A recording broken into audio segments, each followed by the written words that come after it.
chance to proceed, please. Thank you, Judge. Good morning, Mr. Reyes. Yesterday when we ended the day, remember reminding you of a way that you testified to the grand jury different than you testified to this jury. Do you remember that? Yes. Okay. I wanna ask you some more questions about how you testified yesterday to this jury versus that body. And I want you to know something that my questions don't diminish what you went through, okay? I want you to know that it's apparent to us. I think everybody, what you went through, we see that the results of it. But you understand I have to ask you questions, right? Yes. You understand that the government has brought Adrian into this court, and they're essentially blaming him for the cascade of horror. Well, I'm just laying down the foundation why I'm asking questions, Judge. I'm going to sustain the objection. Now go ahead. Okay. Do you understand this proceeding, right? Yes. Okay. You testified yesterday that you didn't know exactly what those sounds were as they were getting louder, even when you saw the flakes of sheetrock come down. You remember that? Yes. Have you ever testified differently? No. Have you? Did you say to a different jury, grand jury, that at the time you saw the flakes of sheetrock that you knew it was a gun? You figured it was a gun? I kind of put it together, yes. Okay, and so that's what I'm saying. So that's why I wanted to give you an opportunity to correct that. So you told this jury yesterday that even when you saw the sheetrock coming down, that you still didn't know what it was. Remember that yesterday? Mm-hmm. Yes, you did. Yes. Okay, but now you recall that you did figure it was a gun. Do you remember that? Yes. And at that moment, you made a decision that if it was going to be a gun, you were not going to run to that situation, and you were going to hope that the door was locked. Do you remember saying that? I never said that I was not going to run to the door. Do you remember testifying to that same grand jury? Yes. Okay. Yes. And you were under oath like you are today? Mm-hmm. Yeah.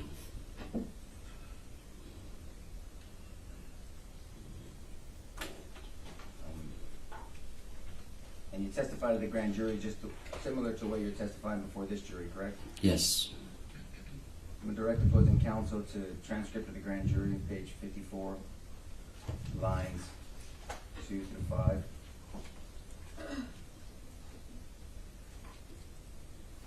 Answer, you. Okay. Objection to him reading the John. The impeachment would be to allow him to refresh his memory and then ask him how to refresh his memory. Well, no, I asked him if he remembered. He didn't remember, Judge, so I'm allowed to impeach him. He said he didn't say it. Well, differently, thank you, Jason. I'm going to overrule the objection. Sir, they're going to read it to you, see if it refreshes your memory. You can agree or disagree that you said it after they read it to you, okay? Okay. Okay.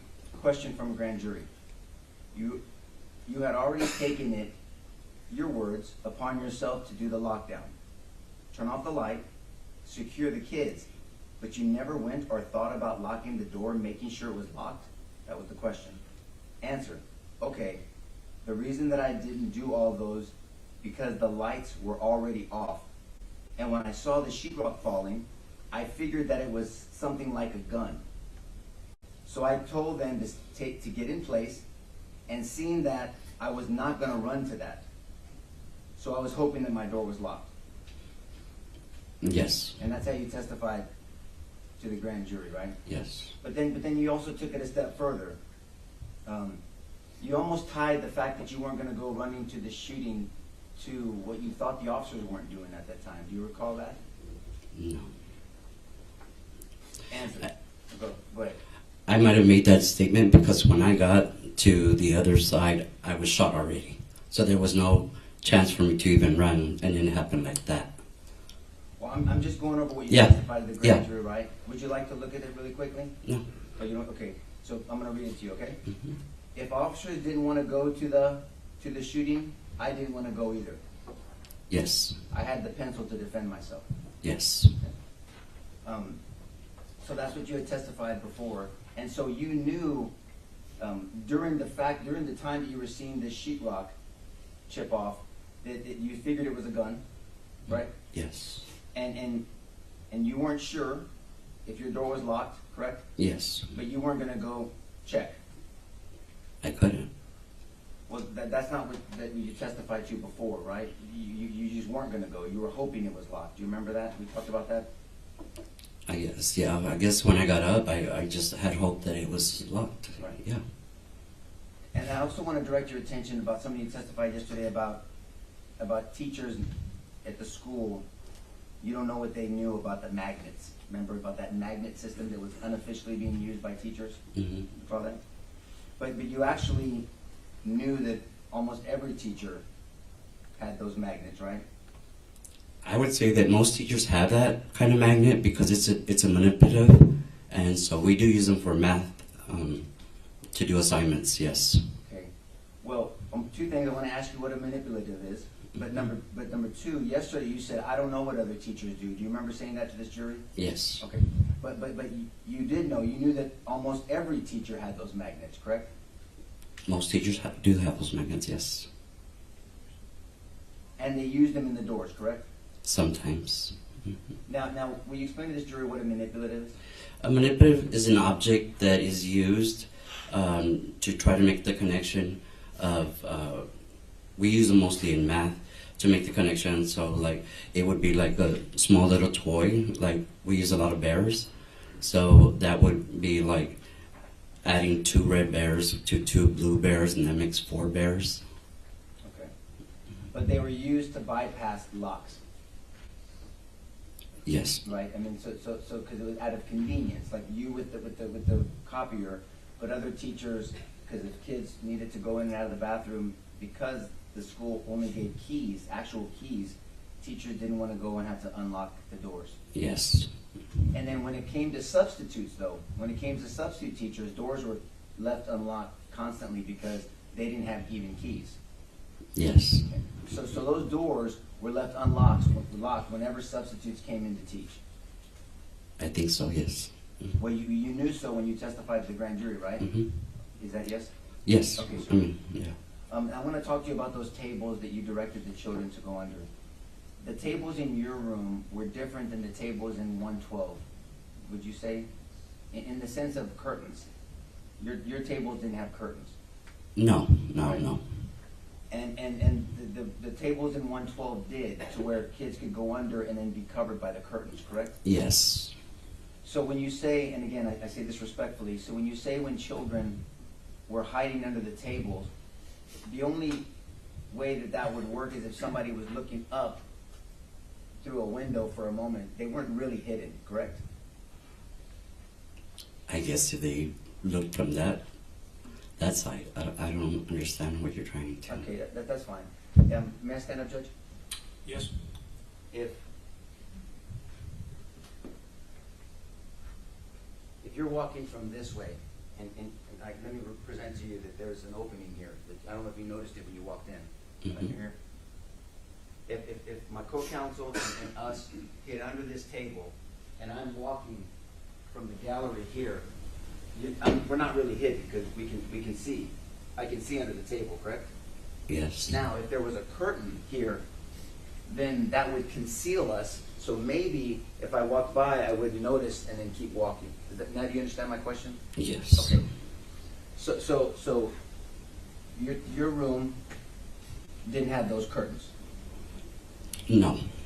but the children were under the desk, correct? Mm-hmm.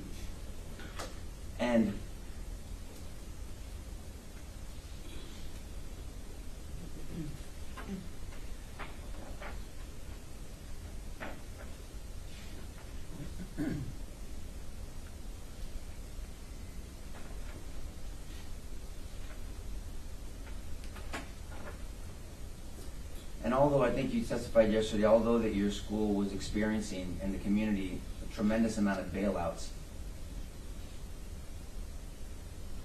there wasn't a focus on locking these doors? What do you mean locking the doors? Like? There's two lines of barrier for defense of a student, right? Mm-hmm. There's the external door, kind of like the door to a courtroom, Mm-hmm. and then there's an internal door, like a door to a jury room, back there, right? Mm-hmm. Is that yes, sir? Yes. Okay. And so what I'm saying is the external doors in the 4th grade building were not locked. We know that now, right? Now we know, yes. And then the internal doors were not locked either? The internal doors in between classes? Yes, sir. Yes, and I explained that yesterday that was left open because Ms. Mireles was a special ed teacher and constantly printed stuff for IEPs and stuff. I'm sorry, that was a bad question for me. I understand that the 111 to 112, that wasn't locked either. I'm talking about the door leading into 111. That wasn't locked either. That day, no. Mhm. I'm really sorry what you went through and your community went through, sir. Thank you for answering my questions. Pass the witness. Just a few questions to follow up. Your tables did not have curtains, is that correct? Correct. But was the room dark at that time? Yes, it was dark.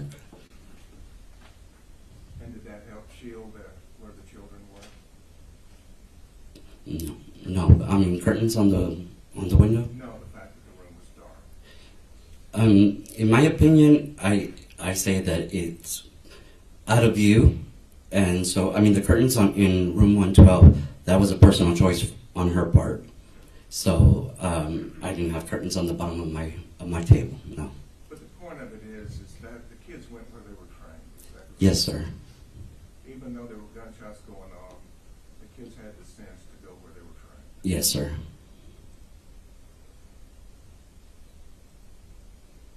And we talked a whole lot about magnets, but the gunman entered your room, correct? Yes. Did a magnet have anything to do with him entering your room? No. And the question about officers didn't want to go in, and I didn't want to go toward the shooting either. Were you armed with a firearm? No, sir. Did you have bulletproof vest on? No, sir. Had you been trained on how to confront an active shooter? No, sir. And did you have the duties a police officer has? No, sir.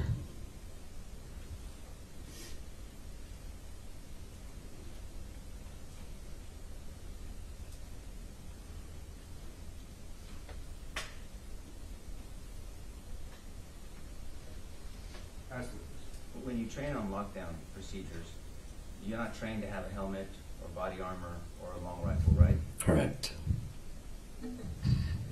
You're trained just to go lock the door.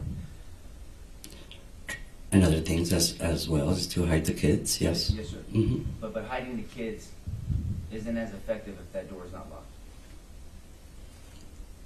I guess so. Yeah. And I think that the government asked you that the magnet had nothing to do with the gunman entering that room. Do you remember that question? Mm-hmm. But that door being unlocked had an effect on that gunman entering the room. Would you agree with that? Can you repeat that again? Yes, sir. The fact that the door was not locked, that had an effect on the gunman entering the room. Yes. Pass the witness, Judge. No further question. Recall either side. No, sir, not from us. Okay, sir, you are excused from the subpoena. You're free to go. The rule was invoked, like I explained to you yesterday. Would you do me a favor and not discuss the case with anyone until you're aware the trial is over? Yes, sir. Thank you very much. Your next witness. State calls Elsa Avila.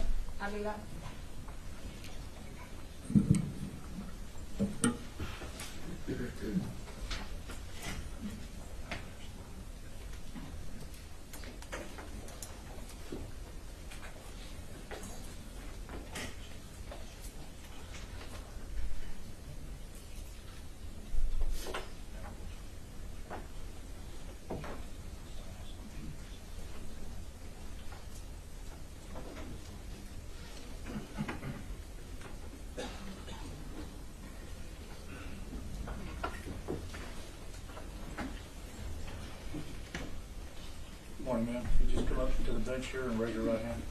You do solemnly swear the evidence in the testimony given in the cause to be the truth, self you got. That's our witness. Stand right there. Have a seat. Make yourself comfortable. You may proceed. Good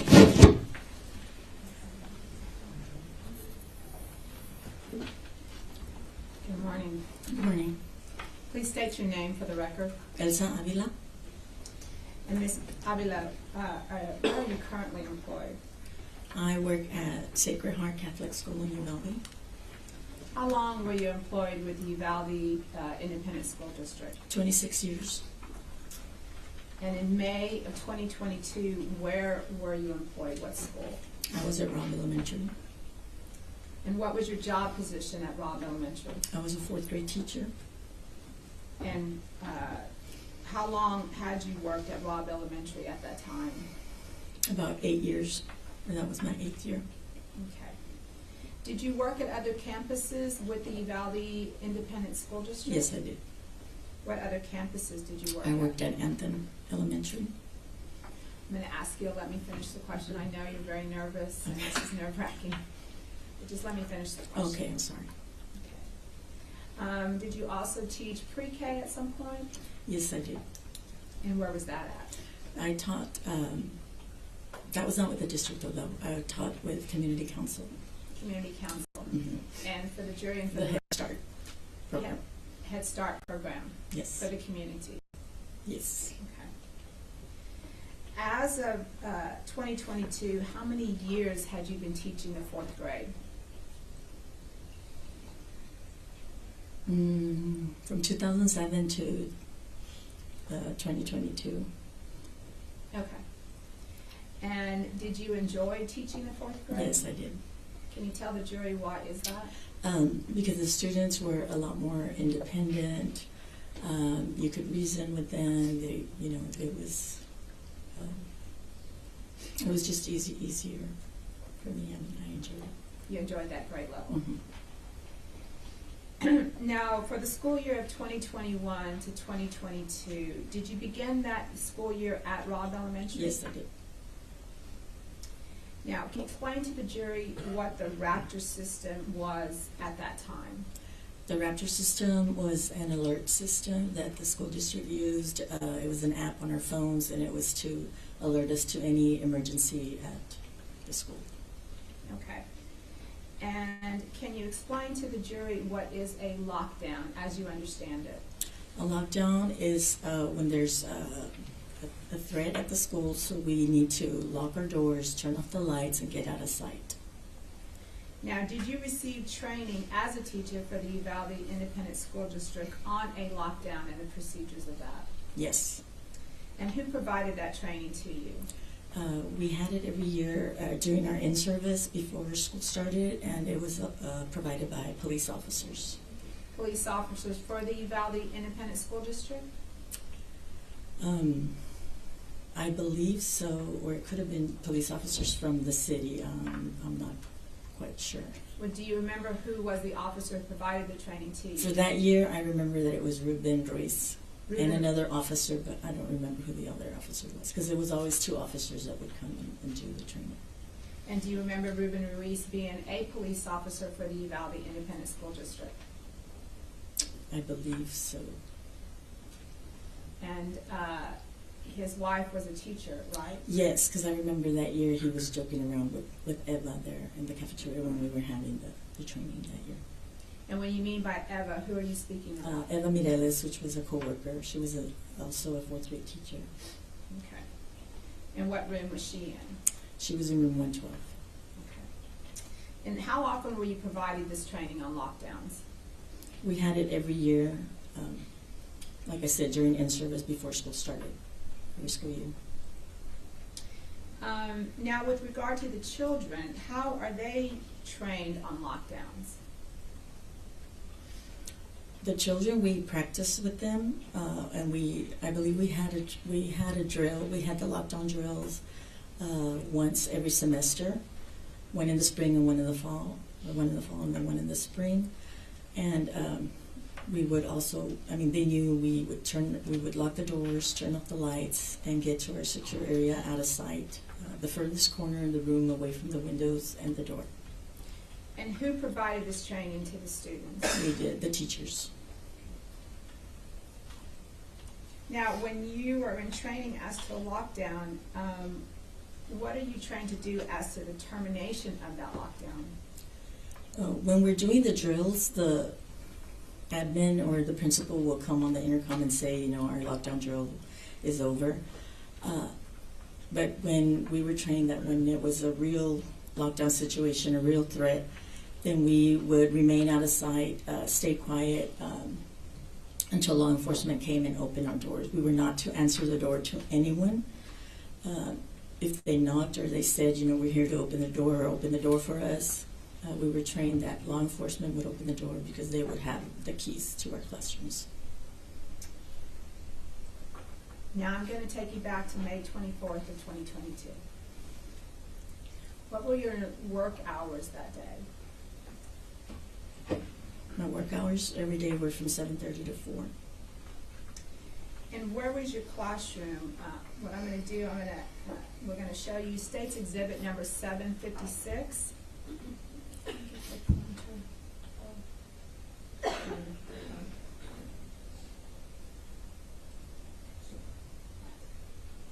May I press the witness, Your Honor? Yes?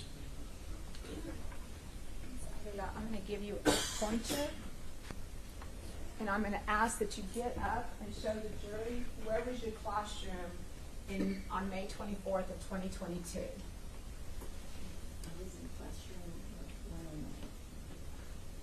And for the record, you're pointing to classroom number 109, Yes. which is on the southeast side, second classroom north from the south door. Is that right? Yes. Okay. Let me sit down, thank you. Well, I'll tell you what, stay up there. Can you explain to the jury, when you walk into your classroom on May 24th of 2022, what would you see? We walk in my door, this is a door to the hallway, we walk in, the connecting doors to 110. On the east side, we have 2 windows. Excuse me, Judge. I'm so sorry. Can we ask Ms. Avila, do you mind raising your voice so we can hear you? Why don't you go ahead and sit down, Miss? That way you have the microphone. My teacher desk, or actually a kidney table, was at the far east wall by the windows, and then the students' desks were around the rooms in a U shape. And when you say kidney table, I think we need to clarify that. What do you mean by that for the jury? Is it the table's in the shape of a kidney? Yes, it's Okay. a table in the shape of the kidney, yes. Okay. So we did not have teacher desks. That was our small group table and also our desk. Okay, so it doubled as an activity desk and a desk for you then. Yes. And how many years were you in that classroom as of 2022? I was in that classroom, let's see, I was around 8 years, and I was in another classroom 2 years, so I was in that classroom about 6 years. And where were the windows in your classroom? They were on the east wall. And did you have curtains or blinds on your windows? I had blinds and curtains. I had blackout curtains because since we used the ViewSonic screen monitor, the glare would, even with the blinds, there would be a glare. It was hard for the students to see, so I had blackout curtains. And did your classroom adjoin another classroom? Yes, it adjoined room 110. Now, on May 24th of 2022, was that a special day? Were there special activities that day? Yes, that was awards day, so we had our awards ceremonies for 4th grade on that day. And what time was your award ceremony? My award ceremony was from 10 to 10:30. So, because it was a free day, was it unstructured? Yes, because a lot of children leave after the award ceremony. Not all the students stay, so no one was really following like the regular schedule on that day. Everyone was at different schedules. What time did you get back to your classroom? I got back to my classroom around 10:30, 10:35. Did all of your students stay? Did you have any leave? I had one student that decided to go home. Did the rest of your students stay? The rest of them stayed, yes. And why is that? Because they knew that we were going to be doing fun activities that day. We were going to do a STEM activity. We were going to finish up piñatas that we were going to break on the last day of school, and we were going to have snow cones at recess. So they knew it was going to be a fun activity day. Now, what was the STEM activity that y'all had planned for the day? We were doing a STEM challenge. They were creating their own shoes out of newspaper. So they each had to create their own special shoes, and then we were going to have a race at 11:30. We were going to go outside to the playground and have a race to see who created the sturdiest shoes, who whose shoe would make it to the end of the race. And then, of course, we'd have a winner, we'd have a prize, and fourth graders love prizes, and they love competing, so they were all excited about that. Sounds like a very special day, was it not? Yes, it was. We were having a lot of fun. So you said that you all planned to go outside about what time? At 11:30, I had set my timer on my phone, and the kids were ready for that timer to ring. They were ready to go outside and have the race. In preparation to go outside, what did you have your students doing? When the timer rang off, they're like, it's time, let's go. So we lined up at the door, and I was teasing them, and I was like, oh, well, let me take pictures first. Oh, let me take another picture. And they're like, let's go. Like, let me take pictures. I want to see everybody's shoes before we go, and they get ruined. So we were spending some time there taking pictures, and they were lined up at the door, and they were making their faces, and I was just taking pictures of their shoes. They were posing with their different shoes. And then as I'm taking pictures, my line leader, one of my students, a little girl, she told me, Miss, there's something going on. Miss Deming's class is running to her classroom, and they're screaming and running. And I told her, well, let's let Miss Deming worry about it. I'm sure she'll take care of it. It's okay. And so I continued with the other students taking pictures, and then she told me again, no, it's like they're scared, they're crying, they're running. And so I told her, okay, well, let me go take a look. So I told her, stand back. I went to the door. I opened the door. I poked my head out into the hallway, and I heard a female voice yelling, get in your rooms, get in your rooms. So I knew, okay, something is going on. How would you describe that yelling for the jury? She sounded terrified, anxious. I mean, she was really screaming loud. So I knew, okay, something's going on. So I slammed my door shut. I turned off the lights, and I told the kids, let's go. Okay, I'm going to stop you right there. Did you see the woman that was screaming? No. Did you see anybody in the hallway at that I time? didn't see anybody.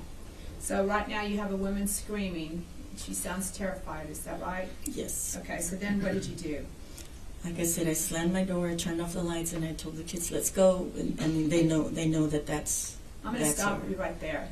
You said you hear a woman screaming, you don't see anything, but you go into lockdown? Yes. Explain to the jury why that is. I mean, right now all you know is that you have a teacher screaming, you have kids that are running. Why did you go into lockdown immediately?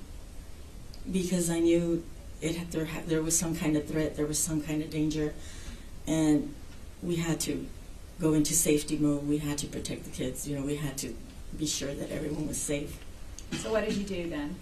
Like I said, I slammed the door shut, I turned off the lights, and I told the kids go. They already knew, when the lights are off, we lock our door. We know our next step is out of sight, stay down, stay quiet. So that's what I told them, is stay down, stay quiet.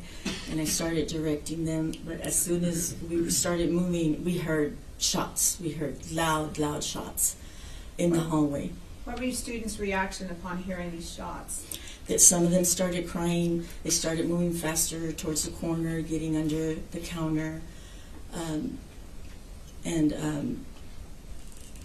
they knew that it was, a real thing. That this time it was not a drill. That it was something real, because they could hear the shots being fired.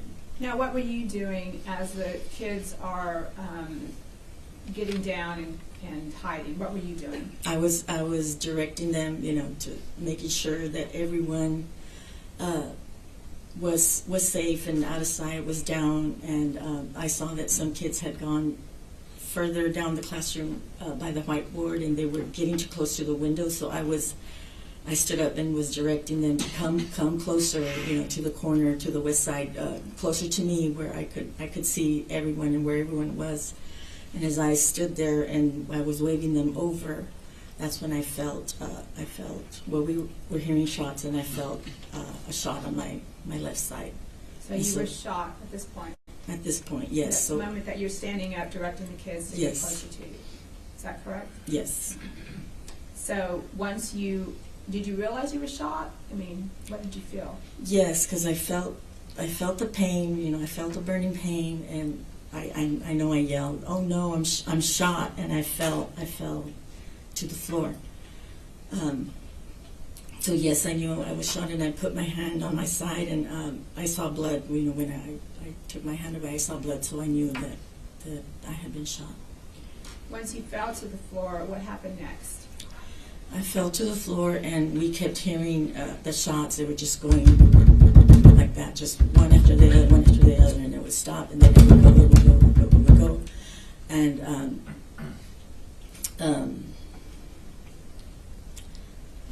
I was just laying there. I dropped my phone, I dropped my glasses, so I was crawling around looking for my phone, looking for my glasses, so that I could text somebody, that I was hurt and let them know.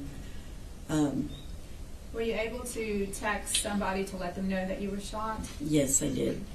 I texted my principal, I texted the counselor, I texted some of my teacher friends on a teacher group that we had to let them know, I'm shot, I need help, send help. The counselor answered, she said, "Are you in lockdown? We're supposed to be in lockdown. Are you in your room?" I said, "Yes, I'm shot, I need help." And then she didn't answer, and then... Did you notice anything, another phone going off in the room at this point? Yes, at this point I noticed some flashing, and the children that were by the whiteboard, that's where the hooks are for their backpacks, so their backpacks were hanging there, so one of the students had grabbed their phone and I guess was trying to call out, or somebody was calling them. I guess that's why the phone was flashing, because it was on silent. What did And you so do? I could see flashing, so I crawled over there and I grabbed the phone and I said, "No phones, we don't use phones, we have to stay quiet." So let me understand that right now. So right now you're shot, you fell to the floor, you don't have your glasses on, you're trying to communicate for help, but you still realize that this other phone should not be going off. Yes, And you grab it. yes. Okay. And I Did one kept of your it. other students notice the phone also? Yes, and because I grabbed it and I kept it with me, but it was face up and it continued flashing. And one of my little girls said, "Miss, it's still flashing, it's still flashing," and I couldn't figure out how to turn it off. I didn't have my glasses on, so then I just put it face down and just kept it with me and just face down. So even she knew that that was not proper procedure for lockdown. Yes. Now, what happened then after that? After that, the shots were going on and off, and then after a while, there was just silence. And then we heard footsteps, we heard like mumbling, voices, yelling that we couldn't tell. Well, I couldn't tell because I was on the floor, so I couldn't tell exactly where the sounds were coming from, if they were from the room next door or they were in the hallway. I mean, I could just hear a lot of noise out there. What were your students doing at this time? They were staying quiet. They were hugging each other. They were helping each other stay quiet. Some of them were tapping me and they were telling me, "Miss, we love you. You're gonna be okay. You're gonna be okay." They were trying to comfort you? They were trying to comfort me. And after I was texting and all that, then the pain was getting more and more, and I couldn't answer them anymore. I couldn't reassure them. I couldn't comfort them because I was trying so hard to keep in the pain. I didn't want to move and start, yelling or. I knew I had to stay quiet and I had to stay calm so that they could as well stay quiet and stay calm. Now, while you're lying there, can you explain to the jury what your thought process was? As I'm lying there, like I said, I was hearing noises. I didn't know if it was the room next door, and that was my biggest worry, that he's going to come in there, and that door is never locked, the connecting door. He's going to come in through there. What can I do? I'm here. I'm on the floor. What can I do? I was under the desks, because I'm on the floor and the desks were there. Now, the thought that came to my mind was I can push the desks. If I see movement at the door, I can try to push the desks over that way, to topple the desks, maybe trip them up. So you're thinking of ways to confront Ways the to try to trip them up, or try to slow them down, stop them, something. Now, were you eventually evacuated? Yes, we were. And how did the evacuation occur? After, I don't know how long it was, it seemed forever. The police busted through the windows. They said, police, police, we're here to help you. And they broke in through the east windows, and they glass flew everywhere, and the students let out a collective cry, like keening, like, I mean, they all just cried at the same time because they'd been holding it in for so long. And some of them ran to the window right away. Some of them stayed with me, and they didn't move. So They wanted to stay with you? Yes, so I somehow stood up and, told them, come on, let's go, move. So you assisted them in getting out of the window? Yes, I walked some of them to the table because they had to climb on the table, and then my bookshelf that was right under the window because the windows were high. So they had to step on the table and the shelves and climb out the window. So yes, I assisted some of them. Who was the last person out of your classroom that day? I was the last person out. By that time, I was out of strength, and it was my turn to climb out, and the officer kept saying, come on, get out. And I told him, I can't, I'm shot, I can't climb. And then they called another officer, jumped in, and between two officers, they helped me out the window, and I just remember hearing them telling my students, just run. But I didn't know, where they were running, where they were going. Two officers walked me out, and they kept yelling for a stretcher, but nobody came, and they just had to walk me all around the building to get to the fence, to get to the ambulance. Now, I want you to explain to the jury, while you were laying there, what was your worst fear? You talked about that you were thinking about confronting, how would you confront the gunman, but what was your worst fear? My worst fear is I was there, like I said, I was trying to hold in the pain. I was in so much pain towards the end there. My body was going into shock because my legs were already starting to shake. My whole body was starting to shake, and I kept praying, God, please, don't let me die in front of my students. And I wanted to see them to be the best thing they saw. And I was so worried because I couldn't. They kept telling me this, radio again. I couldn't answer them. I couldn't do anything. I couldn't comfort them. And I didn't want them to see me die there in front of them. Your fear was that you would die in front of them. Yes. Thinking about that day, what are your thoughts about those students? I was very, very proud of them because they did everything they were supposed to do. They followed their training. They did everything just as they were supposed to do. They stayed down. They stayed quiet. They took care of each other. They tried to take care of me. And like I said, they followed their training. They did what they were supposed to do. Now, Ms. Avila, are you still teaching today? Yes. When all this happened, I retired because at that time I could not see myself back in a classroom. I could not even step inside a school building. I would get panic attacks. And I had to retire because I just could not see myself back in a classroom. And why are you teaching?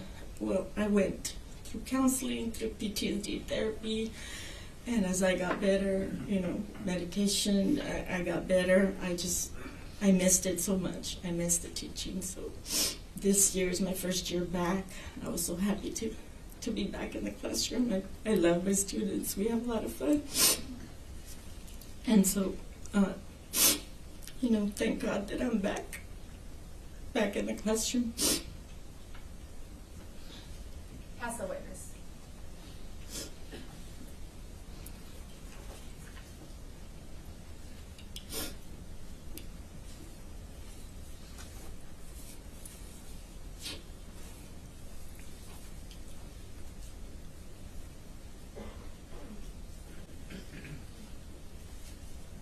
Come on, you need some time? One more time. Yes, please. Yes, ma'am, report. Yes.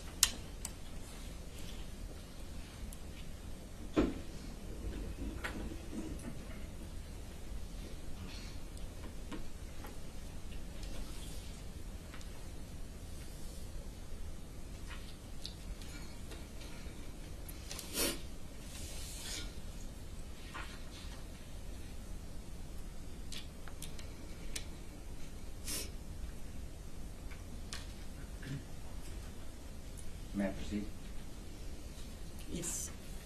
Well, let me just say this. Any child that has the blessing of being under your tutelage is blessed. There's no doubt about that. I think we all can see that you're an amazing teacher and a wonderful person.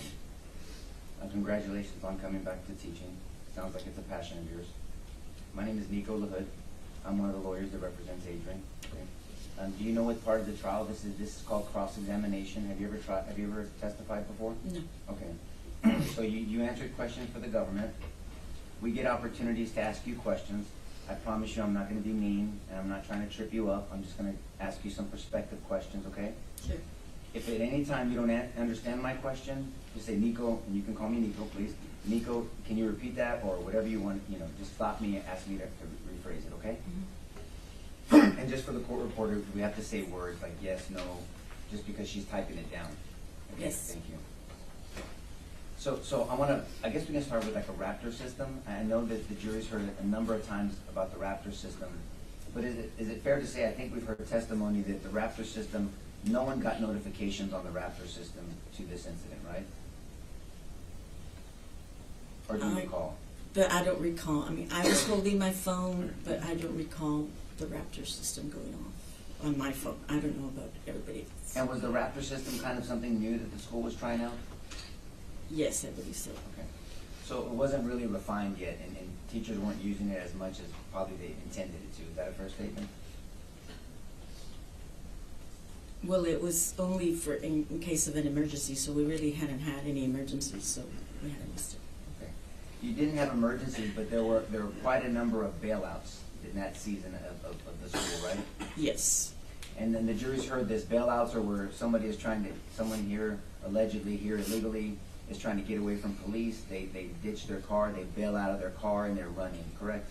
Correct. Now, whenever the school did have bailouts, it was in relation to, whenever the school did have lockdowns, it was in relation to bailouts. Is that fair? Yes. How many bailouts, if you recall, do you remember during that season of schooling, or that last quarter? We had many. I can't recall a certain amount, but we did have very frequent ones, yes. Very frequent bailouts. So the lockdowns were in relation to that, right? The ones we had so far, yes. And there's a difference. There's a difference between a lockdown, and I want to use the right term, and a secure in place. Correct. Will you describe to the jury what the difference? We know what a lockdown is, but what a secure in place is? A secure in place is there is some kind of situation that we don't want anyone to be involved in going on in the campus, but it is not like an imminent threat. It's just we don't want anyone around. It could be a medical emergency. It could be there's a stray dog. It could be it could be a number of things. And so everyone remains in their classroom. We lock the doors, but it's business as usual. We continue teaching. It's just no one in or out your classroom. So you're secure inside your classroom. Right. It kind of, it speaks for itself, secure in place. Mm-hmm. And so the lockdown and the secure in place, the only two things they had in common was lock the doors. Right? Yes. Because on the lockdown, there's hiding, there's lights off, there's Yes. huddling in a corner, there's curtains, maybe. But on a secure in place, it's just lock the door and then you keep teaching. Correct. But no one goes to the bathroom, right? Correct. No one Right, in and out. You stay there. Mm-hmm. And so the critical part of both of those is to make sure those doors are locked. Correct. Was the intercom used at all? During the lockdown, during the bailouts, we use the intercom. Yes. Now I think we've heard from you and then from other teachers that an individual teacher could initiate a lockdown of their own classroom whenever they felt they needed to, correct? Repeat the question. I'm Yes, sorry. ma'am. You didn't have to wait for the principal to tell you lock down. You can make that call yourself. For your class. For my class, Yes, ma'am. I never did. You never what? I never did that. So I'm trying to think. Well, maybe it's a bad question. Let me just, actually, you testified to this jury. You did a lockdown. You heard something. You sensed danger. You didn't wait for the principal. You didn't wait for the intercom. You didn't wait for Raptor. You did the right thing, and you said lockdown, and you told the kids to hide, and you turned off the lights, correct? Correct. Okay. Now, you mentioned it, but I don't think you said it. You actually locked your door. My door was always locked. Okay. And that's so even without a lockdown, you always had a locked door. My door was always locked. Yes. Why did you do that? Because it was our policy to have the locked doors because of the bailouts and all that. I mean, for security, we were supposed to have our doors locked. Okay, so let's talk about that briefly. So aside from a lockdown, the doors are supposed to, school policy, the doors are always supposed to be locked. Correct.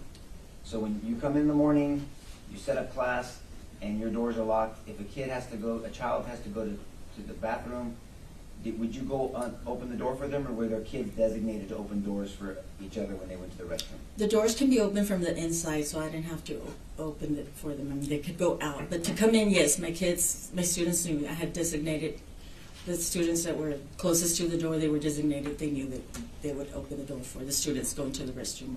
And that was, through your experience, it seemed like a very simple and practical way to handle the inconvenience of having to stop class and opening the door. Yes. Any teacher could have done that. That sounds like you took initiative and you did that on your own. Like you implemented That's what that. I did in my classroom. I don't know what others did, but in my classroom, that's what I did. But there's nothing that would have stopped other teachers from doing the same policy. I cannot speak for other teachers. I mean, that's what I did in my classroom. Yes, ma'am. I understand. And so when it came to the incident, now we'll direct your attention to this horrible incident. 1 second, ma'am. I'm sorry.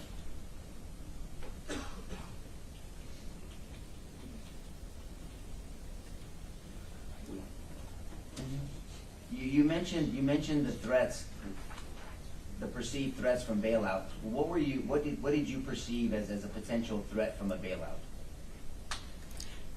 That the person that was trying to run away, would go into our school and, try to barricade in our school or, something, an unauthorized person entering our school. And so you understand about what a barricade is, right? Well, somebody hiding inside our building. Yes, ma'am. And could one of the potential threats be hostages as well? If someone's trying to get away, they get into the school and they'll maybe use you or a student as a hostage to get away? That could be a threat, yes. And so now I want to bring your attention to May 24th. So you described the award ceremony and you described what you were thinking and what was going on and the nature of the classroom and what you guys were doing with the STEM project. But when you said that one of the students alerted you of some type of danger, do you know now, how did she see that if she was in line? Did she look out a window? Did she hear something? Yes, our door has a window, so she was looking out the window, yes. So she was earlier in line, and so she was looking at the window getting ready to go out of your classroom, not the building, right? In my classroom, yes. Okay. So as you get out of your... May I approach the witness, Judge? Yes, sir. Stand behind you, okay? And so your classroom was 109? 109. Yes, ma'am. So you're right here. Mhm. So you're saying that the children they were in line this way, Yes. and so this young child was looking out this window. Yes. Do you know what she was seeing? She said she saw Miss Deming's class running in the building. And Miss Deming's class is where? What? Miss Deming's class is room 104. Okay. So she told me they were coming in and they were running to Miss Deming's class. That makes more sense now. So you're saying that she's looking out, ready to go, and then they're running in, they're piling running in. Yes, ma'am. Thank you. And then so you took the initiative to look out the door to see what was going on, and that's when you heard a female voice, get back in your classroom. Mm-hmm. Do you know now that that was probably Amy Morin? Yes. Right. And so she was yelling down the halls to get down to the classroom. You could hear her. You understood what she was saying. Yes. And so then you didn't even have to take another step to lock the door because you have a policy in your classroom. That door is always locked. Yes. So you focused on the children. Yes.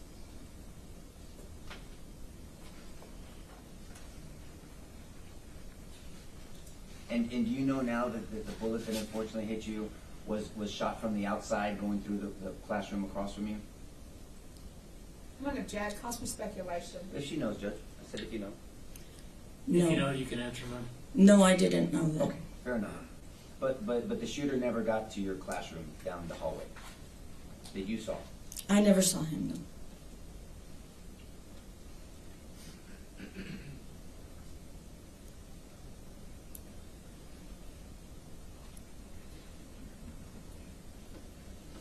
At some point you said that you heard footsteps and yelling in the hallway. Mhm.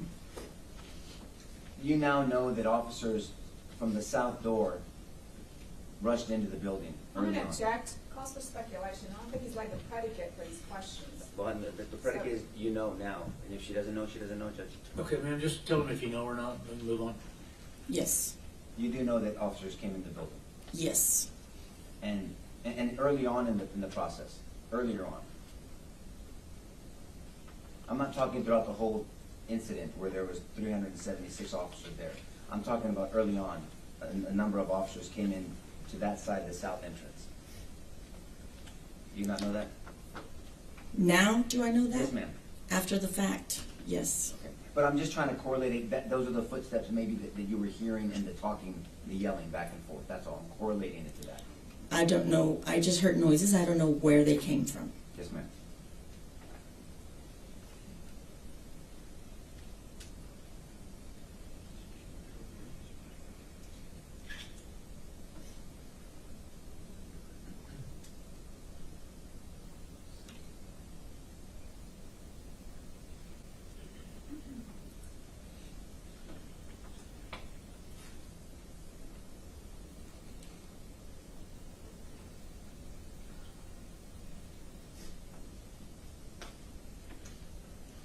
At some point in this incident, you heard someone talking to the shooter in a room, Correct. and you heard them asking that individual, that voice, talking to the shooter, talk to us, and telling them that we don't want anyone else to get hurt. They were trying to get him to get out. Correct. And so, from your experience, if you know, that was what they perceived or what you perceived as a barricaded person. I heard a voice saying, sir, we need you to stop. We don't want anyone else to get hurt. That's what I heard.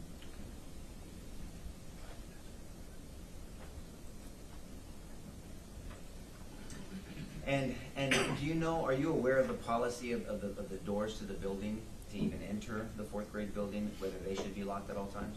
I'm gonna object, that's been asked and answered. Not from this witness, Judge. She talked about the policy already. To her classroom door, Judge, not the I'll building. overrule the objection. Restate the question, please. Yes, sir. Are you aware of the policy from the school to have the external doors, the building doors, locked as well? Correct. And you say correct, meaning that those external doors by school policy are supposed to be locked as well? The outside doors. Yes, ma'am. Yes. But teachers have keys to the doors, but Yes. but that general public is not supposed to be able to walk into those buildings. Correct.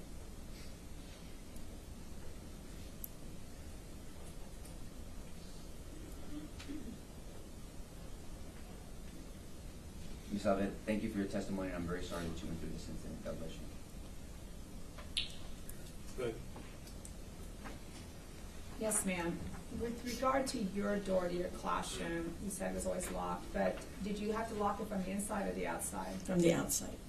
And in order to get it locked, did you have to slam it, or would it just shut on its own and lock?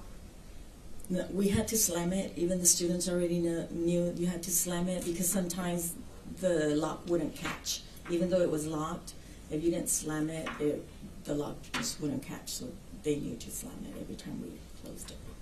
And you slammed it that day? Yes. That's the witness. No further questions, Judge. Recall? Anybody? No, Your Honor.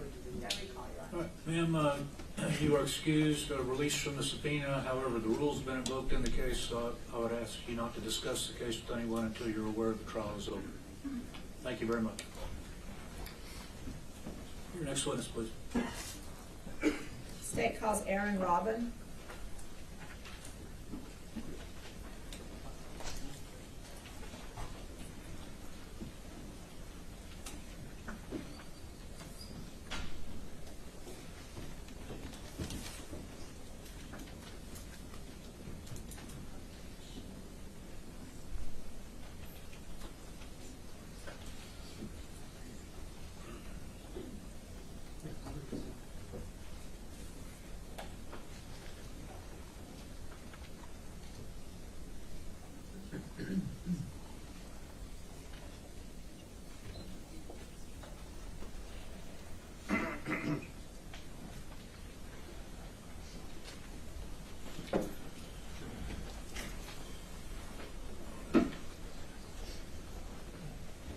Good morning. Could you raise your right hand, please? You do solemnly swear the evidence in the testimony given in this cause will be the truth, so help you God.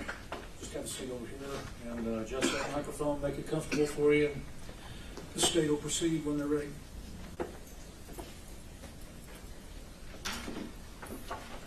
Good morning. Morning. Please state your name for the record. Aaron Robin. And Ms. Robin, where are you currently employed? At Dalton Elementary with the district. And what is your current job position? I'm the programs facilitator at Dalton. And how long have you been employed with the Uvalde Independent School District? This is my 13th year. In May of 2022, where were you employed? At Robb Elementary, I was the second grade teacher. And how long had you been working at Robb Elementary? That was our first year at Robb. And what grades were you teaching? Just second grade. Okay. And did you begin the 2021-2022 school year at Robb? Yes, ma'am. Okay. Now, can you explain to the jury what the Raptor system was as you understood it? I understood it as a way to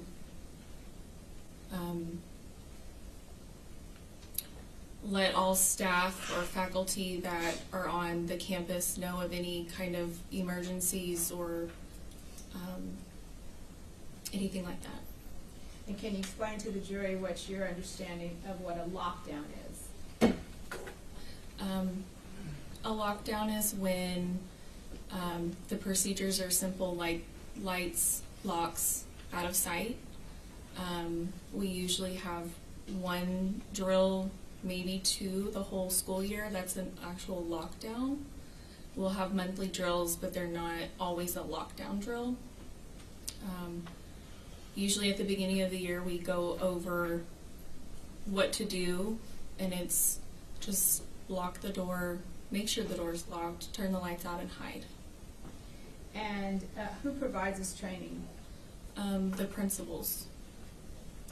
And what about the students, the children? Who trains them? The teachers. Okay. And you said what the training was, but can you tell the jury specifically and for the record, what are the students trained to do?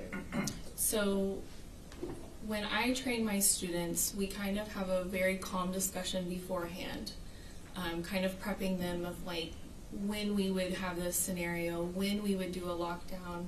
You know, I always tell them like there might be a threat on campus, there might be somebody, you know, that's not supposed to be on campus. It could be an angry parent, you know, things like that that aren't like scary. And I always told them, you know, look around the room, find somewhere that if somebody looked inside the window, they wouldn't be able to see you. And we kind of talk about just like hiding. Okay. Now, with regard to the training as to a lockdown, what are you expected to do as to the termination of the lockdown? How does it end? Will you repeat that? Well, while you're in the lockdown, what are you waiting for? We're waiting for an announcement to be made that the lockdown is over Okay. and that all is clear. Okay. And that's if it's a drill. Yes, ma'am. And if it's not a drill? Wait for instructions somehow. Okay. Now I'm going to take you back to May 24th of 2022. What were your hours that day? 7:30 to 4. And may I press the witness, Your Honor? Yes. There's a pointer there, Ms. Bobby.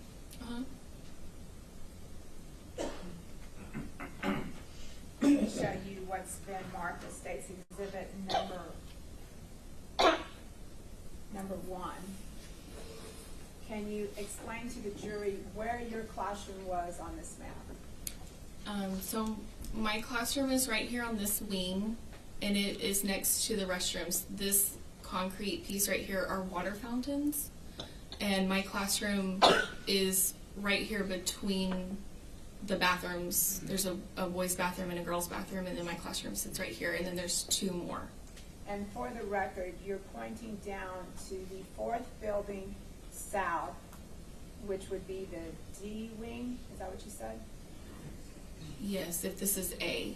A, C, D. That's the 4th wing down going south. And you already pointed out what the bathroom is, and the bathrooms are on the south end, further south on that wing. Is that right?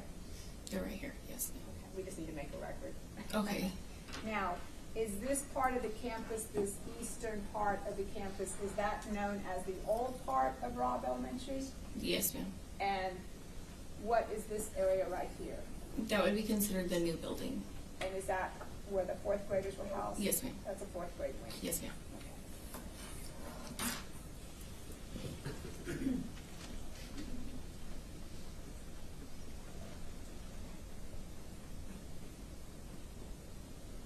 Now, when you walk into your classroom, can you explain to the jury what you see once you walk into your classroom? In my particular classroom, when you walked in, the door is all the way to the right-hand side of the classroom. So you have an entire wall, then there's cabinets along another wall, and then the opposite wall from the door is their windows, and they're like midway all the way up to the ceiling windows, and they're the whole wall. And then the other wall is like the whiteboard. And did you have curtains or blinds? I had blinds. Blinds. Now, did you keep these blinds open or closed? I mostly kept them closed. They were closed.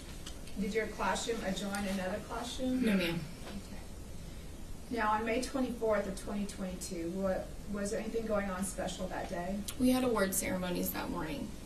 What time were your award ceremonies? I don't recall exactly what time, but I know that they were one of the first ones because the second graders went first. And what did you and your students do after the award ceremony?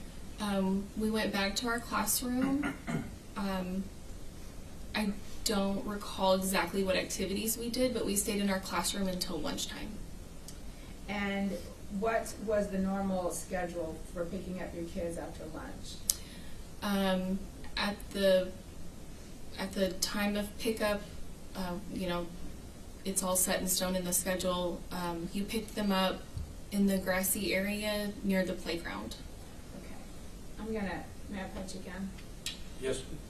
Now, your students were second graders. Yes, ma'am. So where was, if you could point to the board for the jury, where was their recess area? So we had recess on this playground. Okay. Now, you were supposed to explain to the jury what you were supposed to do with regard to your children around lunchtime. The students were lined up in lines in this little grassy area between the buildings, And this is just where the duty people had them lined up, and that's where you picked them up. So they had been a little further south of that area, but then they were supposed to be lined up. Yes, they play here, and then we line up here.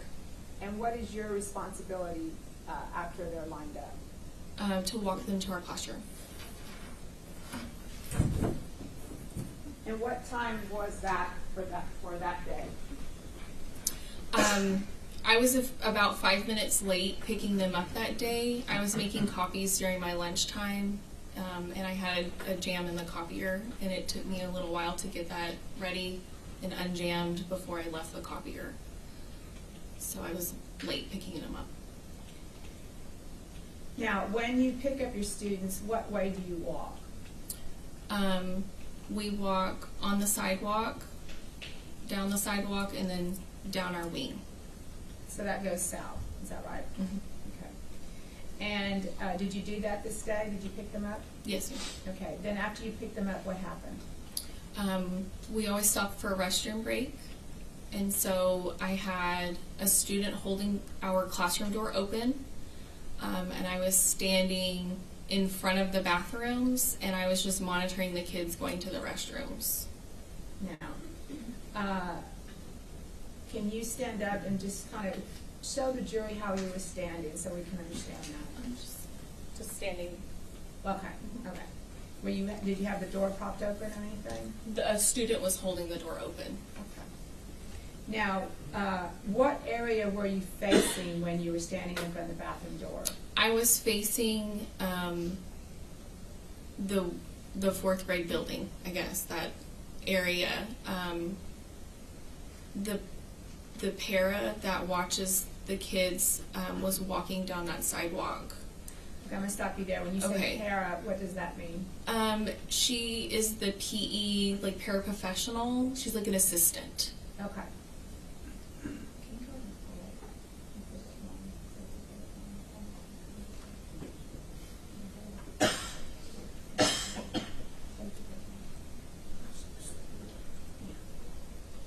Now, I'm going to pull up State's Exhibit number 1 so I don't have to keep going up there. Sure. So, and I think we have a pointer up there for you so that you can point.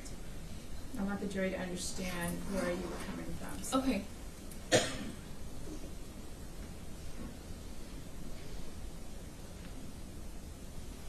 Well, if not, I'll get it. Let me get the easel. I'm sorry.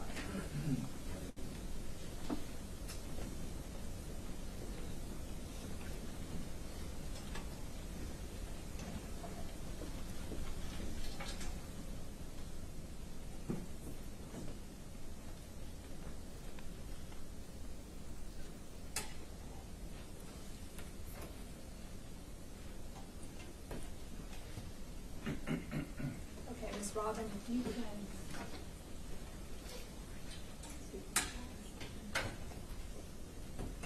can you point on the board and show the jury where you were walking down? How did you head to pick up the kids?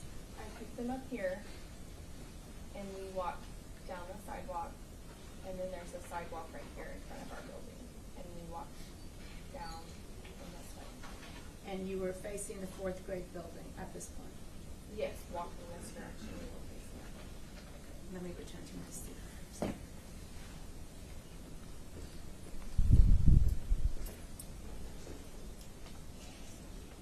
When you were standing there facing the fourth grade building, you said you saw a para, Yes. a paraprofessional, which is a teacher's aide, so to Yes, speak. ma'am.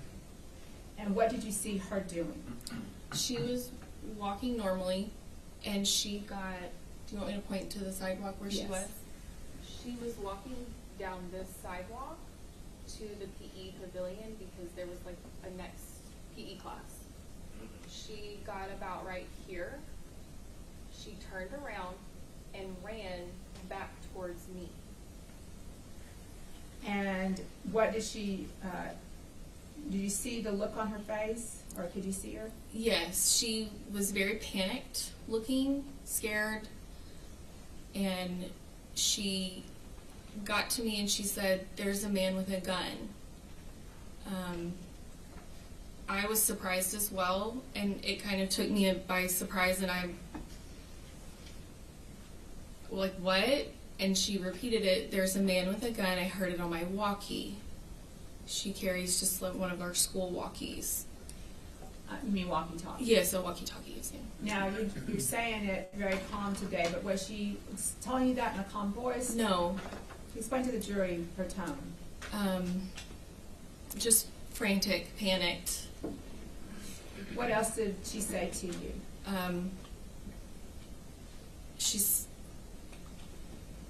There's a man with a gun. Did she tell you to go on lockdown? No. Okay. No, she said to get inside. Okay. I told her, I said, I have children in the bathroom, I have students in the bathroom. And she said, I'll help you. And I went in and got one student, she went into the girls and got the other student. And we all went, my students and I went into our classroom, and she went further down the sidewalk, and I'm not really sure where she ended up for the lockdown. Okay.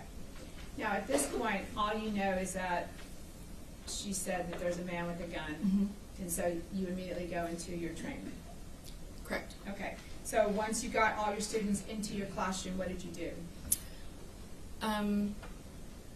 I made sure that the door was shut and locked. I removed the magnet from the door frame. We were issued these magnet strips that kept the door unlocked, essentially. I pulled the strip, my door locked. And I stood there for a second just kind of thinking of, like, what do I do next, and trying to remember my training. And I heard 2 pops. I knew that they were gunshots. One of my students looked at me, and his eyes were so big, and he said, "Miss Robin, was that a gunshot?" And I just looked at him and said, "I'm not sure, I don't know," just trying to not panic them. Okay. So let's just kind of clarify your door. Was your door locked or unlocked at this time? My door was locked. Okay, and was that a practice of yours to keep it locked? Yes, ma'am. I kept my door locked this year because we were exposed to the outside. At my previous school, we were inside the building, and so I didn't keep it as locked as I probably should have. And you described a magnet. Why did you have the magnet on the door on this particular day? It was like that every day.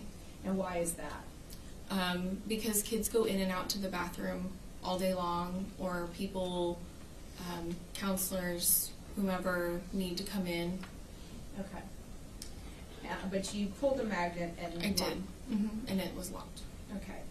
Now, after the child said, "Is that a gunshot?" Did you hear any more pops? I don't remember. Okay. Did you receive a Raptor alert that day? I did. Do you remember the time of that? I believe it was 11:34. Okay. But by the time you got the Raptor, you were already on lockdown? Yes, ma'am, in my classroom. Okay. Now, what were you doing in the classroom while you were on lockdown? Could you describe to the jury what your actions were? Once we heard the gunshots, I told my kids, let's get over here to this corner. I chose the corner of the room that the door was on. It's a concrete center block wall, and the other wall is the cabinets. There's a table over there, so we got underneath the table. Most of us all fit under the table. I sat down beside them and just kind of scanned the room. You moved over. I did. I moved some furniture over. While I was sitting there next to my students, I kind of scanned the room, and I kept looking at the windows, and that was kind of the direction of the gunfire, or the sounds we could hear. And so I thought to myself, I'm gonna die today. I felt like a sitting duck, just waiting to die. Sorry. Did you rearrange the furniture to make like a cover for the children? Yes, so I we have these little square wooden desks, and I started flipping them over, and I flipped them over their side, and I made like a wall, and I stacked a desk on top of the other, so I had 4, and I kind of crouched behind those, and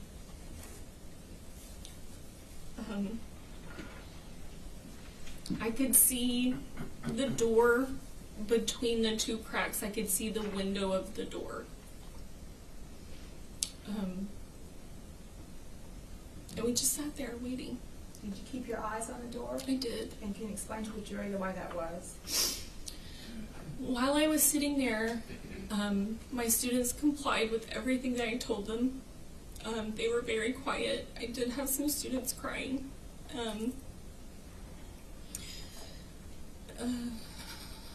Sorry. So then, while we were sitting there, they were very quiet, and I heard something outside my room, like a voice. It was either like a shouting, yelling, something. And I thought, oh, what is that? You know, who is that? So what did you do then? I got on my hands and knees, and I crawled to the window at the door. And I stayed on my knees, and I looked out the window. And when I peered out the window, What area were you looking? When you looked out the window, can you point to the jury and tell the jury what area you were looking towards? I was looking at this direction. And for the record, you're pointing to the south end of the 4th grade building. That's the area you were looking towards? Yes, right here. And once you looked out the window, what did you see? Explain that to the jury. I saw a white police vehicle. It was a car. Do you remember if it was a police vehicle for the Uvalde Independent School District? Yes, ma'am. I knew it was a school vehicle because it was just plain white. Okay. And approximately where was that vehicle parked? Or where did you see it? It was parked right here. Okay. And did you see a police officer with the vehicle? I did. And what did you see the police officer doing? I saw him go from like the driver's side around the front to the passenger side. The door was open. I don't remember if he was looking in the car for something or if he was using, like on top of the car, using it as like a shield, I guess. Okay. And what else did you see the police officer doing? Just kind of moving around. The car? Mm-hmm. Okay. Now,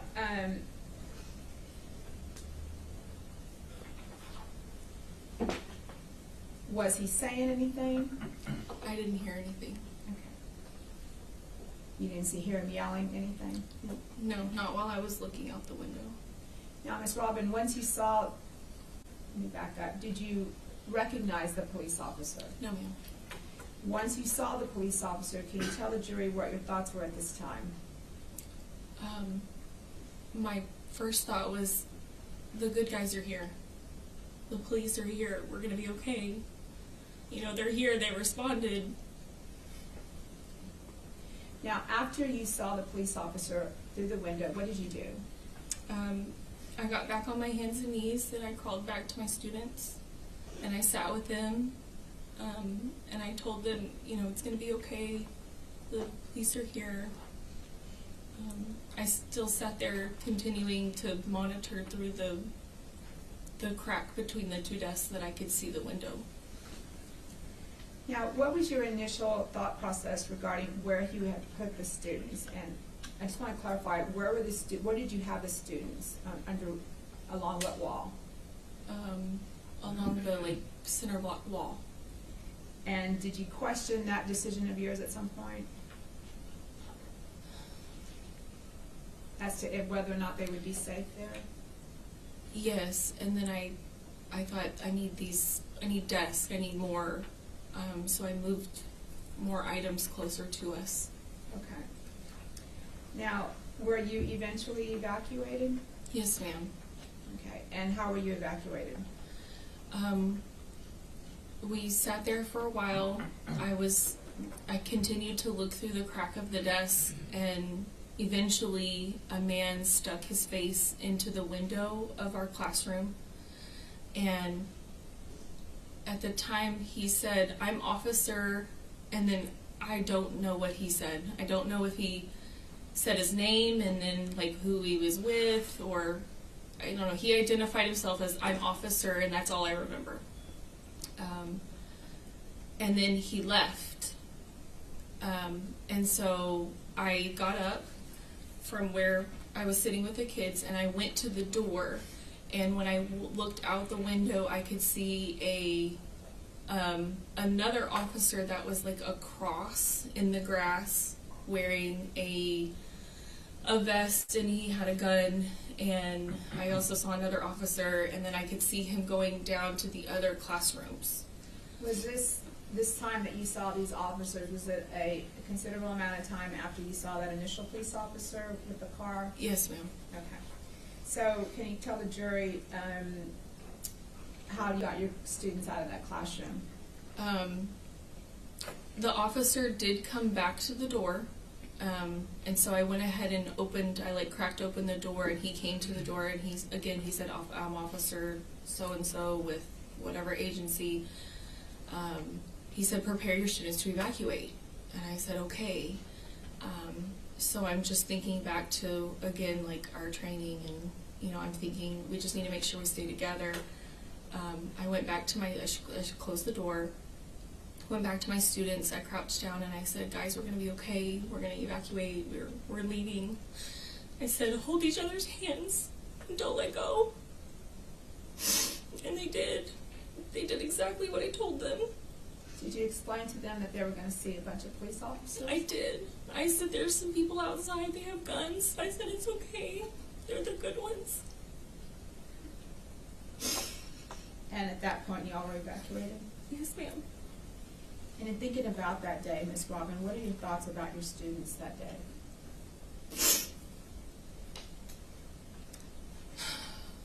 They just did such a good job. They were such good listeners, and they followed me, and they did exactly what I said, and I'm just glad that we made it out. And just to clarify, Ms. Robin, you are still a teacher as of today with the Uvalde Independent School. Yes, ma'am. That's the witness. May I proceed, Judge? Please. Do you need a moment, Ms. Robin? Yes, ma'am. Okay.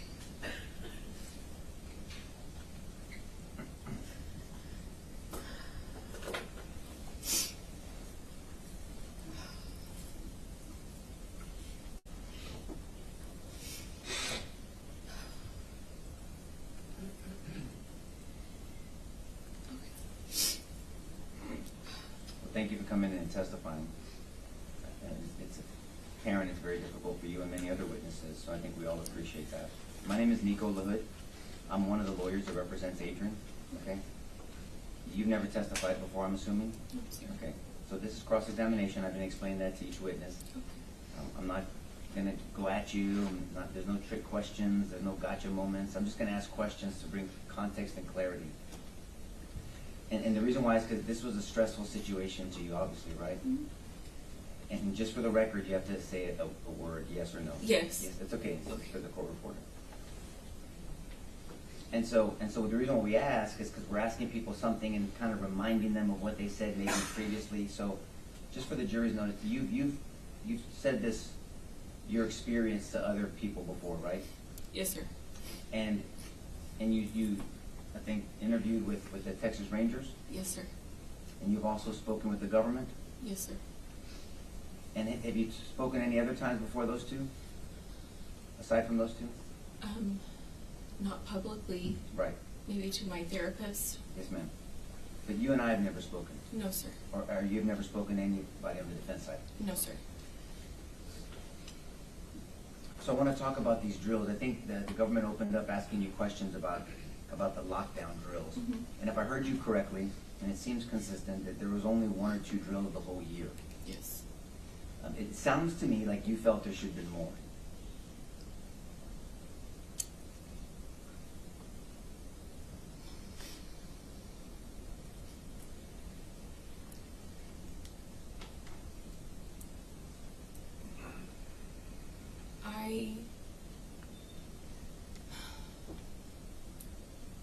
still work for the Uvalde Independent School District? Yes, sir. I'm not trying to put you in a bad spot. If you don't want to answer that question, you don't have to, and I'll move on. Okay. Is that better? Thank you. Yes, ma'am.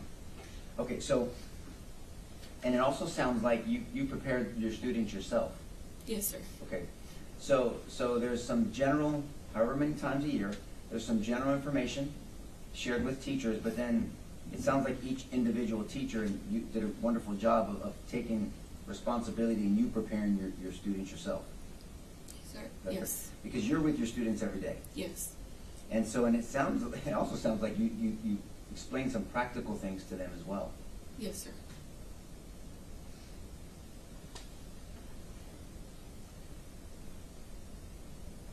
You said something, and I want to make sure we can get a feel for why you said it.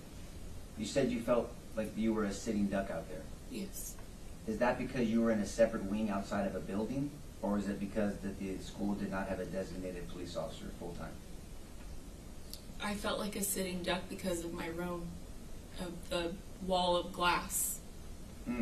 Okay, so we know that you're in the wing, you're in the D wing, like D for Delta, right? Mm-hmm. Okay, so A, B, C, D, E, you're a D, and you're in room 16? Yes, sir. Okay, and so you just felt because you were kind of winged out, you weren't within the confines of a building, you felt like a sitting duck. Correct.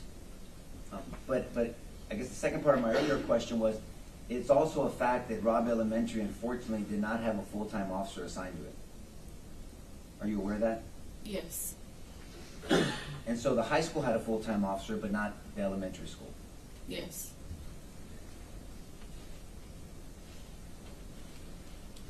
I also want to bring your attention to the I guess the magnet system that the school approved. I believe you testified to this jury that these magnets they were used every day. I used mine every day. And that was allowed by the school? Yes. And I believe you said they were issued by the school? Yes. Okay. So the school issues these magnets, is it because that the school, and I'm not ragging on the school, they just didn't have the resources to do like a key fob for the teachers and install that? Correct. Have you worked at other schools where they had that, where it was easy access through some type of security mechanism that way? Yes. Okay. But Robb Elementary didn't have that? No, sir. Okay. So there seemed like that the school district had to adjust with the teachers, and from a practical standpoint, these magnets were used, but you testified that you could easily remove the magnet and it would automatically lock. Yes. So there's a latch in these doors, and so the magnet would stop the latch from catching on the frame. That's right. Am I using my hands properly? Yes, sir. Okay. And so then when you, on the inside, when you open it, the catch would come up and you open out, and it would come back, it would automatically lock on its own. Right. And the magnet would be inserted between, and they use terms like it would defeat the lock, meaning that it would allow it to be open and closing as you want. Yes. Okay. And was it was obviously approved and issued by the school, so most, if not all, most teachers use that procedure. I'm not sure. Okay, but they were issued by the school. They were. So the school approved this. Yes. You were not violating a policy. Not that I'm aware of. Right. So the policy was to keep the doors locked. Your door was locked, but there was this magnet used just to make it Yes. easy access. Okay.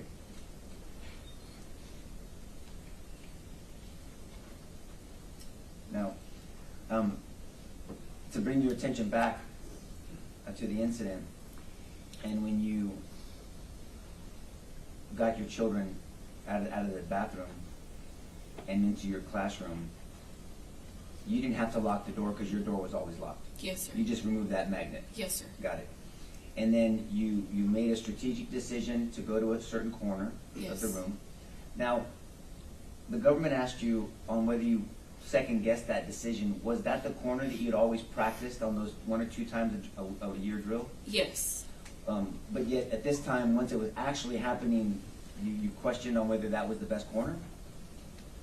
I questioned whether I needed to have more cover. Oh. Cover meaning something that would stop a potential projectile. Yes. In your mind, what would that have been? Well, I used a desk. Okay. I also rolled a book cart closer to some children because we didn't all fit within that, underneath the table, within the corner. Now, and it sounds like it's these windows that really gave you angst, right? Yes. It's those windows that were just exposed Yes. you. Did you ever voice that concern to administration? No. No, okay. Now, I want to direct your attention now to when you were in the corner with the children, sitting with them, and then when you crawled up because you heard some noises. You ended up crawling to the window, and you peeked out and you saw what you believe was an officer. Yes. And you said that officer was moved around the vehicle and it appeared to you, was using that vehicle for cover. Yes. Okay. But also you said it appeared to be some communication or yelling with somebody else in the officer's presence or around him. I'm not sure. Okay. But the officer was yelling or talking to somebody. You're not sure. I'm not sure. Fair enough. But is it fair to say that that officer was between you and the shooting that was happening on the other side of him? Yes. And do you now know that there was other officers on that side that did not drive in like this officer did into the No. danger? You did not know that? No. If there were other officers that stayed on the outside, that would be a distinction in your mind between those officers that stayed away at the corner and this officer, whoever it was. Well, you know it's Adrian now, right? Yes. Okay. Adrian driving in close to, in between your building and then the fourth grade building, right? I'm going to object. That's speculation. She already said she didn't know there was other officers there, so at this point it's speculating. I gave her a hypothetical, Judge. I said, if you know, you have an opinion. You can answer if you know, ma'am. I'm not sure. Okay, well, let's talk about Adrian, this officer. This officer, for sure, regardless if there was other officers out there, this officer drove in to the campus close to the fourth grade building and in between you and that fourth grade building. Yes. And from your position, it doesn't sound like when you testified a short time ago that you remember a lot of gunfire sounds. The initial ones, yes. We did hear several more once we were in the corner, but it wasn't a lot. And you know that stress can affect people differently, Of course. right? There's tunnel vision, Right. right? There's perception distortion, Right. and there's something called, have you ever heard of auditory exclusion? Yes. Right, which things kind of, and it sounds like maybe that was happening, understandably, a little bit to you. Mhm.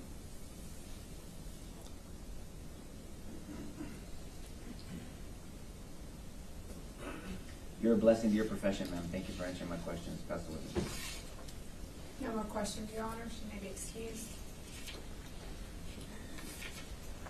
Excused, Mr. Flood. Oh, yes, I'm sorry, Judge. Yes, yes, sir.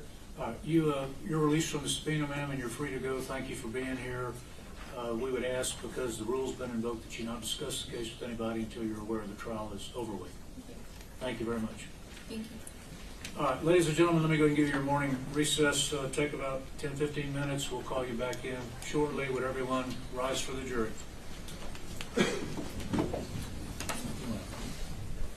You want to open up that?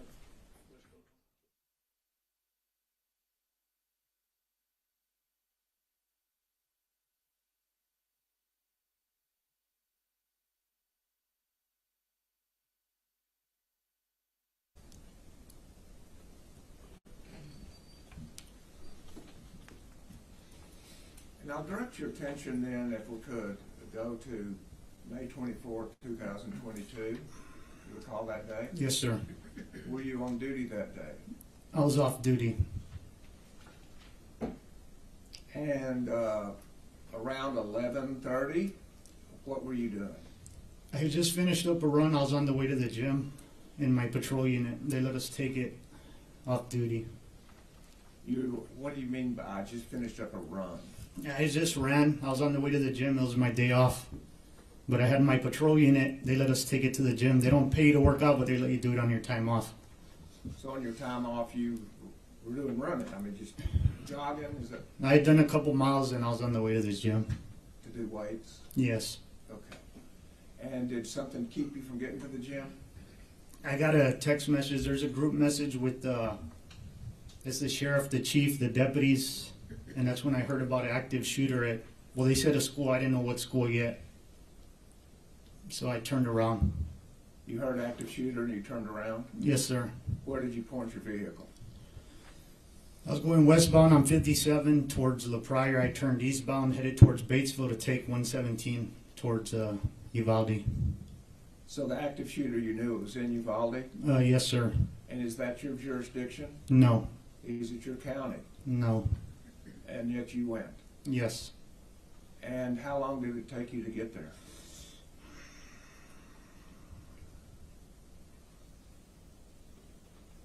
I think I stepped into the building at 11:50 something. I'm not 100% sure. 20 minutes or less, maybe. Okay. And on your way there, did you drive the speed limit? No. No. Tell us how you got there. As fast as that truck would go, I just quick. As fast as you could go, you got there? Mm-hmm. And when you got there, where did you stop? I stopped at a parking lot.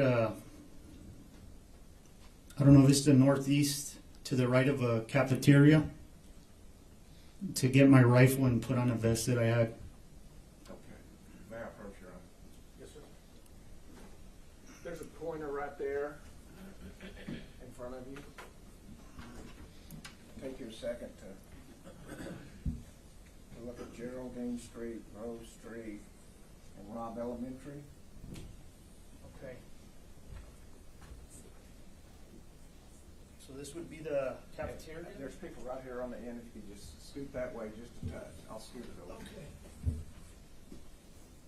Okay. If this is going to be the cafeteria, there's a little pickup area here. I parked around this area. There should be a parking lot or something. I don't know if it's in view, but there's going to be around this area here. Just out of view by the cafeteria, there was a parking area, and that's where you parked. Yes, sir.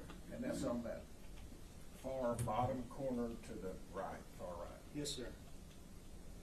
Thank you. How were you dressed on the way over there? I had I was wearing shorts and a t-shirt and running shoes. Okay. And so is that the same way you were dressed by the time you got there? Yes. Minus I put on a vest that I had on the seat. So when you got there, you put on a vest. Tell us about the vest. It's just bulletproof. I'm not sure if it's what the rating is, but it's all I had, so I just put it on. It's a black vest. Yes, sir. It said sheriff on it. So you don't know if it was rated for guns or for handguns or for... Not at the time, no. That's what you had, so that's what you put on. Yes, sir. Did you have to have anything else with you? Besides the No, vest? that was it. Phone, everything stayed in the truck. No body cam, nothing. How about helmets? No helmet. Any weapons? I had an AR rifle with I loaded maybe 12, 13 rounds in there. And did you take that with you? Yes, sir. What did you do? I see some parents, I believe those parents approaching from the right into the parking lot. There's two BP agents. Looks like they're taking cover. They have their rifles out. So as I see the parents approaching, I load real quick, get out. Then I ask where the shooter's at. He looks a little confused, but points somewhat in the direction of the main building he was at. So I run towards the cafeteria. I know there's a gate there. I picked my kid up there. I know the school. I just didn't know the name at the time. Let me stop there for a second.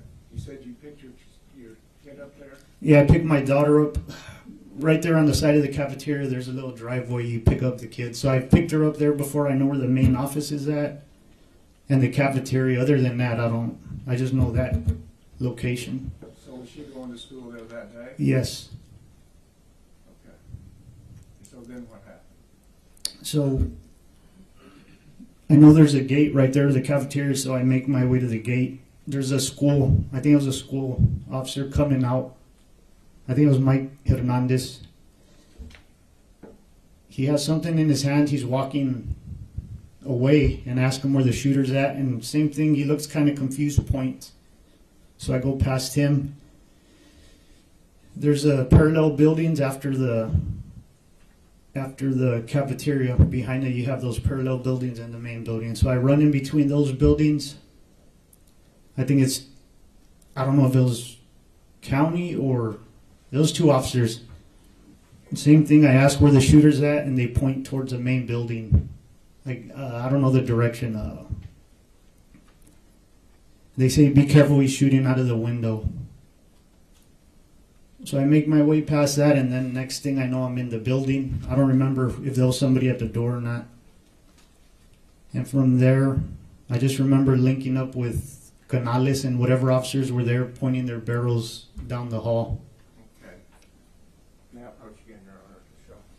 If you'll show us the path that you took from your vehicle to get to the building that you're talking about. So I was parked here. I made my way over here towards the gate. This is where I ran into the other officer. Ran through here. Those two officers, I believe, right here. Then I made my way into the building right here. These are the windows they were talking about that he was shooting out of. Where were the officers when they told you, be careful, he's shooting out the windows? Somewhere right around here. And did they point to the windows they were talking about? Yes, it was going to be these windows here. Okay. So when you found out that he was shooting, did that stop you from going forward? No, I just ran quicker. You did what? I just ran faster to get in there. To get in there? Yes. When you found out he was shooting? Yes. And where did you go? I made entry to this doorway right here, and that's where I can't remember what happened between here, and I linked up with those officers. I can't remember if someone was at the door either. Okay. But you got to the main hallway, Yes, sir. and then you say you linked up with other officers. Yes. Tell us what that means. So when I get there, I make contact with Lieutenant, I believe it was Lieutenant Adrian Gonzales, and they're just briefing me on the situation. They're telling me which classroom they think the shooter's at. I remember them describing the chair. They point, they're like, where the chair's at. At some point, I asked if they wanted to make entry, and no. They say something about a negotiator and a shield. He explains that they got fired at as they approached the door. And so what did you do when you found out that the police officers had been fired at? There wasn't really much I could do. Whatever they needed, I just joined in on whatever they were doing. So what did you do? What did you join in On on? the hallway, I just stood left of, I believe it was Adrian Gonzales. I just stood left of him, pointing my rifle there, waiting to see what was the next plan. So you joined in with a group of officers? Yes, sir. And do you know what the purpose of those officers was? I think they were waiting on like I said, I remember him mentioning a negotiator and at some point a tactical team of something. And while you were there, did a tactical team arrive? Eventually, Bortak showed up. And what did you do when Bortak showed up? It's a little bit of a blur, but I know I talked to them, asking if first, when they got there, I thought they were going to have some kind of equipment to breach the door, which they didn't. I remember asking about a sledgehammer. Eventually, that rifle-rated shield came up, and that did show up eventually, but just little things like that. I could hear them talking about breaking windows. It didn't happen. And so, with Bortak, you expected there to be some equipment, Yes. and that equipment wasn't there. No, just what they were wearing. Okay. Well, and one thing specifically you said was a sledgehammer. So anything to maybe break the door handle. That's what I was thinking at the time. And then the shield, because I don't know how many whacks it's going to take. But just little things crossing my mind. What do you mean by how many whacks it's going to take? To break the doorknob. or I don't even know at the time. I don't know which way the door opens, just to try and break the door down.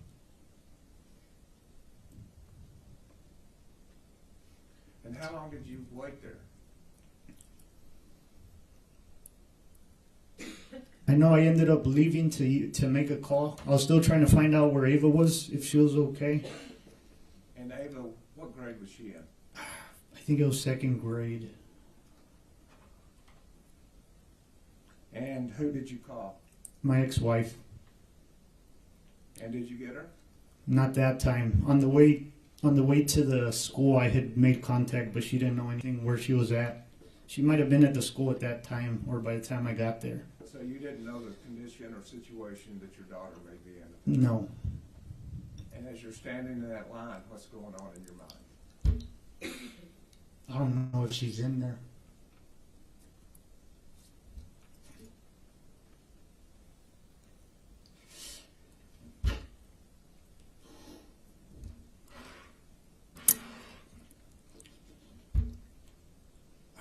And what, was there any further delay? Just the locked door situation. And how did y'all resolve the locked door situation? With the master key. Once the master key arrived, what happened? I'm not sure if it was used on the janitor door, but when we breached the classroom, they did use that master key. So they opened the door and we breached. So they used the master key and you breached? Yes. Well, you weren't a school district police officer, is that correct? No. Were you a Uvalde police officer? No, sir. Uvalde County Sheriff's Office? No. You were from Zavala? Yes, sir. How is it that you ended up ahead of those people? Nobody stopped me. And when you were part of the breach, why is it that you went in? I was there. Nobody stopped me. Wasn't it dangerous? Yes. But that didn't stop you? No. And why is that? Because I was there. And how many people made up the breach?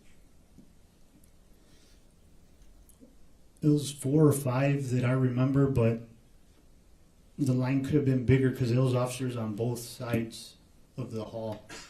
But as far as I remember, it was 4 or 5 of us that were going in first. And what agencies were they with? It was me with BORTAC, and then I'm not sure if the PD was behind me.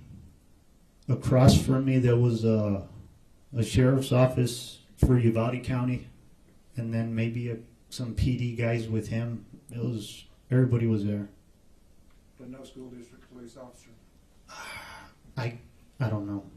Okay. And so tell us how you breached. After they unlocked the door, I think they got both classroom doors open. We make entry. It's dark, can't see anything. As soon as I make entry, I realized I don't have a flashlight, I can't even see. So I look to my right and there's a pile of the bodies.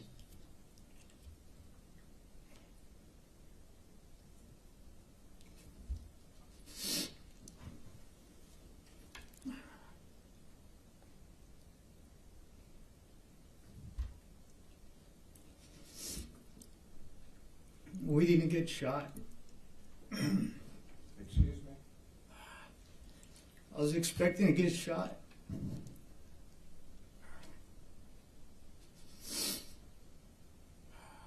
You didn't know where the shooter was? No, I thought he was going to be to the right as soon as we made entry. You thought he was going to be where the bodies were? Yes. So that's where you focused your attention? Yes, but it was hard to see. It was dark. And then the door, you hear a door creak open in front, and then the shooting starts. When you say a door creak open in front, what do you mean? Where was that door? It was directly in front of us. whoever was in front of me, whether it was a guy with a shield or a Bortac, I don't know if he was in the stacks a little, I was either 2 or 3, so I don't know if someone peeled right, but whoever was in front of me, the door was right in front of him. So the guy with the shield, more than likely. Was it across the room, It was straight in front of the door. in front of the entrance door? There was another door across the room. Yes, sir. Thank you. And so, tell us what you heard and what you saw. So the shots ring out From where? directly in front. I could hear the shots coming. I'm carrying my rifle left-handed, so I can't even pick it up because we're so close together. Eventually I transition to the right, fire a couple rounds, and it jams. Something happens with it. I'm still not sure. It felt like a long time. I know the video's fast, but it felt like a long time. Eventually shooting happens behind me, and then it's over. And in front of me there's someone with long hair face down, and I think I thought it was a teacher at first because he had long hair. They flip him over and I could tell it's the shooter. He's in all black. We still have a classroom to the left. So me and another officer peel that way. And I look down. You say that way to the left? Yeah, we turned to the left to go into the second classroom, and I look down and there's a little boy. And his shin looks pretty big. He looks older than my daughter.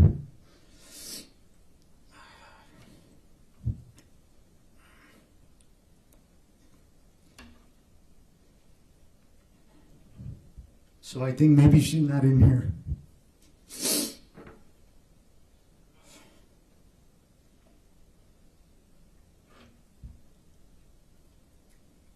And then in front of me, there's a girl with a pink dress. And I thought I saw her stomach move. Like she took a breath and held it, I'm not sure. And I asked the guy to my left, did you see her breathe? But at this time, it makes sense now. I'm not getting responses, but I have a gas mask on. I don't know if he answered me or not. But right after seeing hers, when all the chaos in there started, the desks being pushed everywhere, screaming, I got out of there at that point. Once they flooded the classroom, I left to look for my daughter. I didn't want to look in there, see her in there. So you took care of the shooter, and then you went to look for your daughter. Yes, sir. Mr. Turner, microphone. I'm sorry, I moved away from the microphone. And where did you look for your daughter? From where I parked to the east of that towards Highway 83, there was a little field there. Somewhere along the way I got info that there was kids there, like a staging area, so I made it there, looked for Ava. She wasn't there. The superintendent, Dr. Harold, was there. There was a teacher there, a teacher aide, and I asked for Ava, and she said she's at the Civic Center. So I felt a little relieved, and I asked her, you saw her get on the bus? And she says, no, and it makes me mad.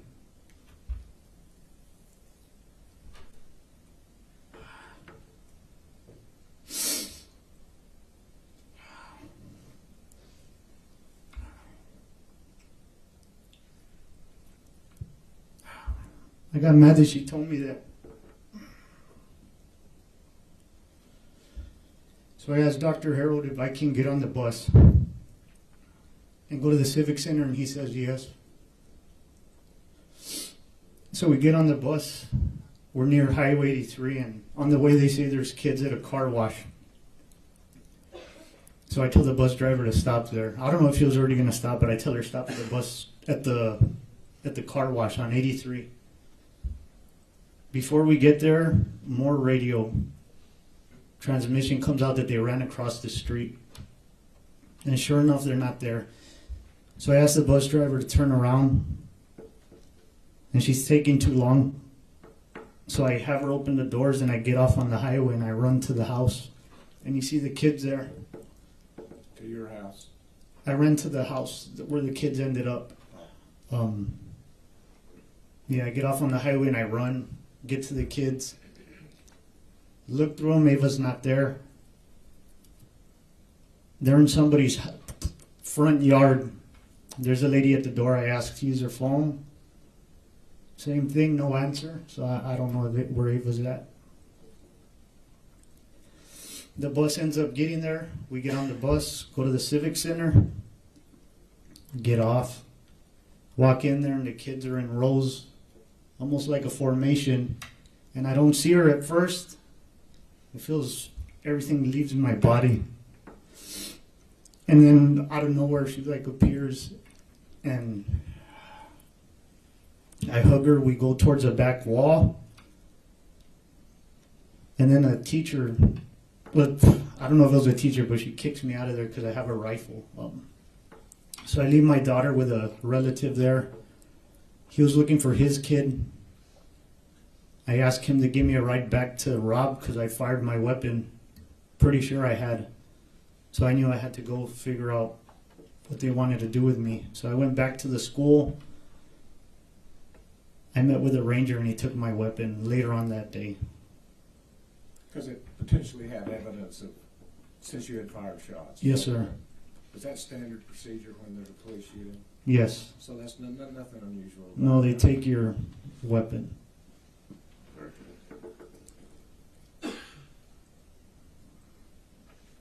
Thank you. Pass. Yes, sir. You're a sergeant still? I'm with the investigators now.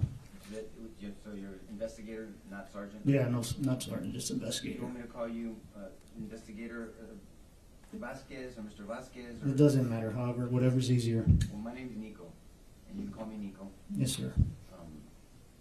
I didn't want to cut you off. A lot of that you were saying was not relevant to Adrian, right, or this trial, but Okay. you know, I think we all just wanted to hear from you, and we're grateful that your daughter's okay, and thank you for your service. But have you testified before in your duties as a police officer? Not to this magnitude, but In trial you have? yes, sir. Have you been cross-examined by a defense attorney? Yes. Maybe, okay. Well, there's no gotcha. You're not the opponent here. We're just going to ask questions. I'm going to ask for your information and what you knew or didn't know, and really talk about some of your experience, okay? Okay. If you don't understand my question, you stop me. Say, Nico, can you repeat that? Or I don't understand what you're saying, and I'll do that. Yes, sir. So it sounds like, may I call you Joe? Yes, sir. Okay, thanks, Joe. It sounds like that you were kind of operating in two functions. You were operating as a law enforcement officer, but also as a daddy. Whatever I was needed. I know, but you don't divorce yourself from being a daddy, right? No. I mean, you weren't just going to any school. You were going to the school. I mean, in all of us as parents, there's a lot of schools that we care about, but then there's the school that we care about where our children go. Mm-hmm. Is that a fair statement? Yes. Okay. And no trick questions. Just No, I you understand. understand me if I'm. So you were driving. At some point, you realized it was Robb Elementary, Yes, sir. and then you knew that your daughter went to school there. I didn't know at first, so I have the kids and the ex on a group, and I know two of my kids were going to Morales Junior High, one was going to high school. Ava, I didn't know what school she went to. They said Robb when I was on the way. Got it. Okay. But at some point, you realized that was the school that your daughter goes to. Yes. Because you've actually, like you testified to this jury, you've picked her up from there before. Yes. Okay. And so you get there, and you testified that it took you 20 minutes or less to get there. Believe so. About. And you said that you stepped in the building at 11:50 something, right? So, yeah, I'd have to look at the video. I believe it was something like. If I represented you that it's 11:56:28, does that sound about right? Sounds about right. 11:50 something. And you said that you threw on your vest, but you weren't aware of its rating. Yes. Is it a vest that you wear on a regular basis? No. Okay. That's not a duty vest. Okay. Where did you get that vest from? It's from the sheriff's office. So is it kind of a vest that you grabbed and maybe that's why you didn't know what was it rated for? It's more of like a tactical style vest, something you wear over, not part of a uniform.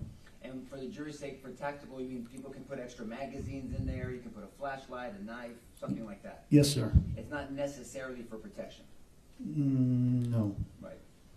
Okay, so then it looks like you showed up the jury on this, that you parked where the drop-off is, and looks like you entered the east side of the building. Yes, sir. You know now that there's a north side, there's a west side where this animal entered the building, right, this shooter? Yes. And then there's the south side, and then you entered the east side, correct? Yes, sir.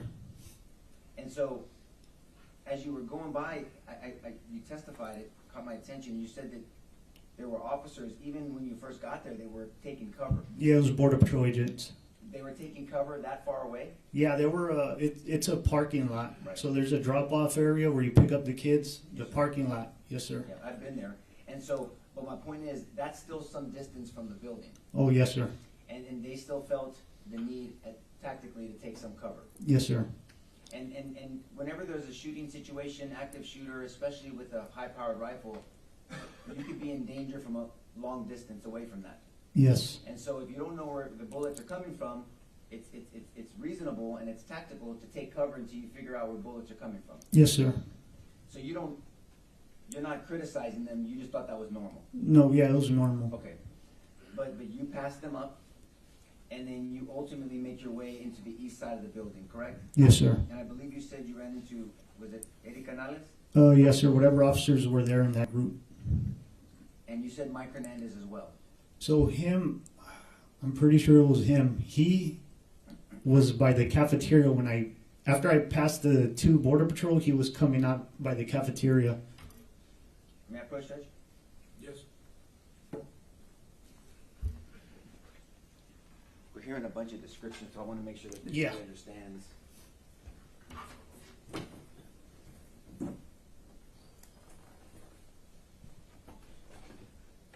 You understand what this is? Yes, sir. Can you show us what we're against, for clarity? So this is the pickup area. I parked here. I believe if it was Mike, it was somewhere around this area. And what was he doing? I'm not sure if he was walking out. I don't know if he had keys in his hand or something. He was doing something, I don't know what, but he was walking the So opposite. you're walking this way and he's walking opposite? Yes, sir. Okay. And Mike Hernandez, he works for Just what? here, could you move? I don't think these folks can see, maybe just. Oh, I'm sorry. Sorry about that. And so Mike Hernandez works for which PD? I think he was part of the school. at Okay. the time. And then so you make your way down, and then where do you see the Border Patrol agents? So the Border Patrol, the first ones I come into contact with were it's a parking lot. I believe it's right here. And then it's Mike, I believe it was Mike. And then I run into another couple officers here. I don't know if it was PD, county, I don't think it was Border Patrol. And for the record, you're pointing out the Border Patrol agents were kind of parallel or side to the drop-off area on the entrance. This is really the entrance of the school, right? Yes. It's really it's east facing, but it's the entrance to the school, right? Yes, sir. And the Border Patrol agents reasonably and tactically were taking cover over here. Yes. You later knew that the shooting happened here, but they were taking cover over here. Yes, sir. Okay. And so then you make your way down, and then you enter through the east side of the building. Yes, sir. Okay. And then now that you passed Mike Hernandez and you passed the Border Patrol agents, now you come in contact with Eddie Canales? Yes, sir. And who does Eddie Canales work for? Uvalde PD. Uvalde PD. That's different than the school district, right? Yes, sir. Okay. And does he have rank with UPD? I think he was a lieutenant at the time. So Eddie Canales, and is he briefing you about what happened? Yes. Okay, you can have a seat, I'm sorry.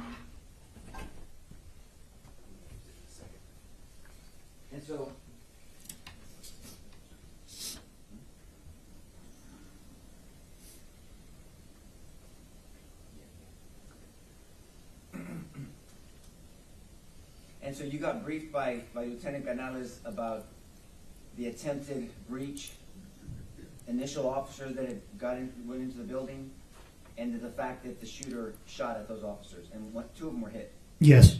One of them was skimmed in the head, and the other one was hit in the ear. Yes. You're aware now that officers early on initially tried to get into that building and tried to breach that classroom, right? Yes. And one of those officers was Adrian Gonzales. You know that, right? Now. No, yes. Yes. At the time you didn't know, but you knew there were early officers before the 376 officers showed up. There were early officers, 5 to be specific, that tried to breach. That went into the building, and 2 of them were hit. Yes. Do you know now that they came in from different angles? Some of them came from the south, Adrian and another officer, and others came from the north side. Yes. And tactically, that's not wise, but you had no choice, right? Yeah. So may I stand up, Judge? Yes.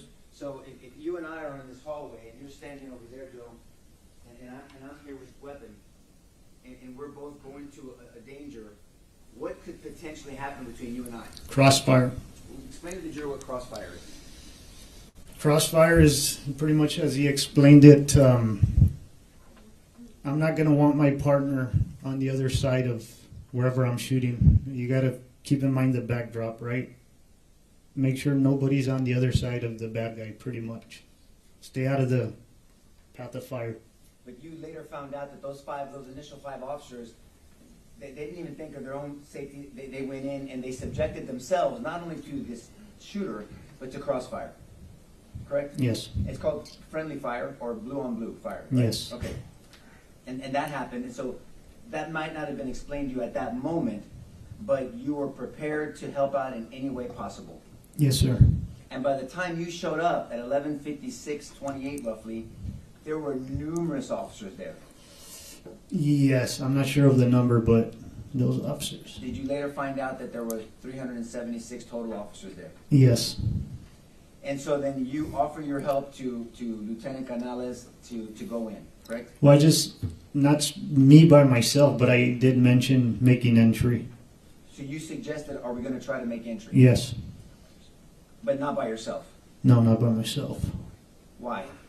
You need a team, and there's enough of us there to form one. So I don't know if that's been explained to the jury. So explain, well, why do you need a team to breach a door? Of course, they teach if you're by yourself, you go by yourself, but if there's enough for a team, you're going to form a team. The first guy, the second guy might get hit, second or third, the rest can return fire and take out the shooter. And there's a difference in breaching a door. There's a difference between an inward breach door, inward swinging door, and an outward swinging door, correct? Yes. And we're going to talk about some techniques of breaching, but explain the difference between an inward swinging door and an outward swinging door and what the complications are. An inward door, you'd be able to probably kick open. It's easier to breach. Outward door with a steel frame, you're not going to be able to kick it open. Usually those open towards hallways, corridors. Judge, may I stand up?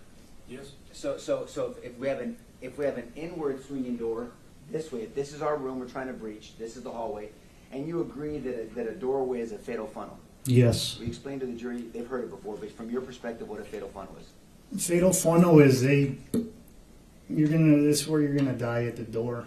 It's easy to, like right now, you can point where you came in through without even looking. That's the advantage this person has. They know where you're coming in, you don't know where they're at. And you're funneled in, and so it's a narrowing of an area that subjects the person coming through the fatal funnel to high vulnerability. Yes. And that's what you said, you're going to die in a fatal funnel. Yes.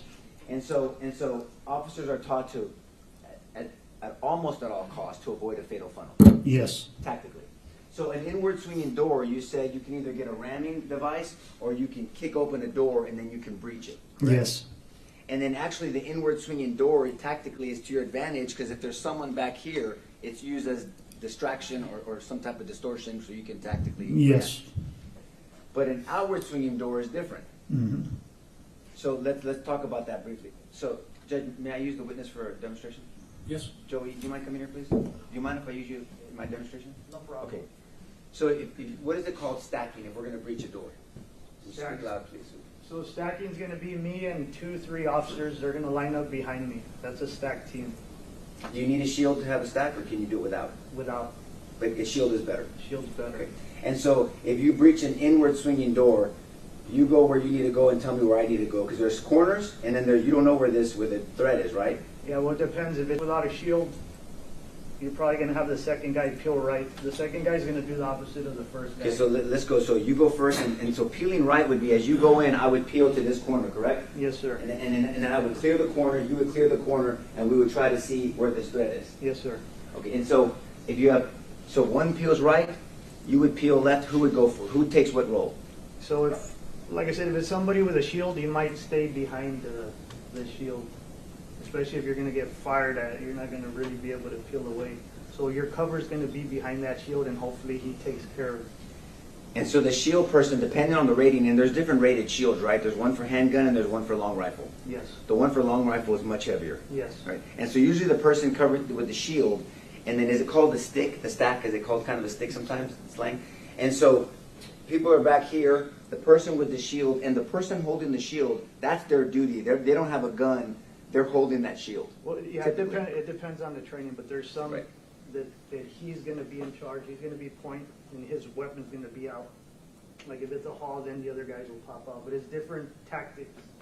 And so different people have different opinions about tactics, right? Yeah. Can we talk about an outward swinging door? Yes. Okay, can we use, Judge, may we use the jury room for a second? Just the door, we're not going in. Yeah, I mean, they can see. Can you guys see?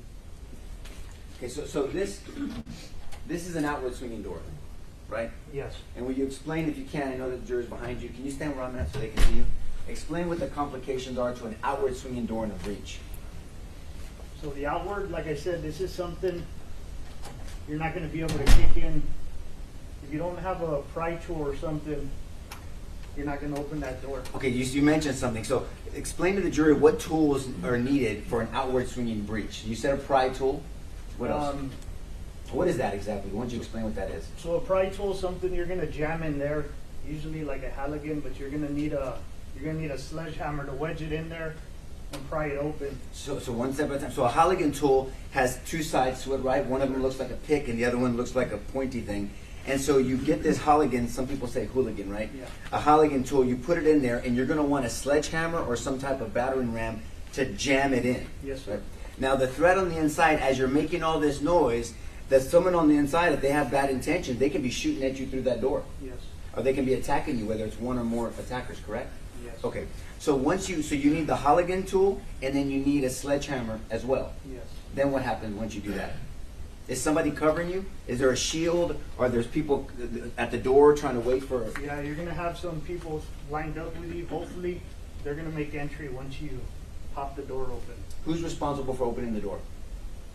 Whoever has a Halligan tool, it could be the point guy. So I'm positioned here, you're positioned there. Hopefully there's a shield in front of me, but this person's vulnerable. Slam, slam, slam, break the lock, and then I pull and I open up this way, and then you guys Yes. breach. And then is it the same peel off right and left? Pretty much depending on the layout of the room. But now that shield has to be first. Yes. Thank you, sir. So is it fair to say there's much more complication to an outward swinging door? Yes, sir.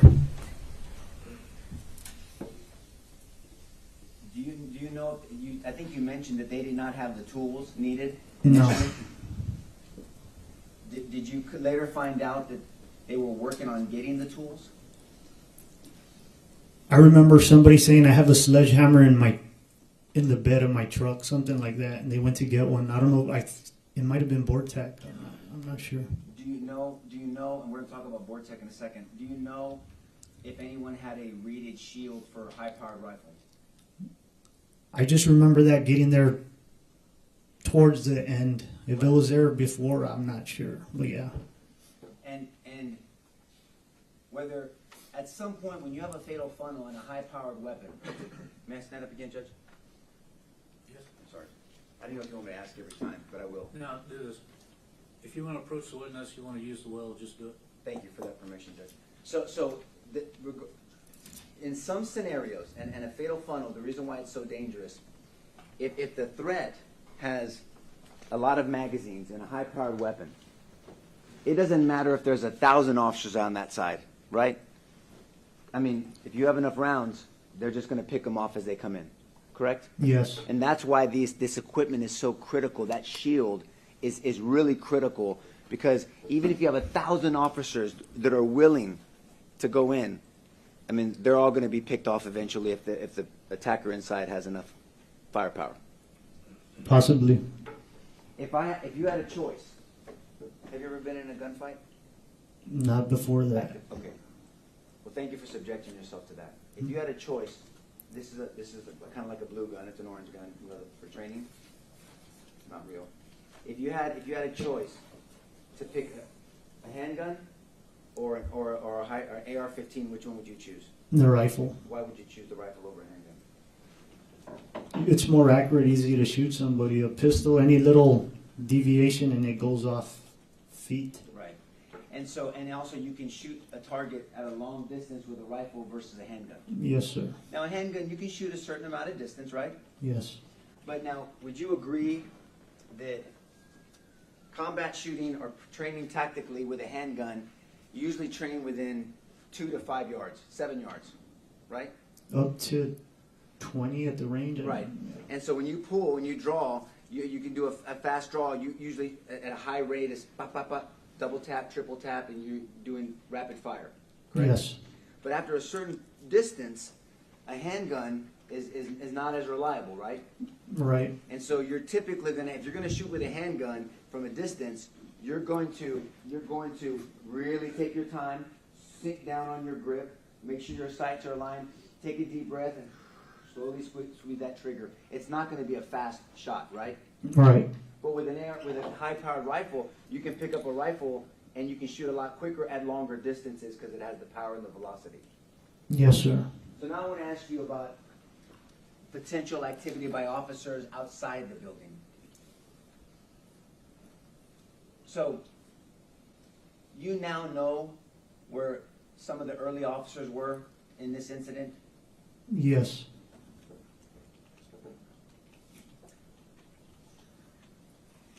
And just really quick before we get to this part, the breach to that door was at 12:50, correct?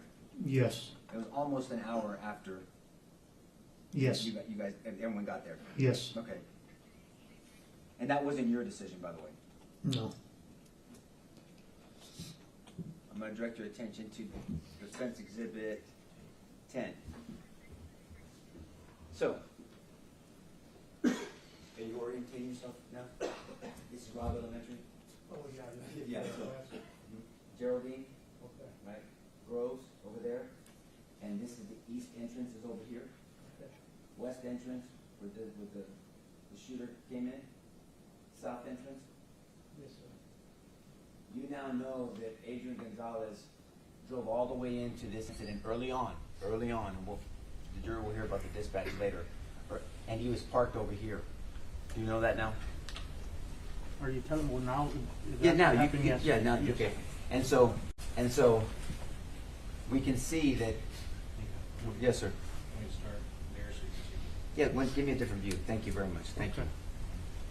You want to get oriented a little bit? I got it. I understand the west, the east. Yes, sir. You see that vehicle over there? Yes. Okay. That's. Excuse me. That's a police officer unit. Yes, sir. And that's where Adrian Gonzales parked. Okay. And so, if an officer is here, there's no line of sight to a shooter that entered into the west building, correct? Correct. And so, this officer here, after hearing gunfire without a line of sight, it's reasonable to take cover for some period of time to observe and orient yourself to what's going on and what's going on around you, correct? Makes sense. And if the officer's by himself, it's different. Do you think tactically it's different than an officer that shows up to a potentially dangerous situation by themselves versus having backup? Yes. And so your tactics have to be a little bit different, right? Yes. As you described and educated the jury about tactics of breaching, there's tactics of trying to assess a situation when there's shooting if you're by yourself, Yes. right? And so, would you agree with me that in this area there is no cover that you can see? Just the car, but I mean, it's not going to stop bullets. Okay, I want to talk about that. Why did you say that? Why did you tell this jury that a car is not going to stop bullets? I mean, it could travel on the hood. It can go through doors. It'd have to hit the engine block to stop, more than Okay. likely. Right. So with a vehicle, there's the difference between cover and concealment, right? Yes. And the jury's heard this already. Let's say this was covered. I'm concealed. My upper body's concealed from you. I'm not covered from you, right? No. You could shoot through this Yes. TV, but you couldn't see me. So a car is mainly concealment, and only portions of it is cover, right? Yes. And you said the engine block is pretty much maybe the wheel frame, whatever, Yeah. but is the only cover in a vehicle, right? Yes. A tree is not cover. No. An open field is not cover, correct? No. This tree is not cover, right? I can't tell how large the root is, but if Fair that's enough. all you got, yeah. Right. And so an officer is by themselves is going to take some time to assess sounds of fire, right? Not visual of fire, sounds of fire. Would you agree with that? Yes. And there's no special training on being able to hear. If I hear a gunshot, that's a 9mm AR-15 on the south side of a building because there's echo. Yes. So you hear fire, it might sound different vibrating off this building versus inside of a courtroom or outside in an open field, right? That's true. And there's no special training that you can tell where fire's coming from. No. So,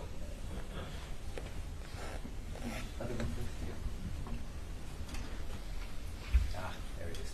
Now we're back to this one. So, we have an officer over here, and let's say for hypothetical, maybe you know now, there were 3 officers over here, right? Okay. And that these 3 officers arrived 25 seconds after Adrian to the scene. Would you agree that these 3 officers have a different line of sight to the west side of the building than Adrian over there in this southeast corner? Yes. Line of sight meaning that I can get a visual. Like I can see the person at the back, even though I have my glasses on, the person at the back of the courtroom, I have line of sight to the gentleman at the back of the courtroom, right? Yes. These officers potentially, you may or may not have personal knowledge, have line of sight to the west side of the building, right? Yes. And if an officer had a long rifle, a long gun on this side of the building, that would be a weapon that would be more suitable to making that shot than a handgun. Yes. And if those officers thought they were undertaking fire, then they know that there's a threat from this individual on the west side of the building. If they're taking fire? If they thought they were taking fire. Oh yeah, then they, yes. Would it be reasonable for these officers to think they're taking fire even though there would be no evidence of them taking fire?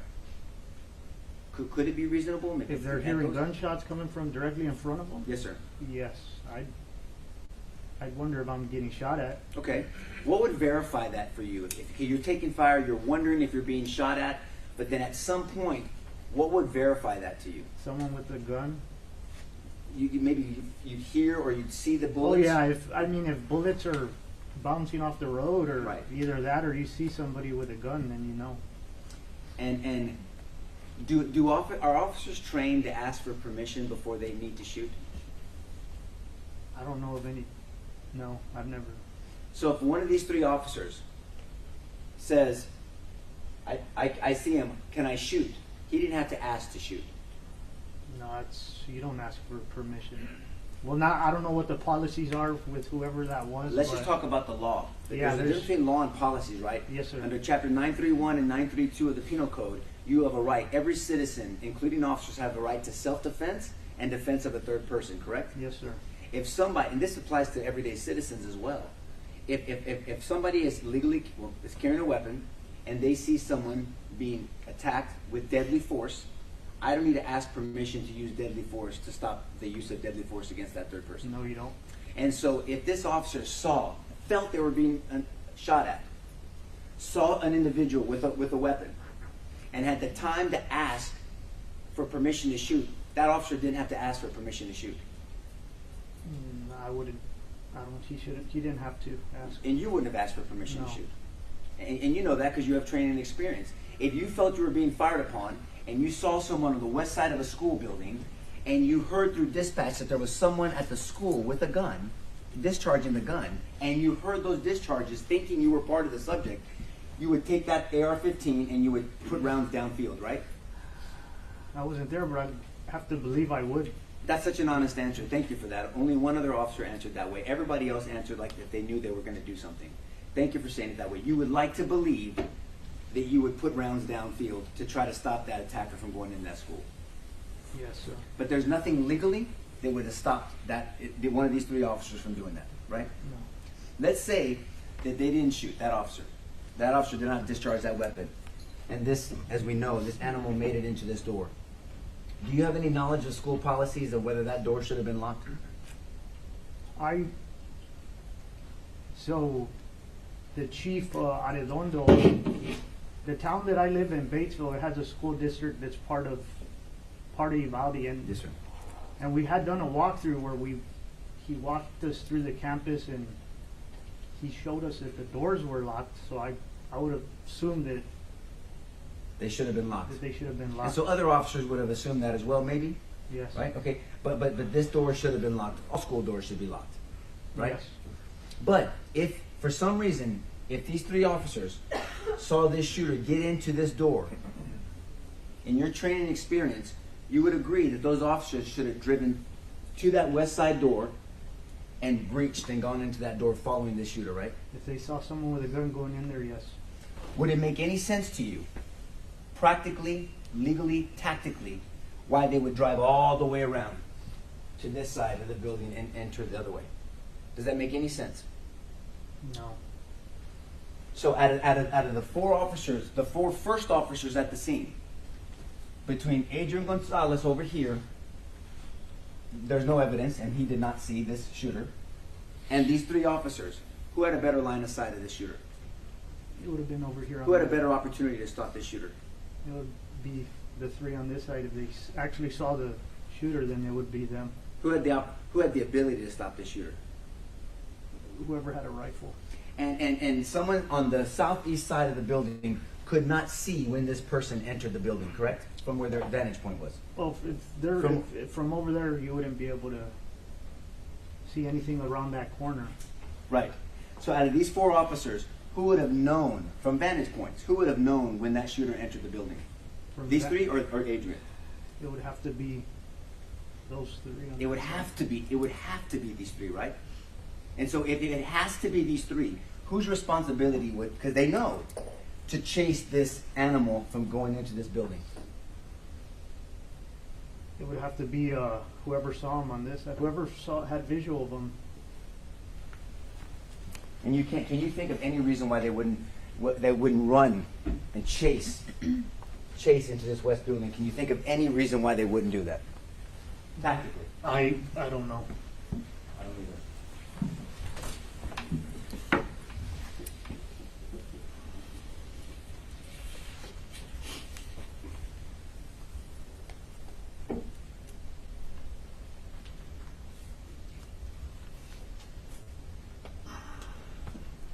Just want to talk about the breach briefly. I think you testified that when they unlocked the door, they didn't use a Halligan, they didn't use a sledgehammer, they didn't use a wedge, a pry bar, nothing, right? They got a key. Yes, sir. And do you know now that Adrian Gonzales is the one that found the key for them? No, I didn't know that. Okay, so they finally got the key, and then they open this door and they breach. And when you guys come in, the shield takes fire. Right? Yes. Because actually somebody in the back of the stick, the back of the stack, takes a graze to his head. Yeah. And then they return fire and they send that son of a bitch to hell, right? Yes, sir. That's a witness. May I interrupt? Yes, sir. I want to start with what you said about waiting for other officers to arrive versus going in by yourself. Yes, sir. What is your training if you're by yourself and you hear an active shooter? Stop the killing. If we're going by alerts training, it's stop the killing. Do you wait for 3.5 minutes? No. What do you do when you hear the gunfire? Approach it. Stop it. Approach the gunfire and stop the gunfire. Yes, sir. That's pretty standard police work. Is that correct? Yes, sir. Nothing new about that. No. And so if you just hear the gunfire but you can't see the gunfire, what do you do? Can you see that? Yeah, that's- If you hear the gunfire but don't see the gunfire, what do you do? Try to assess situation, see if you're getting shot at, or if somebody else is getting shot at. And if there's shots and they're not at you, what do you do? Look for where they're coming from. And how do you look for where they're coming from? Take off in any direction where you think it might originate from. And that can be from the sound of the shots fired? Yes, sir. When you got to Uvalde, how did you find out where the shooter was? Just by asking. And you followed the direction from the people you talked to? Yes, sir. And did it take you 3.5 minutes after being told where the shooter was for you to act? No. Did you stand there for 3.5 minutes trying to decide if I should go forward? No. What did you do? I just ran wherever they told me he was at until I met with the other officers. Even though it could be dangerous for you? Yes, sir.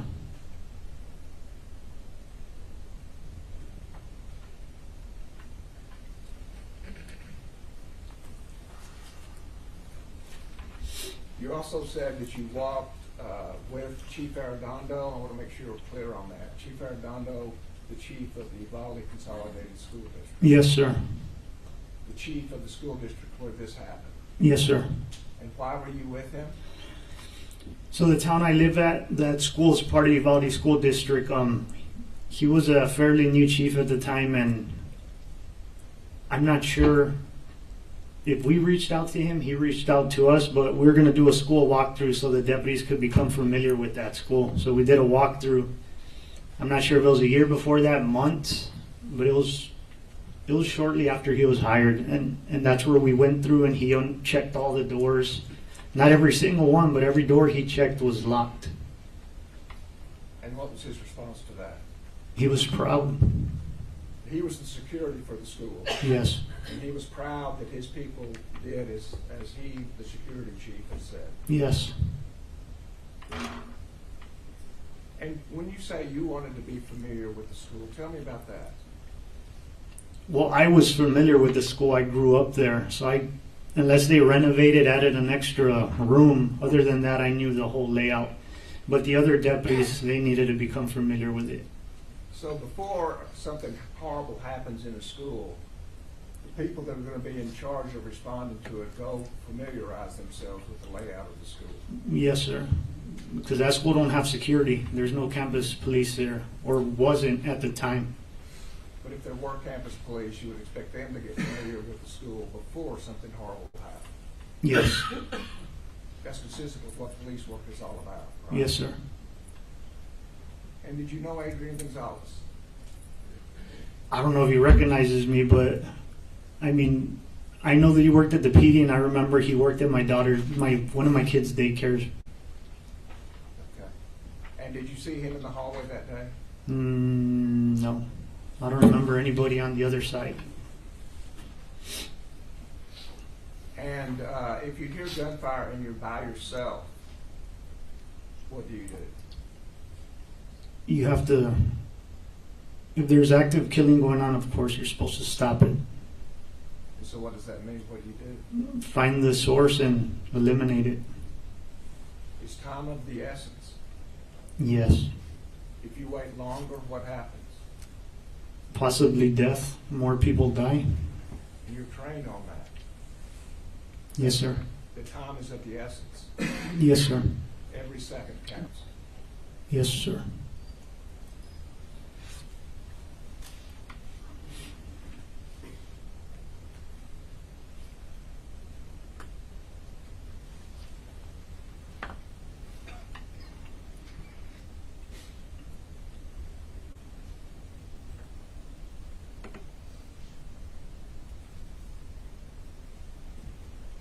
And because you've been trained, and the defense has sponsored you on that issue,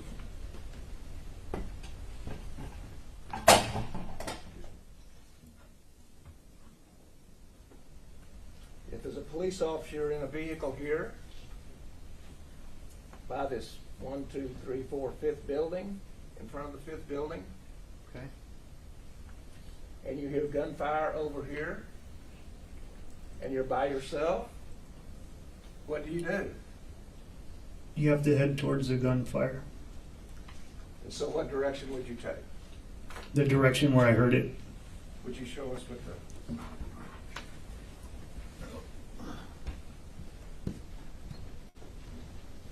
So it depends where I would have heard it. If I heard it over here, I'd go over there. If I heard it on this side, I'd make my way this way. I just go towards where I hear the sounds.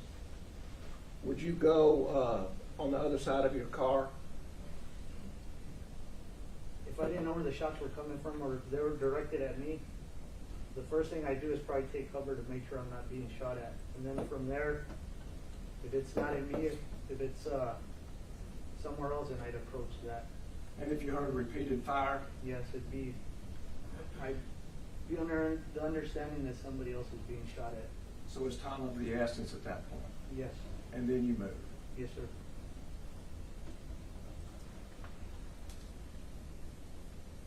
And if you're alone? Same thing. Take cover if I think I'm getting shot at. If I realize it's someone else being shot at, approach that area. And if you believe the shots are coming from the teacher's parking lot and you start here, what happens? I mean, is this building covered for you at that point? It's brick, yes. If it's brick, it is covered. But what happens as you get to the end, to the edge? And there's something in the way, so you have to stand far away from it to get a pretty good view. But you just pile around here and see what you see. And if you see the shooter, what do you do? Eliminate them, shoot them, whatever you can do. And if you have a handgun? That's all you have, you use it. Preferably you want to get close enough so you don't miss, but you use what you have. What if he has a rifle? I try to get close to something as I shot to get stable.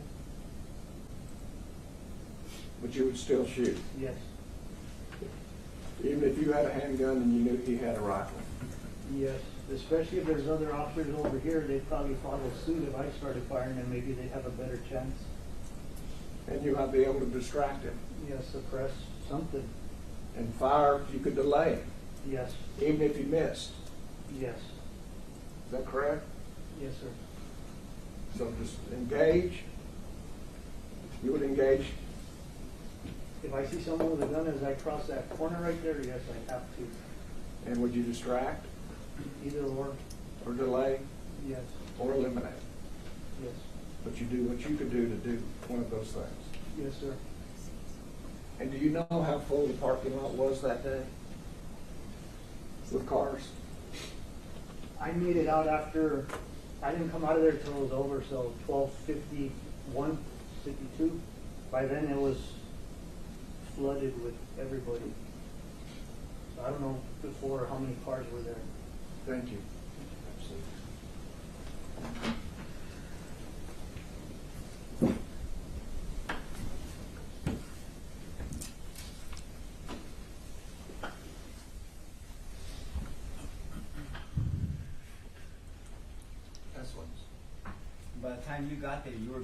By the time you got there, you were being briefed by people. Yes, sir. So by the time you got there, you were taking instruction by fellow officers that you trusted. Yes, sir. And they had been there longer than you, so you knew the circumstances. You already been heard. You had heard some of them. So you taking direction from officers that have already been at the scene and are briefing you because they've been dealing with it for a while is different than you arriving at a scene with a potential witness. Would you agree with that? Yes, sir. So the first officer that showed up, if there's a witness there with him on the southeast side of the corner, and that witness could be hysterical, you don't just take directions from a potentially hysterical witness, do you? Well, I mean, if they say they point somewhere, I'm going to look and see if what they're saying is making sense. Well, okay, see, you said some things that make sense to me now. You're going to look, you're going to observe, you're going to orient, and then you're going to confirm whether it makes sense or not. Yes. What you're not going to do is show up to a situation, you hear gunfire, you think you're being shot yourself, and then you deal with somebody who's a witness saying, over there, no reasonable officer is just going to start running over there in this area that you don't see the threat, right? Yes. I mean, you wouldn't do that right away. No, I wouldn't. I'd try to figure out where it's coming from and then head that way. That's right. And so when you say try to figure out, that takes a little bit of time to try to figure things out, right? Yes. It took 376 officers over an hour to figure things out, right? Yeah. No, I asked him about it earlier, Judge. Overruled, you can answer if you know. It took 376 officers over an hour to figure things out, right? Yes, sir. But the government was asking you about 3 minutes with Adrian by himself? Yes, sir. So we talk about it takes time to assess the situation. That's observe and orient, and then you decide, and then you act, right? That's what your training is. Yes. But it's so much harder when you're not seeing a threat, when you're hearing the threat, right? Yes. And you testified earlier, there's no special training. All these wonderful officers here, they don't have special training on hearing a gunfire and then knowing exactly where it's at, correct? Not that I know of. Neither me as well.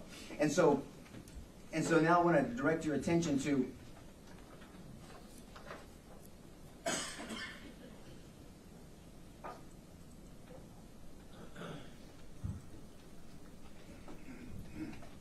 So I want to talk to you about what you know now, maybe what Adrian did. They were looking for a master map, a layout of the school, correct? Yes. Because you said you were familiar with the school because of your daughter being there. I knew of the two buildings. I knew where the check-in was and the cafeteria. All the other buildings, I've seen her run from every direction. I don't know which kids go where. Pretty much. You know now though that Adrian drove into the trouble, right? All the way in the southeast corner. Yes. Right? By himself, right? By himself. Yes, sir. Okay. And then you know now that he was one of the first officers, one of the first 5 in the building. Yes, sir. You know now that he was in a fatal funnel with those first 5 officers, and 2 of those officers got shot. Yes, right? sir. You know now that he stayed in the fatal funnel until he got directions from the supervisor to go call SWAT, right? I didn't know that. Do you know that now? I know that now. But if an officer is told by a supervisor, once there's other officers in a fatal funnel or in a situation, to go get help, get SWAT, would it be reasonable for an officer to leave the school or leave a situation to call SWAT?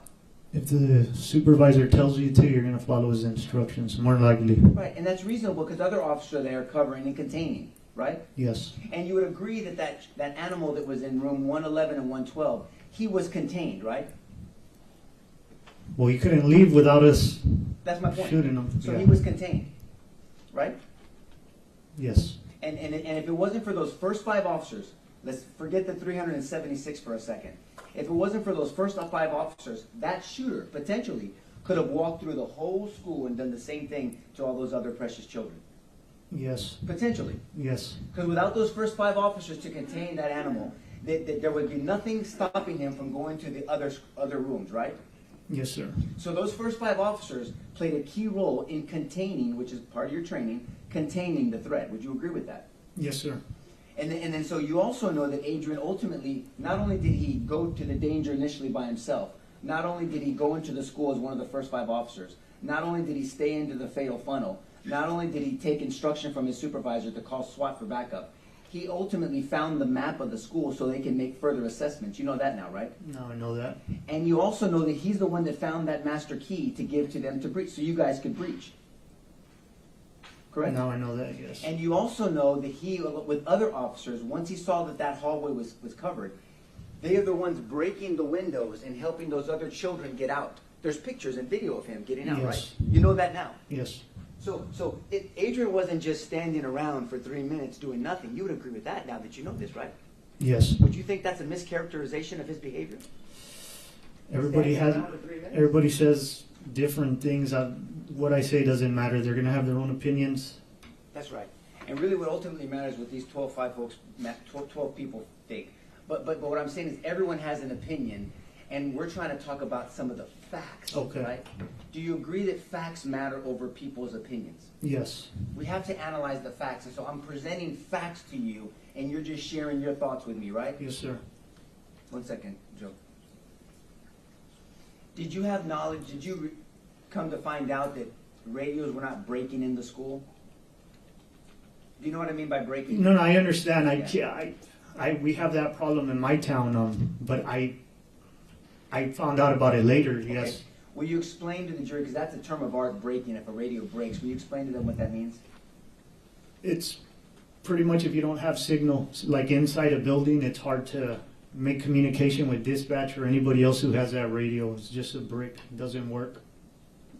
And so maybe that makes more sense why the supervisor instructed Adrian to go outside to call for SWAT, because radios weren't breaking just like in your town? Yes, sir. And direct your attention to that breach that you and the other board TAC officers did. That, and again, this wasn't your decision, but that took an hour to happen. That breach took an hour before it happened. From when you got there, it Yes, took an hour. yes, yes, sir. Right? But the government asked you about 3 minutes of Adrian being by himself, right? Yes, sir. But it took over an hour for that breach to happen with 376 officers there? Yes, sir. That's the witness, Judge. Yeah, okay. Yes?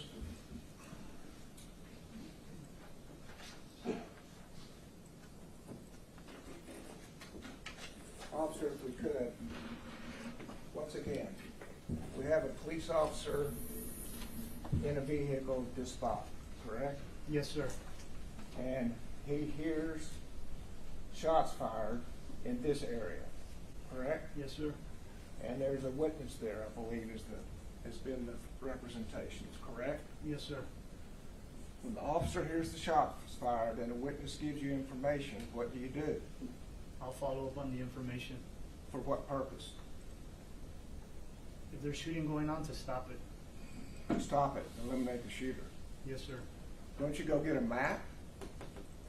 Not if I hear the shots. I'll try and figure out the general direction and then approach it. Don't you go get keys? No, if it's outdoors, you don't need keys. If it's outdoors, you don't need keys. No. You don't have a fatal funnel. No, sir.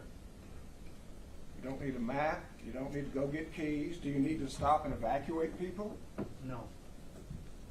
So the fact that you may end up eventually evacuating people doesn't say what you were doing those 3 minutes, correct? No, sir. But he certainly wasn't approaching the gunman. No, sir. And you didn't hesitate to do that. I just asked and went. You just went. Yes, sir. Thank you. Absolutely.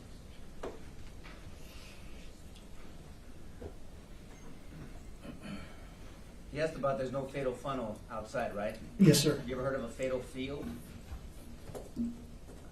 I made it up. So a fatal field, yeah, don't worry, it wasn't a trick question. So if I'm in a field, an open field with no cover, a handgun versus an AR-15, Yeah, it's bad. yeah, it's bad, right? And so you don't just run without any, you said follow up on information.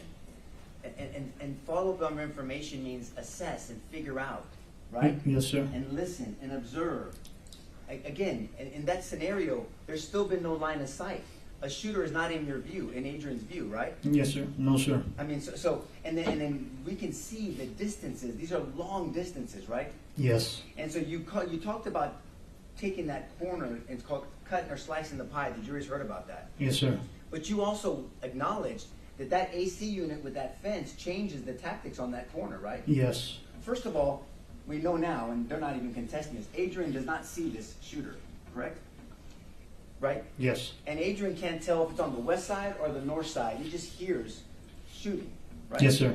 So whether he should run east or west, maybe getting instruction from a person that's frantic and stressed out, right? Yes. And stress, as we've heard other witnesses, but you know through your training experience, can do interesting things to your sight, your perception, and your hearing, right? Yes. You've heard of tunnel vision. Yes. You've heard of auditory exclusion. Yep. You've heard of perception distortion, correct? Yes. Perception distortion means that what really happened is distorted by stress, so your perception becomes your reality, and you think that that's what really happened. Yes, sir. And that can happen. And that's why you're trained that if somebody is excited, understandably, by the way, nobody is criticizing this young lady at this point, but that you're not going to just do whatever they say immediately. You have to wait, assess, follow up on the information, meaning it takes a little bit of time. Yes, sir. Especially if you don't have line of sight of the shooter, right? Yes. If you have line of sight of a shooter, like those 3 officers in the corner, you don't have to, your assessment's going to be a lot quicker. Yes. Right? So the 3 officers in the corner, if they were getting information from a very understandably excited witness, they can assess that words that they're getting because they have a visual, because they're following up and they're observing and orienting orientating themselves to the circumstance because they can see what's going on, right? Yes, sir. Very different, right? And so those officers had a line of sight. One of them asked for permission to shoot and had the ability to shoot and stop, right? Objection repetitive, Your Honor. All right, I will sustain that objection. But what we know for sure is nobody from that corner followed the shooter into the west building. No, sir.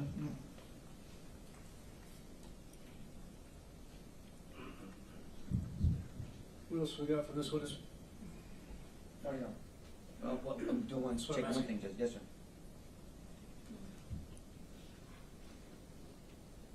Do you know now, but by the time that Adrian radioed in potential position of the shooter, he was already in the building? Yes. Pass the witness, Judge. Okay, recall either side. No, Your Honor. No, Judge. Okay, sir, you are excused with our thanks. I'm going to tell you the rule's been invoked. You know what that is. Yes, sir. Just try to avoid talking about the case until you know the case is over with. Yes, sir. That's your time today. Thank you very much.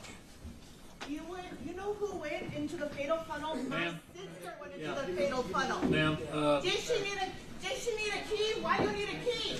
ma'am, go ahead and Wasn't have it a seat. locked? Y'all are saying that she didn't lock her door. She went into the fatal funnel. She did it!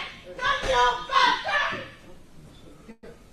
Okay, ladies and gentlemen, I'm asking you to disregard the outburst. I forewarn these folks, if they do that, there's not going to be any warnings. They're going to be removed for the rest of the trial. That's unfortunate, very unfortunate. So thank you very much. We'll see you back here at 1:30, and remember my instructions, 1:30. Days in trial. I want this case to go to verdict. Any further outburst will just echo the attempt for another motion for mistrial. So please think about that. We're trying to get this case to the jury, and these are not helping. And soon enough, if it continues, I will have no choice but to grant a mistrial. So please think about that. All right, we're in recess, 1:30. All right.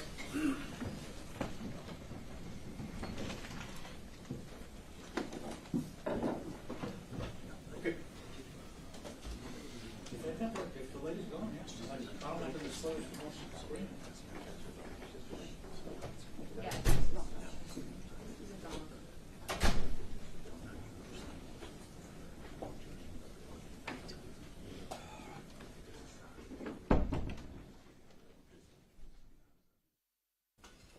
Okay, please be seated in the courtroom. Members of the jury, the stay is called. Its next witness in the case who is under oath. So you may proceed when you're ready. Thank you, Your Honor. Would you introduce yourself to the jury, please? Yes, sir. My name is Teresa H. Samaripa. And Ms. Amaripa, can you tell us where you live? I live in Uvalde, Texas. And how long have you lived there? 28 years. And are you employed there? Yes, sir, I am. Can you tell us who employs you in Uvalde? I work with the Southwest Texas College Law Enforcement Academy. Okay. Southwest Texas College? Yes, sir. And is it exclusively a law enforcement academy? It's part of the college. It's one of the programs the college offers. Is the law enforcement academy? Yes, sir. And what is y'all's general purpose? We train students to become peace officers. In addition to training students to become police officers, is there also continuing education? Correct.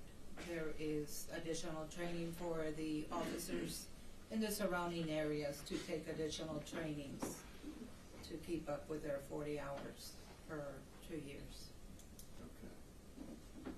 You said to keep up with their 40 hours. Would you explain that to us? The officers need to have a requirement of 40 hours every 2 years to keep their licenses activated. And you and this department help provide that continuing education. We provide classes for them. And is there a supervising agency or department that supervises law enforcement training in the government? I didn't understand. In other words, do you report your training to somebody? Yes, sir. we report them to TICO, which is the Texas Commission on Law Enforcement. And what records do you report to TICO? We report in-service hours that are trainings that we provide to the officers, and we also report the cadets that complete the course, so they could also be certified officers. And does TICO require proof of the type of courses being presented? Yes, sir. Do they have certain requirements for each course that is presented? They have the guidelines that we need to follow to be able to provide those courses. And they approve the course before it's presented, is that correct? The courses for the BPOC program, the Basic Peace Officer. Yes, ma'am, and how about continuing education? Do you also report to them on your on your continuing education? Yes, sir, we report those hours to TICO. How is it that you get your people to lecture in this continuing education? The coordinator assigns an instructor for the class that we're going to be teaching. And do they have to have certain requirements for TICO to accept them? Yes, sir. And tell us what that is. Well, they have to have a basic peace officer certification to be able to teach a class, and then it's up to the coordinator to decide if they qualify to be able to teach that certain class. And so tell us what your part in this work is as far as training officers in continuing education. What do you do? I'm an office manager for this law enforcement academy, and what I do is they tell me what course they're going to have. I need to prepare all paperwork for it, and then I need to be also when they finish the paperwork, I need to verify that everything is correct and in file, and then the coordinator approves that, and then I report that to TICO. And does TICO audit your work? They do. And so do y'all maintain the records that you have on training, continuing education? Yes, sir. For in-service training, we need to keep records up to 7 years. And that's part of the regular course of business for this department, is it not? Correct. And is the information provided to you by someone with personal knowledge of the events? Yes, sir. And do you also review, as part of your work, maybe ancillary, TICO reports? Or TICO, does TICO keep records of law enforcement officers, is a better way to say it? TICO keeps record of all. Actually. Excuse me?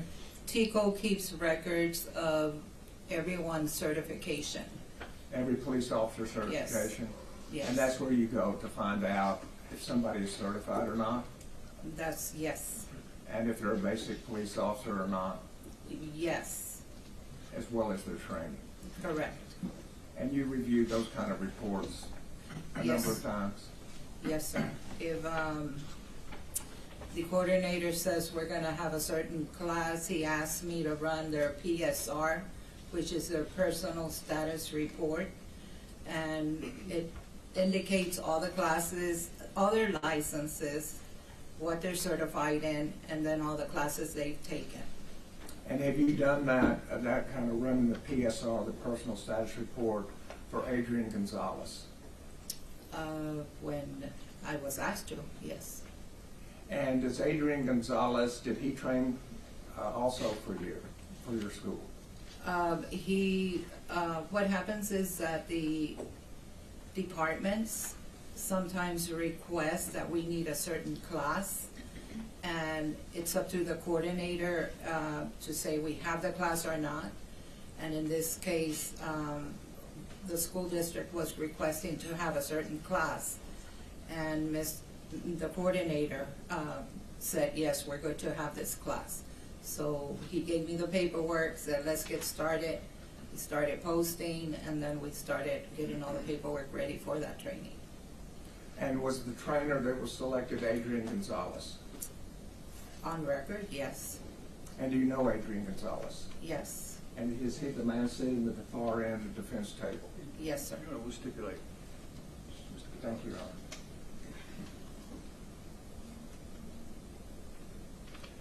And so you've talked to me about you gather all of the paperwork for the training, is that Yes, sir. correct? Yes, sir. And then as training day comes, do you have additional duties? Just make sure I hand all the paperwork.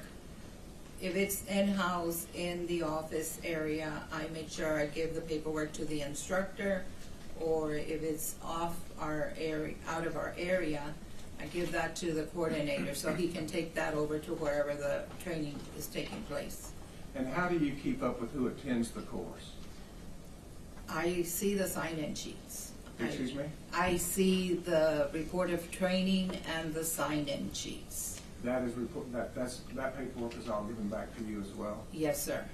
And then what do you do with the paperwork? And then once I check attendance, I check everybody that signed in on the reported training and everybody that signs in on the attendance sheet for the AM and the BM, because if it's an 8-hour training, we do 2 sign-in sheets, one for the morning session, one for the afternoon.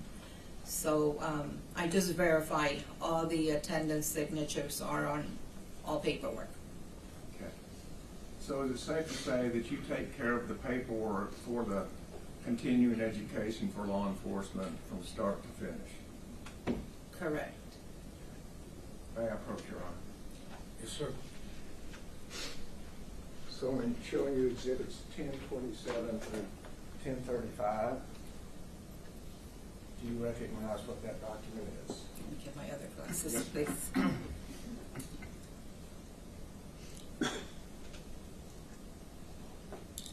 Where do you want me to see? Can you tell me what that document is? This is the personal status report, the PSR report for Mr. Adrian Gonzales. The same man in the courtroom today, is that correct? Yes, sir. State offers exhibit 1027 through 1035. We tendered this earlier.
Your Honor, after speaking with the defense, they would prefer that I offer this as one document. I have no objection to offering State's Exhibit 1027 as the Texas Commission on Law Enforcement Personnel Status Report. No objections presented there, Judge. All right, submitted.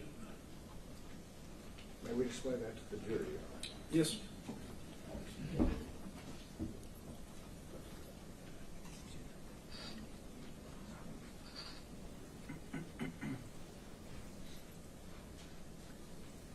Starting with page 1, on the top left, at the top, it shows that this is a personnel status report. Is that correct? Correct.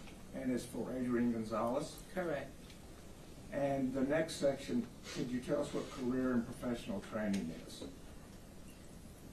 You're talking about the service history? Where? Excuse me? I'm sorry, what did you ask? What is the section, the top section there, career and professional training? Oh, okay. It just, it says where he received his training hours.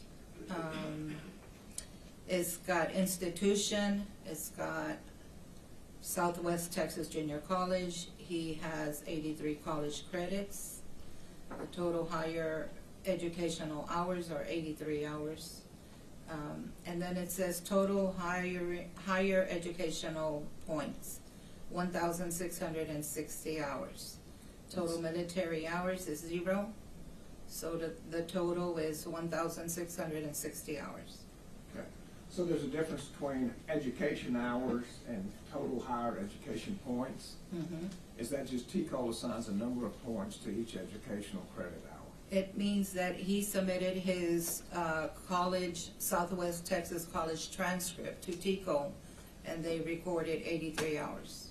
Thank you. The next section is service history. Okay, yes, sir. And does it indicate how long Adrian Gonzales has been a police officer? Yes, sir. It indicates when they start, the service started, and when the service ends. And what was Adrian Gonzales' first work with law enforcement? He started back in 2010. He started working as a peace officer for the Uvalde Police Department, and the service ended on 7/16/2021. And then he went to work for the school district starting July 19th of 2021 through November 18th of 2022. And you say the school district, is that the Uvalde Consolidated Independent School District Police Department? Yes, sir. And so was he working there on May 24th, 2022? Yes, sir. As a police officer? Yes. So how many total years did he have with the Uvalde Police Department? It shows here with the Uvalde Police Department as 10 years, 10 months. And with the school district? 1 year, 4 months. Thank you. Mm-hmm. If you'll now go to the second page. Okay. Award information. Could you tell us what what information is contained in that? What is contained in that is his level of certification. Whether he's a basic peace officer, intermediate officer, advanced officer, master peace officer license, and the school-based law enforcement officer. And those certifications that you just read out, Adrian Gonzales has each of those? Yes, sir. Not just the basic peace officer, but all the way up to master peace officer? Correct. As well as certified as a school-based law enforcement officer? Correct. Thank you. And then we have a major section called courses completed. Mm-hmm. What are we speaking about here? That is that's where the officers take all in-service trainings. It starts with the very last training that they've had all the way to the beginning. So it starts with the most current? It starts with the most current, yes, sir. So it kind of goes in reverse order? Yes. Thank you very much. Mm-hmm. And if you would, could you go down to the bottom of page 2? Okay. And could you tell us what course that is? That is the SBLE Active Shooter Training that was held on December 17th of 2021. And how many hours credit did Adrian Gonzales get for taking the active shooter training course in December of 2021? 8 hours. And was that at your institution?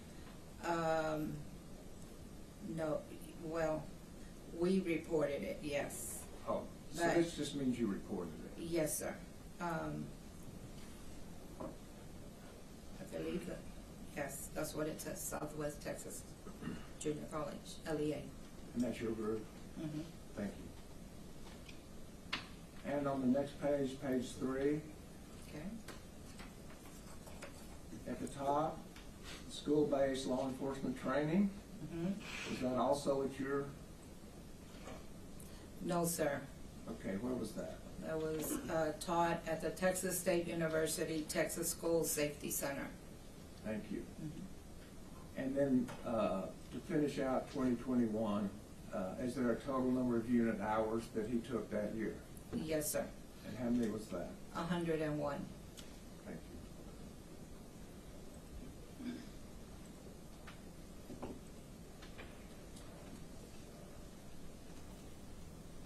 Going to the bottom of page 3, are you familiar with who the Middle Rio Grande Law Enforcement Academy is? Yes, sir. Could you tell us who that is? That is us. We used to be called the Middle Rio Grande Law Enforcement Academy, and then we switched our name over to Southwest Texas College Law Enforcement Academy. Okay. And so, can you tell us course number 2050? I think it's the 4th line from the bottom, what that course is? 2050 is the very first one on that. The SWAT class, other than 3301 or 3310, is that?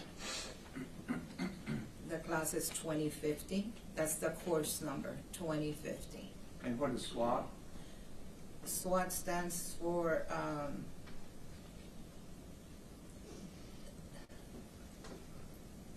don't remember. That's sorry. fine. That's fine. How many hours of SWAT training did he get? He received 60 hours of training. Thank you.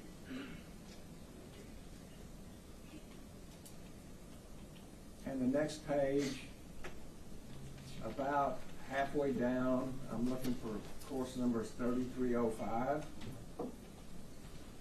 Okay.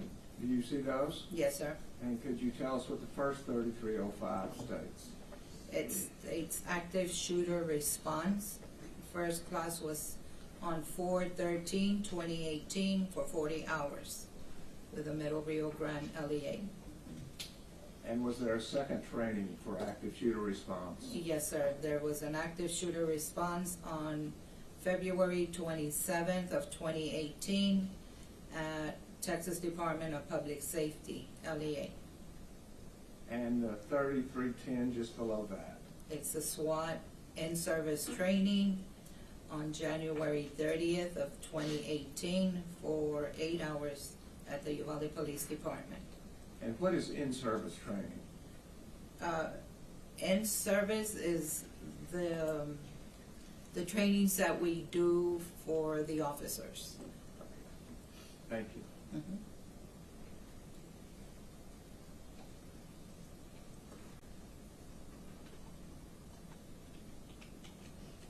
Going to page number 5. Okay. The last two courses that were reported by Adrian Gonzales. Okay. Course numbers 3310. Could you tell us what those were? It was a SWAT in-service training on October 22nd, 2015 with the Uvalde Police Department training roster. And then 3310 was also done on SWAT in-service training on 9/15/2015, 8 hours with the Uvalde Police Department training rosters. Thank you.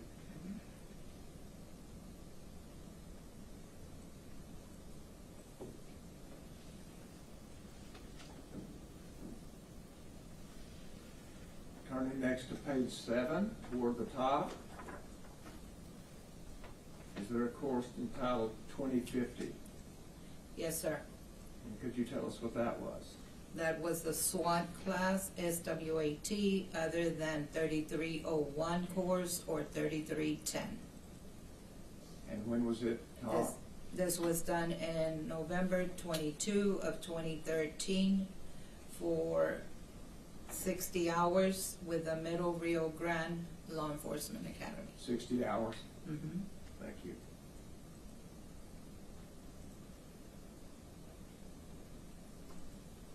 And page 7, toward the bottom, 4 lines up, I'm looking at course number 3301. Mm-hmm.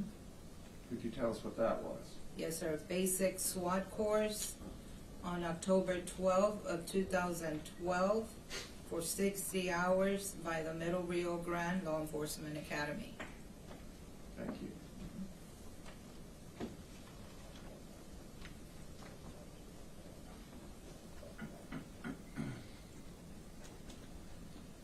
And so then, the last page, page 9, under total hours, Yes, sir. there's 2 sections there. Can you tell us what those 2 sections are and for how many hours he was given credit? Okay, the totals hours were 1,948. It says total career professional hours, 1,660. And then total TCO course hours was 1,948 for a total hour of 3608. So 1,948, specifically 2 TCO approved courses. Correct. And at the bottom, is that the certification to show that TCO issued this document? Yes, sir. Thank you.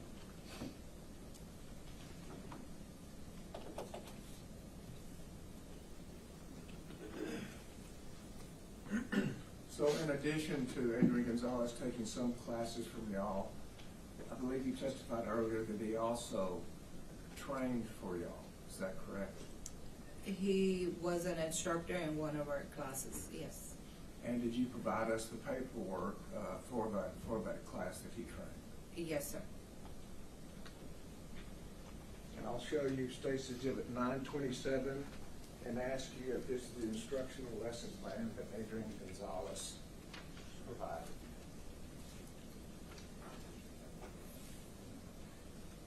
Okay, this was updated by my coordinator. He's the one that composed this together.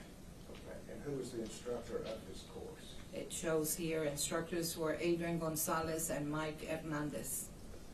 And that would be the same Adrian Gonzales as the man that's here. Yes, sir. And while you're saying, I guess you're saying he didn't create the document, but this is what he taught. Yes, sir. That document was given to me from my coordinator. State Office Exhibit 927. It is marked a number of ways, but I'm going to offer this 927.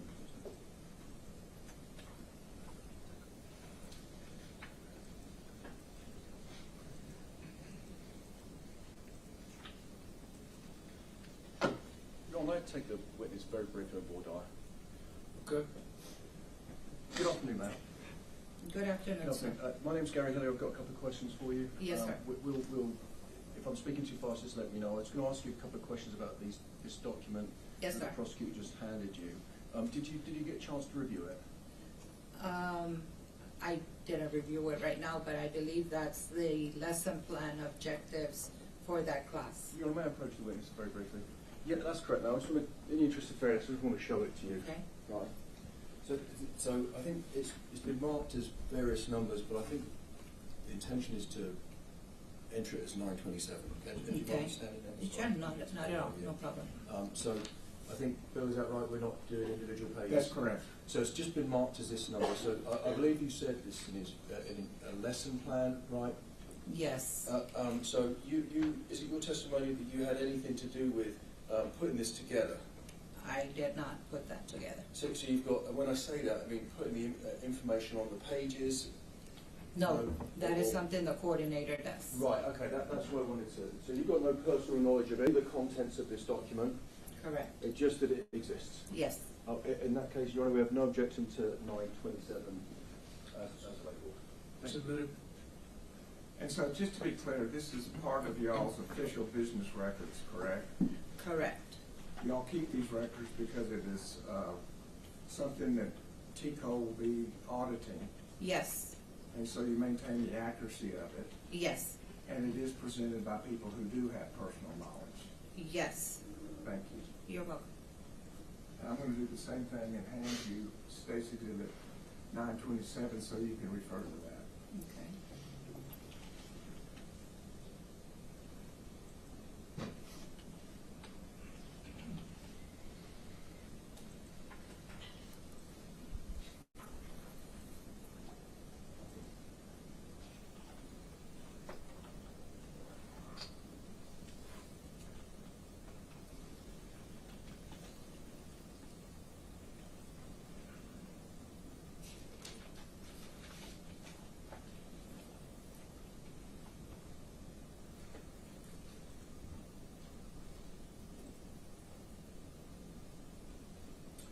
Starting on page 1, if we could, could you tell the jury what the course that Adrian Gonzales taught for y'all?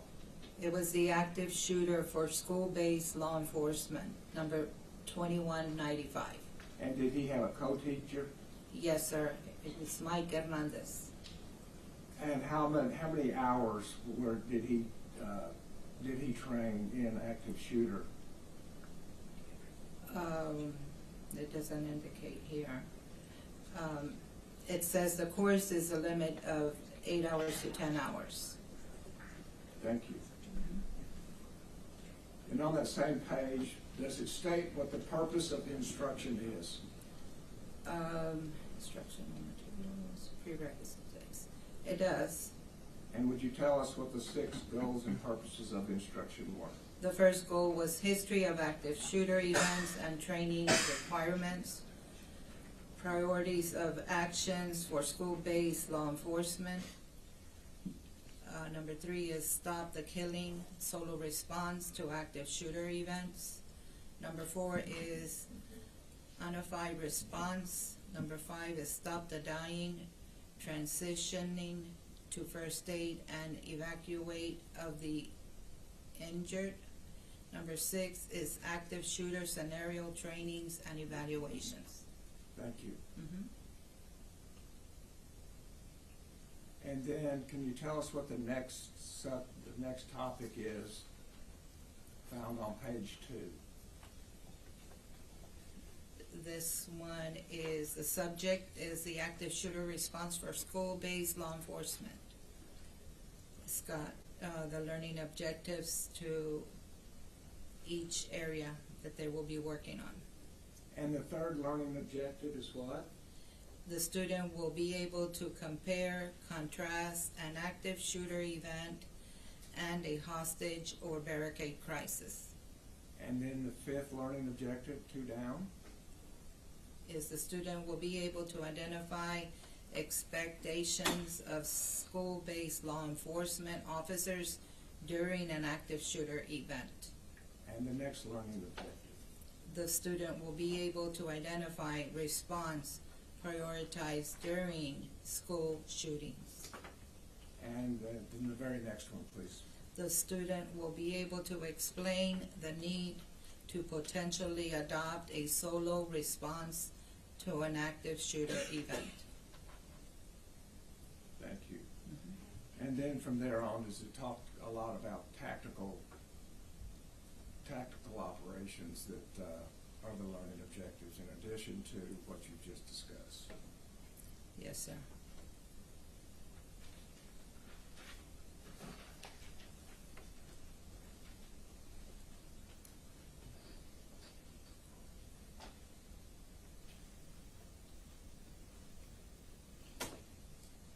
Turning to section 1.2, that section being historic active shooting.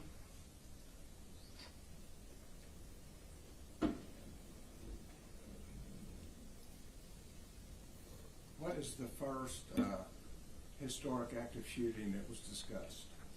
The student will be able to discuss HB 2195, 86th regular session, and require law enforcement training requirements under the Act. And the next paragraph? It says, I have to object. I'm sorry, but one, it's not relevant. 2, this is the wrong witness to be testifying about the contents of this document. She's already said that she has no knowledge of the actual words that are on the page other than she's the person who can prove it up. We have the wrong witness discussing that document. That's my objection. It's the business records, Your Honor, that we're reviewing, and they've already been approved. We submitted these months ago, and there was no objection. I agree with that. The contents of those records. But the witness has already said, Your Honor, that she has no personal knowledge of the contents of the records. The record exists, and that's what this witness is for. This is for the subject of another witness. And this is reviewing the... It's in evidence. I'm going to overrule the objection. You can inquire. Thank you, Your Honor.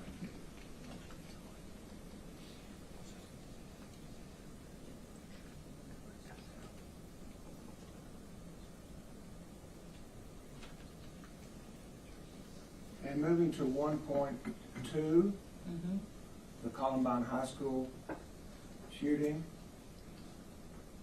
And I'd ask you to look at the last line just before Marjorie Stoneman Douglas High School. Could you tell us what that says? The last line before that? Yes, ma'am.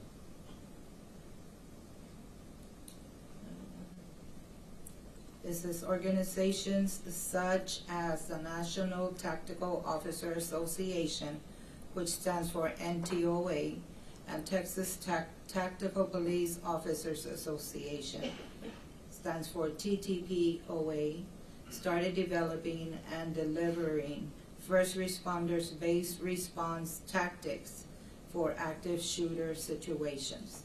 Programs like the Rapid Response to Active Shooter from the Alert Center in San Marcos, Texas, grew out of this period. And if you will move now with me to 1.3. Okay. And then not the first sentence, just the second sentence. Does it describe what an active shooter event is? An active shooter event involves one or more persons engaged in killing or attempting to kill people in an area occupied by multiple unrelated individuals. And the next paragraph, the last sentence before the 2 bullet points. The number of deaths in the active shooter event is primarily affected by 2 factors. And what 2 factors are those? How quickly the police or other armed response arrive and engage them, and how quickly the shooter can find the victims. Thank you.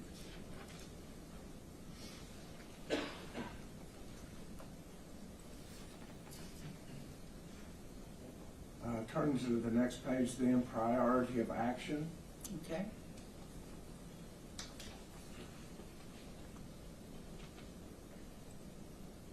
Excuse me, I'm going to go all the way down to 2.2. Okay. Is there a section there under 2.2 called priority of life? Yes, sir. And would you read that paragraph for us? Yes. First responders to the active shooter scene will usually be required to place themselves in harm's way and display uncommon acts of courage to save the innocent. First responders must understand and accept the role of protector and be prepared to meet violence with controlled aggression. The priority of life scale is used to guide first responders during the critical decision-making process that is required to effectively neutralize any threats. As first responders, we must recognize that innocent lives must be defended. A first responder unwillingly to place the lives of the innocent above their own safety should consider another career field. And that came from Adrian Gonzales' training. This came from this training paperwork. And on the next page, is there a priority of life scale? Yes, sir. And what is that priority of life scale? Innocent civilians, first responders, and offenders. And the very next sentence. Immediate decisive action by the school-based officer can have a dramatic impact on reducing casualties. Thank you.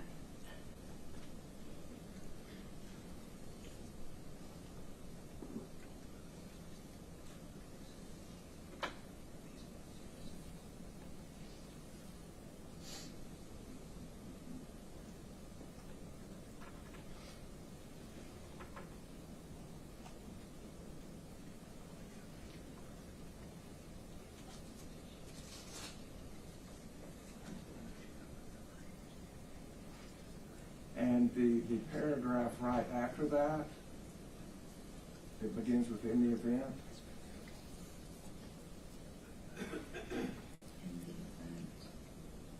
In the event, you want me to read that Yes, paragraph? ma'am, please. In the event of an active shooter attack, school-based law enforcement officers should do the best that they can to fill the gaps until other first responders can arrive. That will probably mean adopting a solo response to the threat. Thank you. And without reading all the sentences, there are 3 bold statements, is that correct? Correct. Well, could you read the sentence just above it and then state what the 3 bolded words are? Yes, sir. Officers have 3 primary goals in responding to an active attack on their schools. These goals are isolate, distract, and neutralize. Thank you.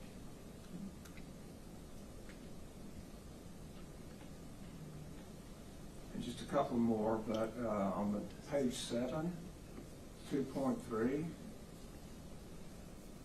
Okay. Could you read the first of that sentence, please?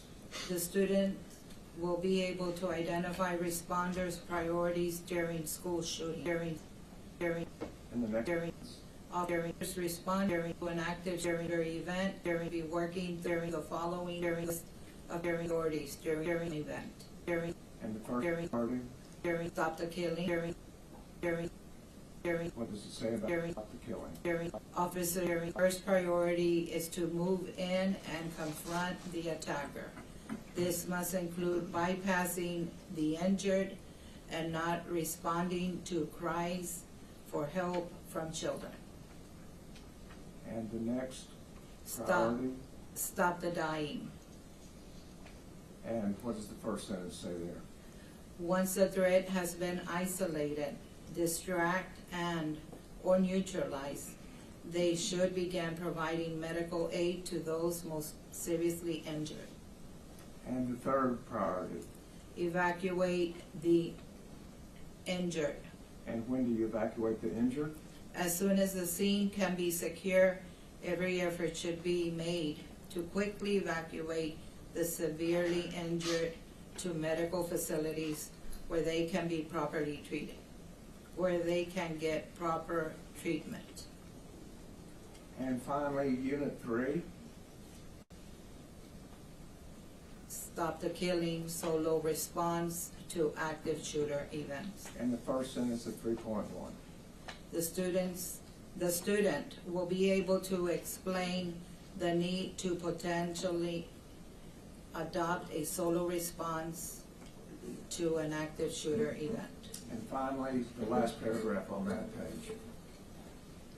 Time is the number one enemy during the active shooter response.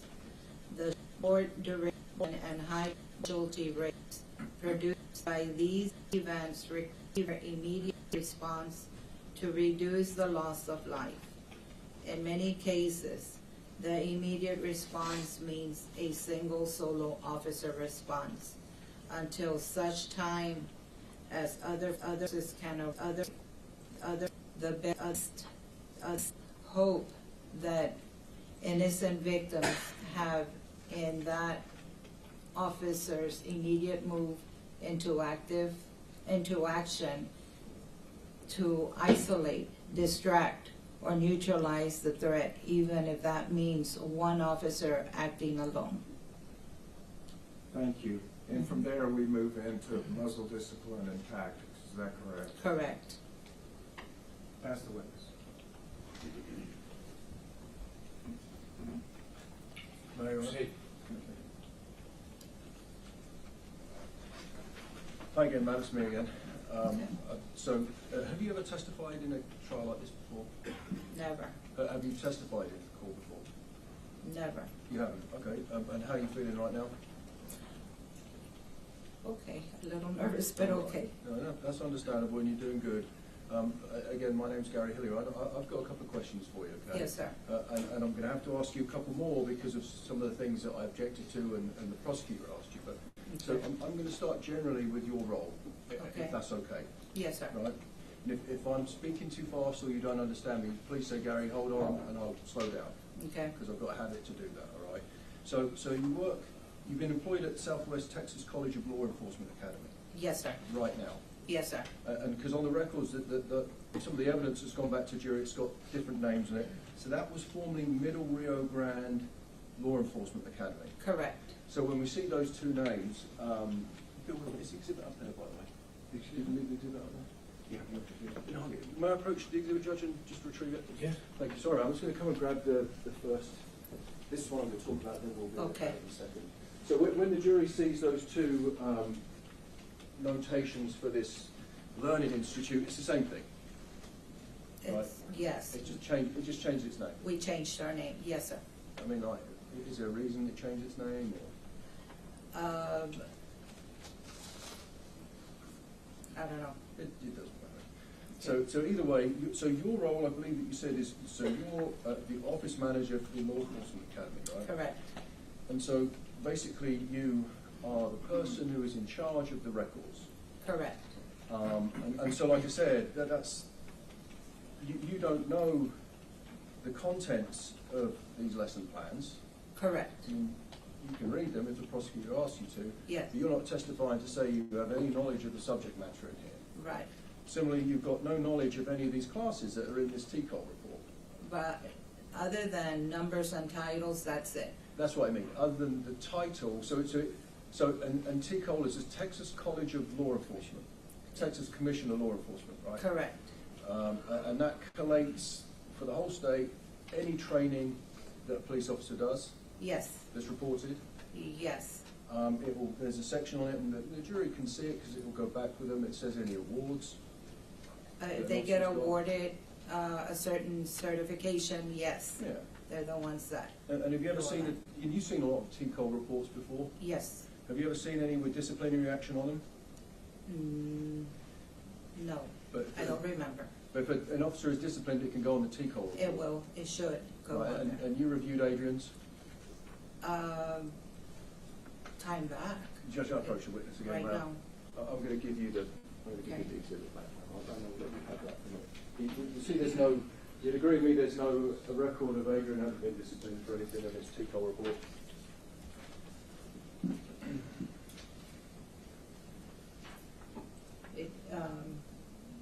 There's no record on that. I don't see one. It usually says not in compliance if they don't do their additional training hours. So he's obviously in compliance with his training hours. It looks like that he has a lot of hours, and of course that report goes back over a decade, right? I don't know how far it goes. It goes as far as when he started with his license. So I mean, obviously this incident happened in 2022, and the record I believe goes back to testified back to 2012. This record goes back all the way to December 7th of 2029 when he completed the academy. When it, what, 2029 or 2009? I'm sorry, 12/7/2009. So it goes back even further than 10 years. That's right. That's the point I was making. So that is a record of any training that Adrian has ever done as a police officer that is reported. Correct. And the reason for that is, of course, as you said, a police officer to keep their certification has to do a certain amount of hours every 2 years. Correct. Right, and I think it's 40 hours you testified to. Yes. Right, so you're not here to testify to the jury. You weren't present during any of this training. Correct. No. You can't testify to the quality of that training. Correct. You can't testify to its content. Other than the paperwork that I received, but that's it. No, and some of that, you'd agree, some of that training on that TCOL report was possibly done online, right? I don't know how the coordinator got it. But it's possible, right? I don't know. I don't know if it was done by another instructor or the coordinator or what. Because not all the courses on there are done from your agency. Right. So there are other. So someone does a class that your agency is involved in, your law enforcement agency or academy is involved in, right? And you collate all the paperwork to do with that, like you testified, correct? What is given to me? Yes. And then you check that it's correct, and you talk to the coordinator, and if it's correct, you then submit it to TCOL. Once I check the paperwork that's returned back to me with signatures and all that information, yes. Yeah, once it's correct. So for your academy, once it's correct, you report it to TCOL. Correct. So the point I'm trying to make is that other agencies do training for law enforcement officers, right? Yes, there's all over Texas. Yeah, we've looked at some of them, right, on the TCOL report that we've got there, and they're in control of their own curriculum and course content as well, similar to your agency, right? Yes. So I'm saying, are you aware that some of these classes, they get given code names? The prosecutor kept saying, course number 2050, what is that? That these other agencies or institutions will put training on for students that is done online. Are you aware of that?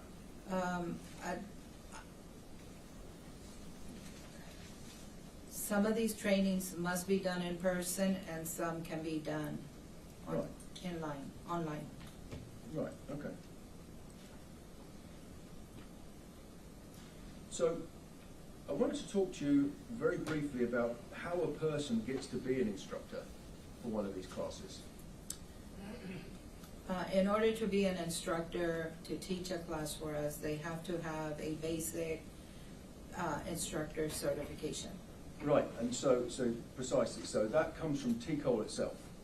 Yes, that is a class that they take. It's a 40-hour class, number 1014, and then they submit that information and require and get a certification for that. Yeah, and that is a certification, that's a general certification just to teach other adults who are police officers, right? Correct. That doesn't mean that you are a subject matter expert in something you're teaching, right? It just means that you have taken the TCOL authorized class in teaching. To teach classes, yes. To teach at any class.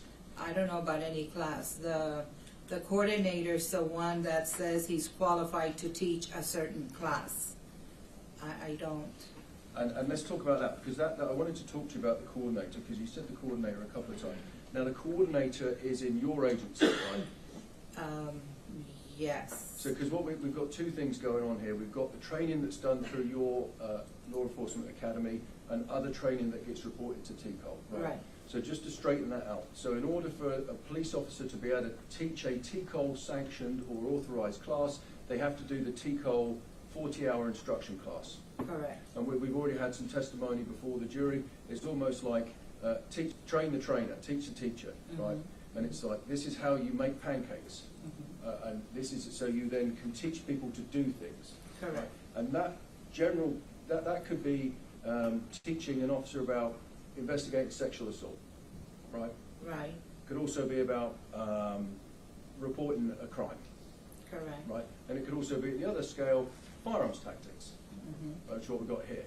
But by value of nature of having done that 40-hour TCOL instructors class, that just means that you are qualified to facilitate classes for TCOL. That's all that means, right?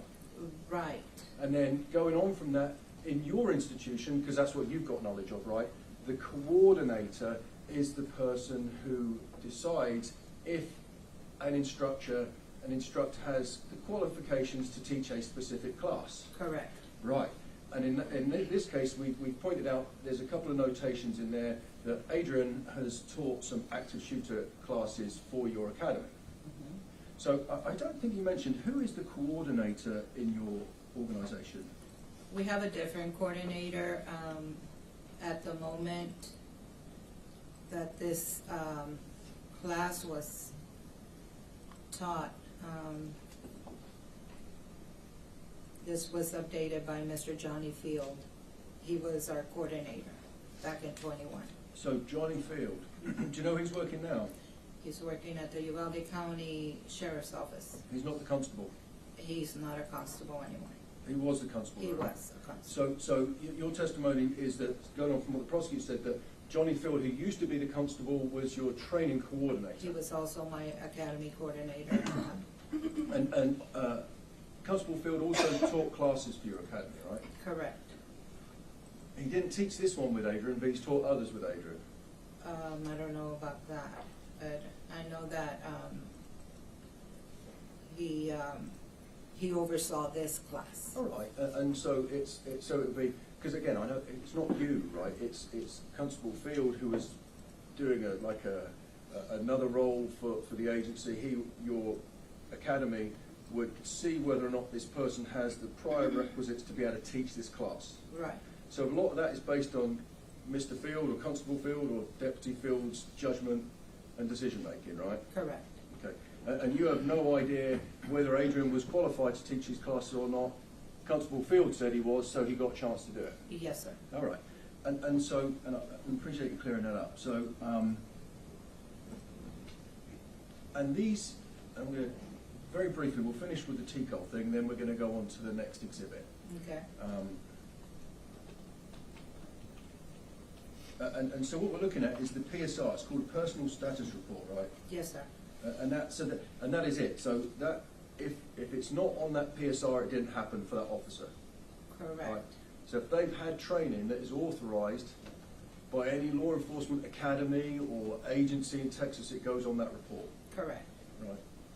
So if it's not on that report, it didn't happen. Correct. Because the prosecutor made you read something out from.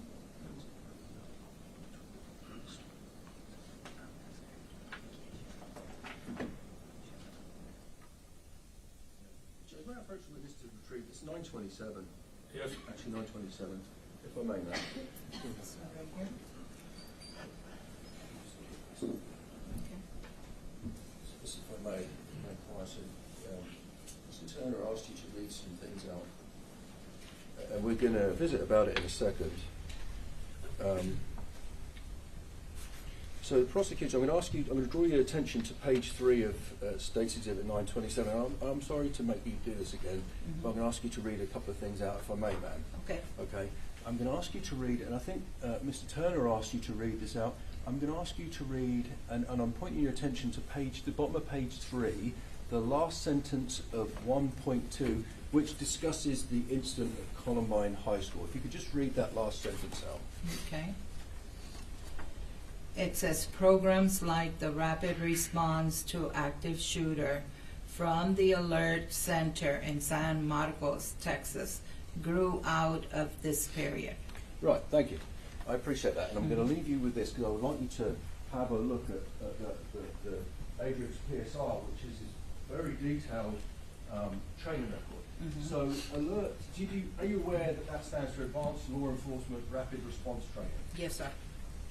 You'd agree with me that there is nowhere on Adrian's training record that he ever had any training from alert.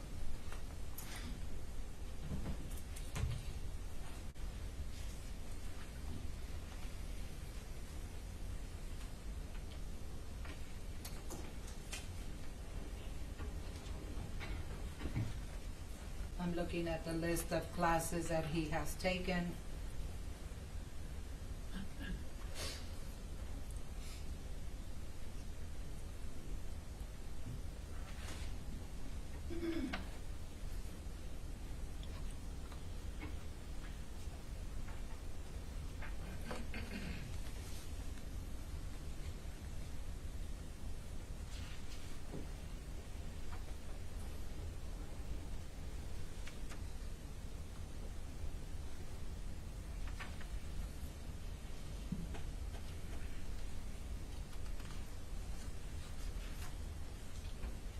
No, sir. I don't see another class in here.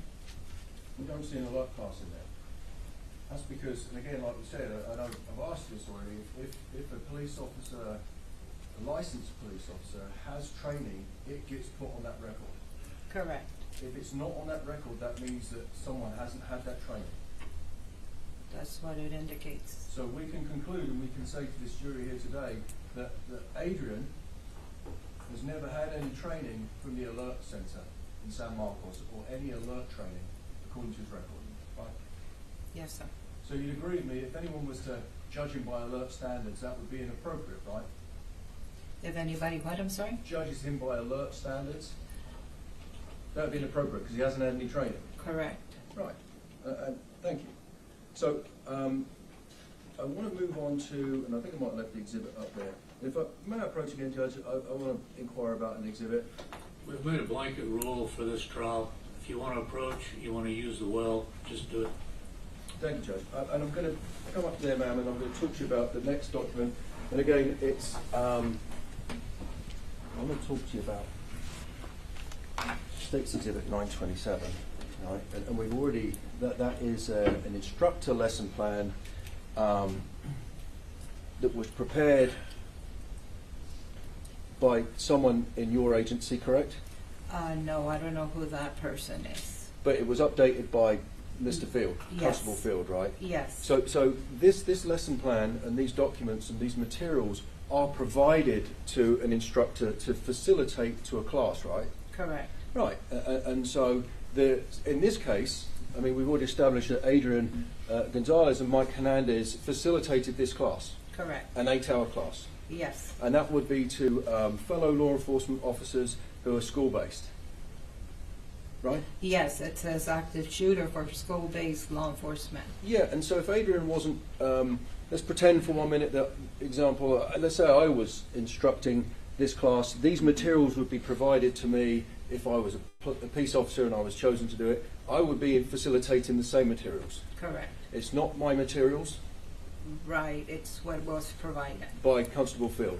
And you know, you read some things out, and I'm going to leave you with that and then ask you to work from my notes.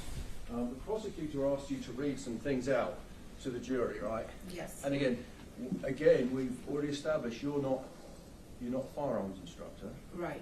You're not a peace officer. Right. You haven't been trained in rapid response. Right. Or active shooter training. Right. But the prosecutor's asked you to read a couple of things, so I'm going to do likewise. Is that okay, ma'am? Okay. Yes, sir. I appreciate your help. So, on page 1, Mm-hmm. it says the goal, purpose of the instruction, right? Yes. And it goes through units. If you read the units out for me again, please, if you would mind. Unit 1 was history of active shooter events and training requirement.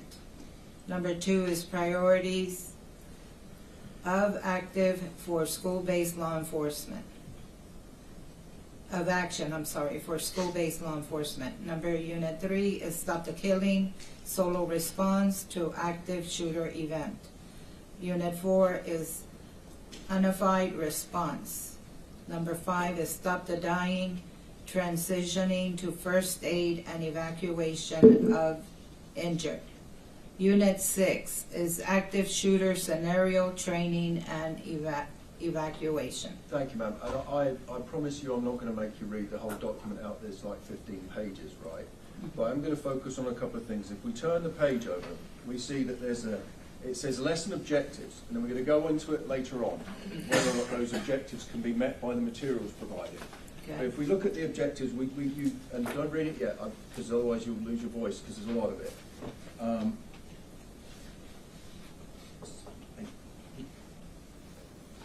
So can you count down to the 7th learning objective? Okay. The student will be able to explain the need. That's the one. Can you read that out for us? Yes, the student will be able to explain the need to potentially adopt a solo response to an active shooter event.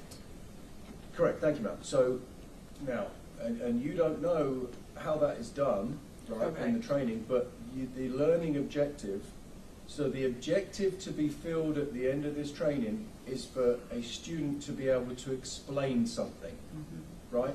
Correct. All they've got to be able to do to pass this class according to that learning objective is to be explaining the need to do a thing, right?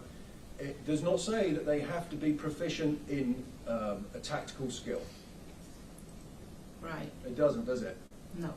So to pass this class, a student just has to be able to say, the learning of the aim is this, not be able to demonstrate how to do this, because you've reviewed that document, right, ma'am? Right. You'd agree with me that nowhere in that document does it tell an officer how to do that. It just says will be able to explain the need to potentially adopt a solo response to an active shooter. I know, and I feel unfair asking you this question because it's not your document, but the prosecutor asked you, but you would agree with me that having reviewed that document, these training materials don't explain to an officer how to do that. I don't know what. And that's if fair they enough. have, I don't know how it's explained or if it's explained. Yeah, I'm going to represent you, it doesn't. Okay. But I want to turn over to page 6, because there's also things that weren't read out. I mean, this is a long document. All right. Page 6, the top of it. Can you read the first line, please? It's talking about the scale, and I'm sorry, it's talking about if I set the scene, it's talking about the scale and priority of life. Okay. Just read the first line. The scale does not suggest that any first responder approach the mission will with recklessness abandon for safety. Right. And then if we can go down, you'd agree with me, I'll read it for you. Under the priority of life, before isolate, distract, and neutralize, there's a paragraph there. Can you read the first sentence of that last paragraph before it says officers have 3 primary goals? Let me see real quick. It's the last sentence. Yes, ma'am. And Judge, I'll approach you to be easier. So I can identify it. Try not to read over the shoulder. Oh, this one? Okay. In the event of an active shooter attack, school-based law enforcement officers should do the best that they can to fill the gaps until other first responders can arrive. Right, and they should do the best they can to fill the gap until the first responders arrive. That's the training, right? That's what it says, yes. And again, the jury's heard a lot about it, but these are the training materials, right? Where it says isolate and distract, right? The first word of distract says engage the attacker. Engage the attacker. Right. It doesn't say how. Right. You'd agree with me on that? Right. And presumably, in order to engage an attacker, you've got to be able to see it. Right. If you turn over the page to page 7. Okay.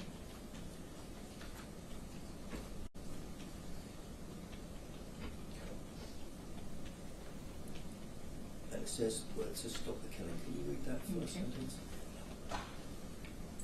This one? Okay. Officers' first priority is to move in and confront the attacker. Okay. Right. Again, it doesn't say how. No. No. Well, I represent to you that Mr. Gonzales did in fact that. He moved into the school. You're asking me? No, I'm just telling you. Oh, okay. And again, Well, I'm going to object to sidebar comment, Your Honor. He said it's not a question. Mr. Stein. I'm going to move on to Unit 3 further down. Again, and we may have already covered this. Can you read 3.1 out?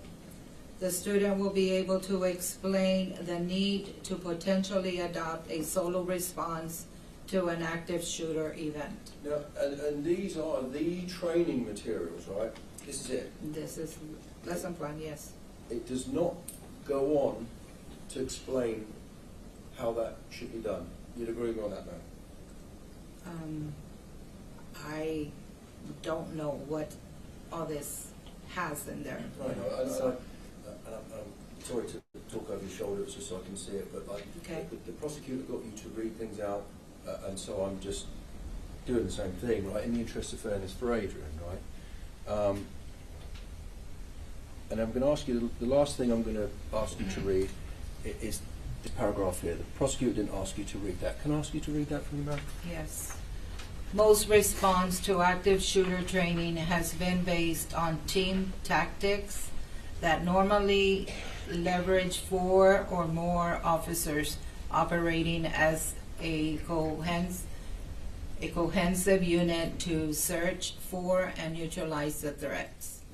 Training historically involves forming a diamond or a T formation to rapidly advance towards the sound of the gunfire. The tactics and techniques have a great deal of value when the resources to use them are immediately available.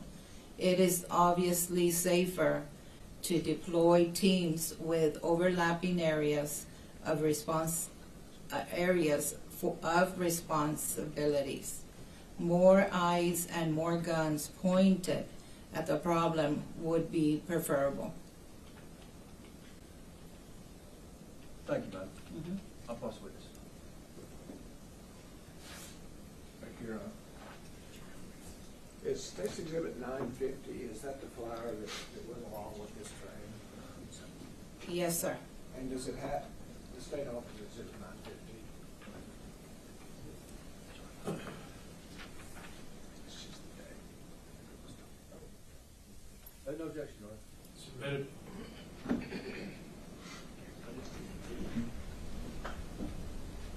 So what date was this active shooter for school-based law enforcement? What date was that taught by Adrian Gonzales? The date here says March 21st of 2022. It's from 8 a.m. to 5 p.m. March 21st, 2022, Yes, 2 months before May 24th, yes, 2022. correct. Thank you. Pass the witness. You're going to need to retrieve the exhibit. Ma'am, I've got a couple more questions for you, if I may. Okay. Oh, there you go, it's up there. So, we do it, That one is right there. So I want to ask you some questions about this one, ma'am, 950. So this was a prosecutor just pointed out. I can sit down and we can look at the TV behind you. This was a class that was from May of 2022. This March, was sorry, I apologize. It's March. March Yes. 2022. And if you turn around and look at the screen, Okay. we can look at it. Okay. This was a class that was taught at the Uvalde High School, correct? Yes, sir. Do you know if any classes or training was ever conducted for law enforcement at Robb Elementary, the elementary school? I don't recall. It wasn't.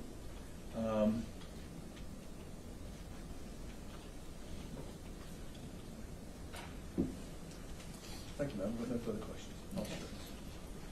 Okay, is she excused? Yes. Yes, Your Honor. All right, ma'am, you are excused, not subject to recall. Please don't discuss the case until you're aware the trial is over. Okay, You're sir. done today. Thank you very much. Thank you. Next witness. Rick Gerardo.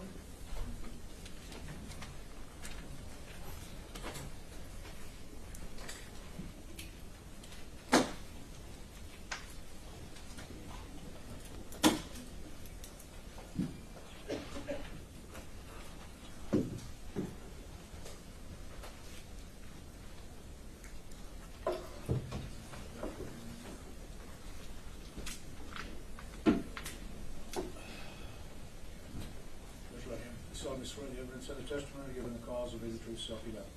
Yes, I do. Have a seat over here, please.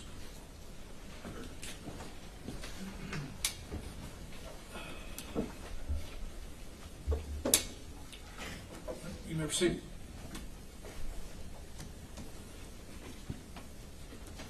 Thank you. Would you introduce yourself to the jury, please?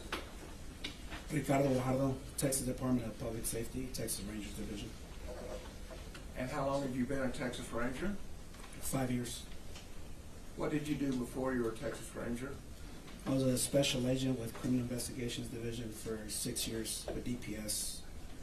Before that, I was a uniformed highway patrol officer for 6 years. When did you start in law enforcement? January 2004.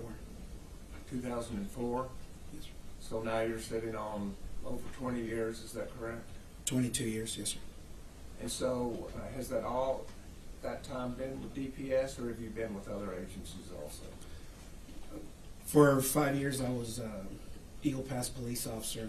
I was assigned to patrol a motorcycle and SWAT team until September 2008 when I was hired by Texas Department of Public Safety. And where are you currently assigned? Crystal City, Uvalde County.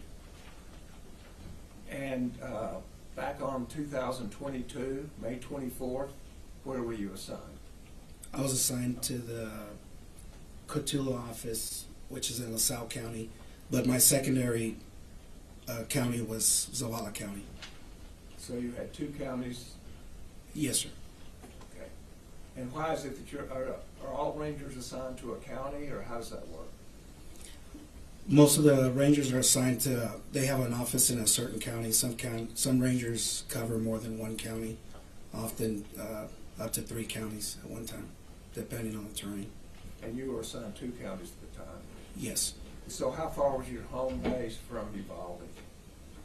I would say about 40 miles.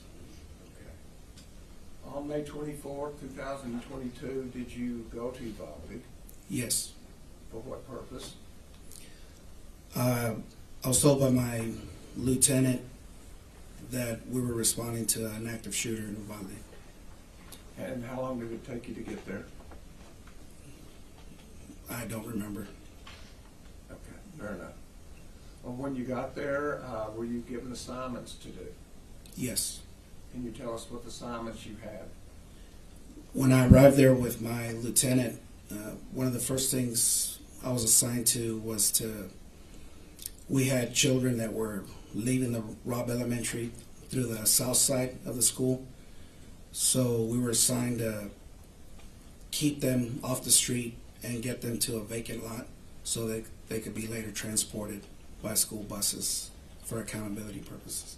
So other officers had already had other assignments, and this was what you were given to do? Yes. And is that the assignment that you carried out?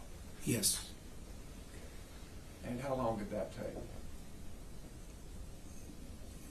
I don't remember how long we were out there for. Fair enough. After that assignment, what was your next assignment? We entered the Robb Elementary property through the south side, and I met there with my supervisor and 2 other rangers just to get an assessment of what had occurred. And after getting that assessment, what was the next thing you did? We moved to I was approached by a highway patrol sergeant who advised me that there was still a teacher with children in a classroom. So I took a handful of troopers and made my way down a hallway, and we secured that room and safely escorted the teacher and the students off the property. Very good. Eventually, were you placed in charge of any of the investigation? Yes. Can you tell us what that was? The scope of my investigation was to investigate the officer-involved shooting, which involved the officers that actually made entry into classrooms 111 and 112. I was given the assignment to write search warrants for residents, cellular phone, and a Ford F-150 that had been involved in the shooting. I'm sorry, I heard the first about writing search warrants. What was the second thing? So I investigated the officer-involved shooting with the officers that were involved in the actual shooting of the suspect.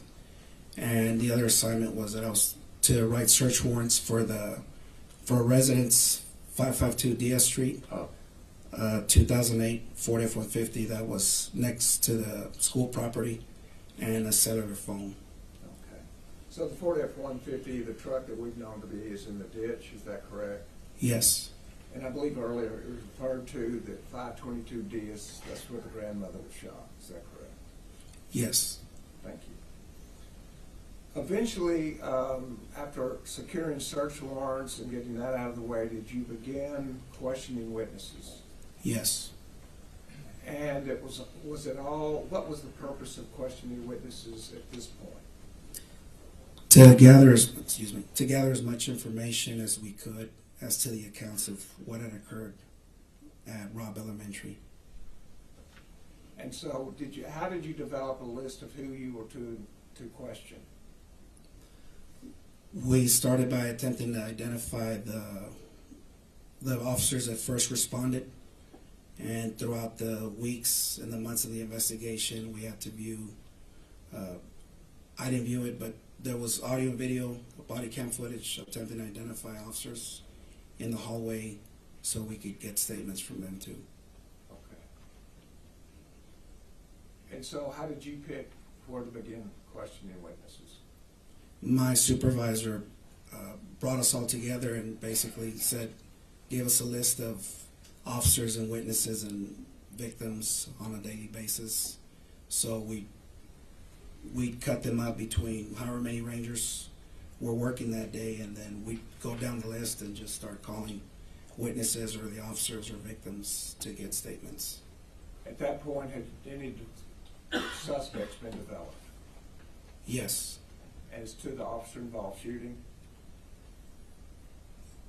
The only suspect that we identified was Mr. Ramos at the time. I apologize. Yep. The gunman is the suspect that you're Yes. talking about? Yes, sir. Okay. And so, even as to officer-involved shootings, there were no suspects involved at that point? No. It was just general gathering information about what happened? Yes. And did you talk to Adrian Gonzales, this defendant? Yes, I did. When did you talk to him? May 25th, 2022. May 26th? Excuse me, May 25th. So it was the day after this event? Yes. And how many witnesses did you end up interviewing? I don't remember. It was several. We interviewed over the next several months, so I don't have an approximate number of how many interviews I conducted. Was it in the dozens? Yes, easy. And how many Texas Rangers were out collecting interviews? At any given day, we could have approximately 10 or 15 Rangers doing various assignments. We had Rangers coming into the area and then having to go back to their respective areas, so there's no telling how many Rangers we had. We never had an approximate number. It was just whoever they were deploying that was available to assist. What was your purpose of talking to Adrian Gonzales? To gather an account of what he saw, what he heard, and what he was told when he responded to Robb Elementary. When you take a statement, is there any way that you preserve that statement? Yes. How do you preserve the statement? We record it using an audio-video recorder when it's possible, or an audio recorder. And you did that in this case? Yes. And did Adrian Gonzales come in voluntarily? Yes. This was not a custodial interrogation? No. So there was no reason for Miranda warnings or those kind of things? No. And have you had a chance to review that statement? Yes. Is it in completed form, that is, complete from start to finish? Yes. And does it include your entire questioning of Adrian Gonzales on that day? Yes. Your Honor, at this time, the state would offer Exhibit 1038, the statement of Adrian Gonzales. No objection. Submit it.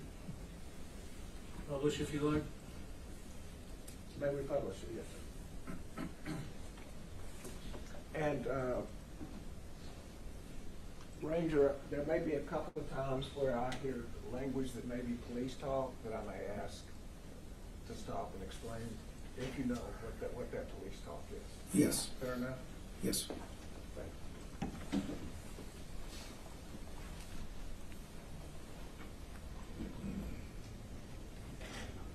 And if you stop it right there. Is this the interview that you had with Adrian Gonzales? Yes. On the day after the event? Yes. Thank you. May 25th, 2022, approximately 4:41 p.m. We're at the Uvalde DPS office in Uvalde, Texas, 78801. In the interview room is Rick Wahada with the Texas Rangers. Full Crucia, Texas Rangers. And Officer Adrian Gonzales with the Uvalde CISD Police Department. Okay. What's your date of birth, sir? 5/15/73. And it's Gonzales with an SFD. What's a good contact number for you?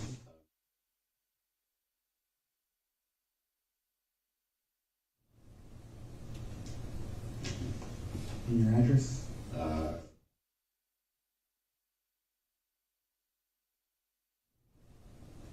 And that's really Studer S.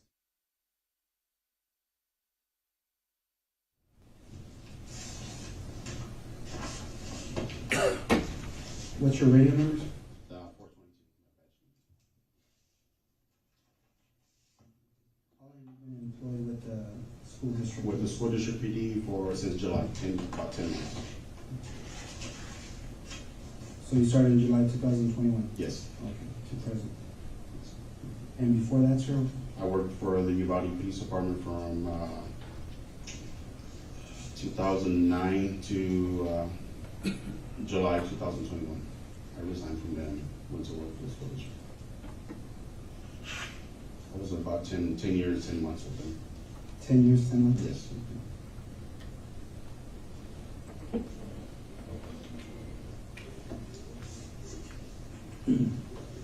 So working for the school district police, what school are you assigned to? The Uvalde High School. How long have you been there? I've been there since school started.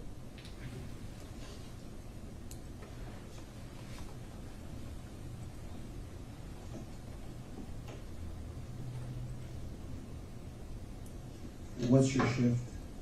It depends on yesterday I was the 9 o'clock guy to 6 o'clock. So 9 a.m. 9 a.m. to 6 p.m. 6 p.m. And that would have been, well, today I would have been covering Morales School because one of our officers has left the department, so I would have been covering her shift from 8 to 5 today. Okay. But yesterday, 9 a.m. to 6 p.m. you were assigned to the high school? Yes, I was assigned to high school. Okay. How many police officers in the school district police department? 6. 6? And then the female she's getting ready. I don't know if she's officially resigned, but I know her last day was last Friday. I think she's just burning her vacation and stuff like that. So it's 6 police officers, and then what about, is that including the chief and? The chief, lieutenant, and three officers at the high school. It's the chief, lieutenant, And then and 3 officers? 3 police officers, yes. And 3 police officers.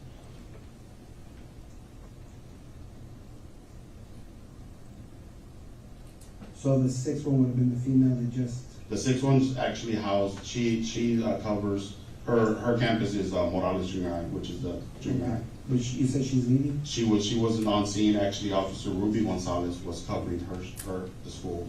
Okay, Officer Ruby Gonzales? Ruby. Okay. And that one's Gonzales with a Z. Okay. She was covering Morales Junior High, Monday and Tuesday.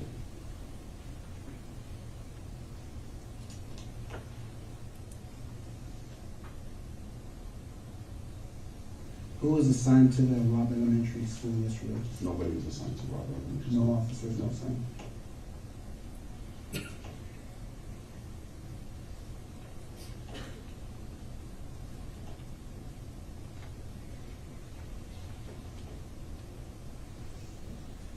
How many schools do you have in Uvalde that you guys cover? Uvalde High School, Uvalde Morales Junior High, Flores Elementary. We have the Dual Language Academy, which is Anthony School. If you actually look it up, it's Anthony School. Robb Elementary, and then we have Crossroads, which is the kids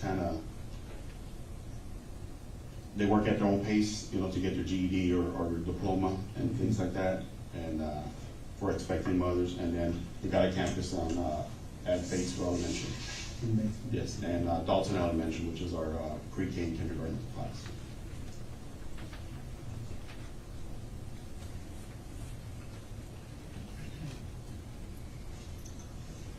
So during the day, are you guys assigned marked units? Yes, we have a marked unit. Okay.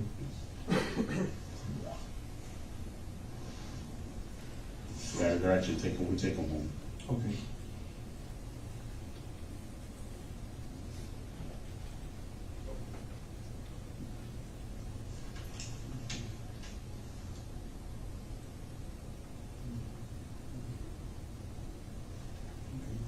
So, going back to yesterday, can you walk me through just basically your entire workday from the time you checked on and what you did and then how? Okay, I checked in at the high school right before 9 o'clock, and I actually met one of the sergeants from the police department.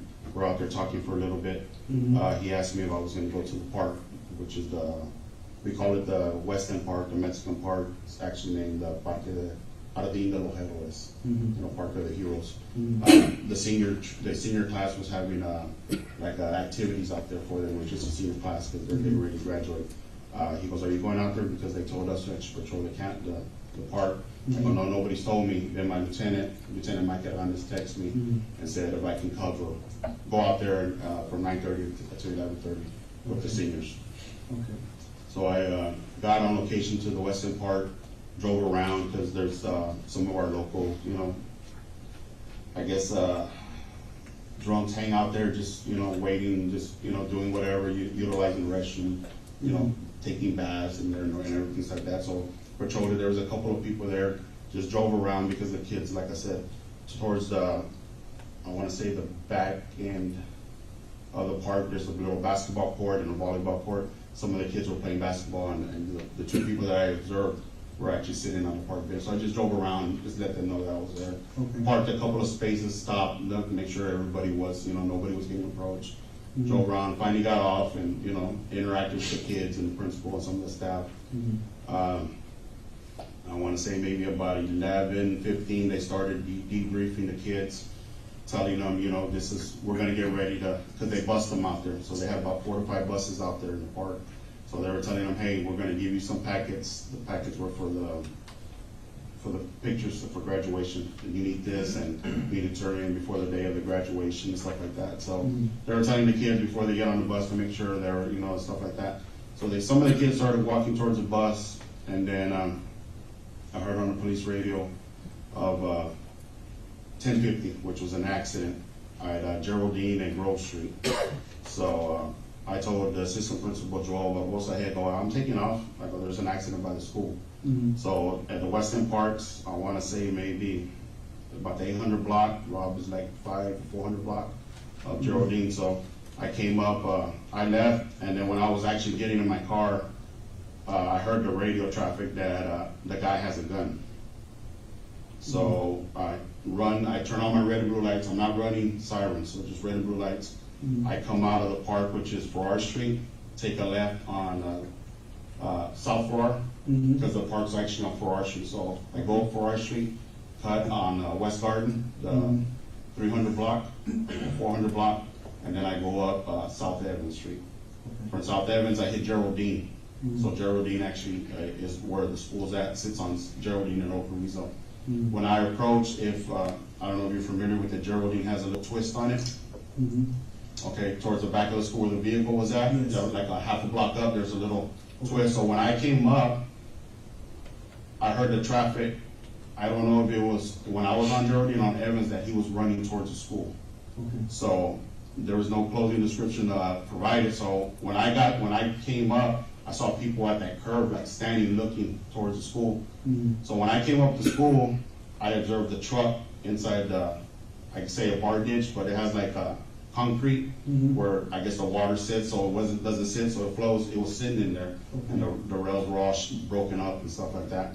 So when I came up, the actual back gate, the teacher, I guess it's a teacher parking lot. There's a teacher parking lot towards the Old Carrizo, and there's a teacher, I guess the teachers that have classrooms in that where the shooting happened, parked there.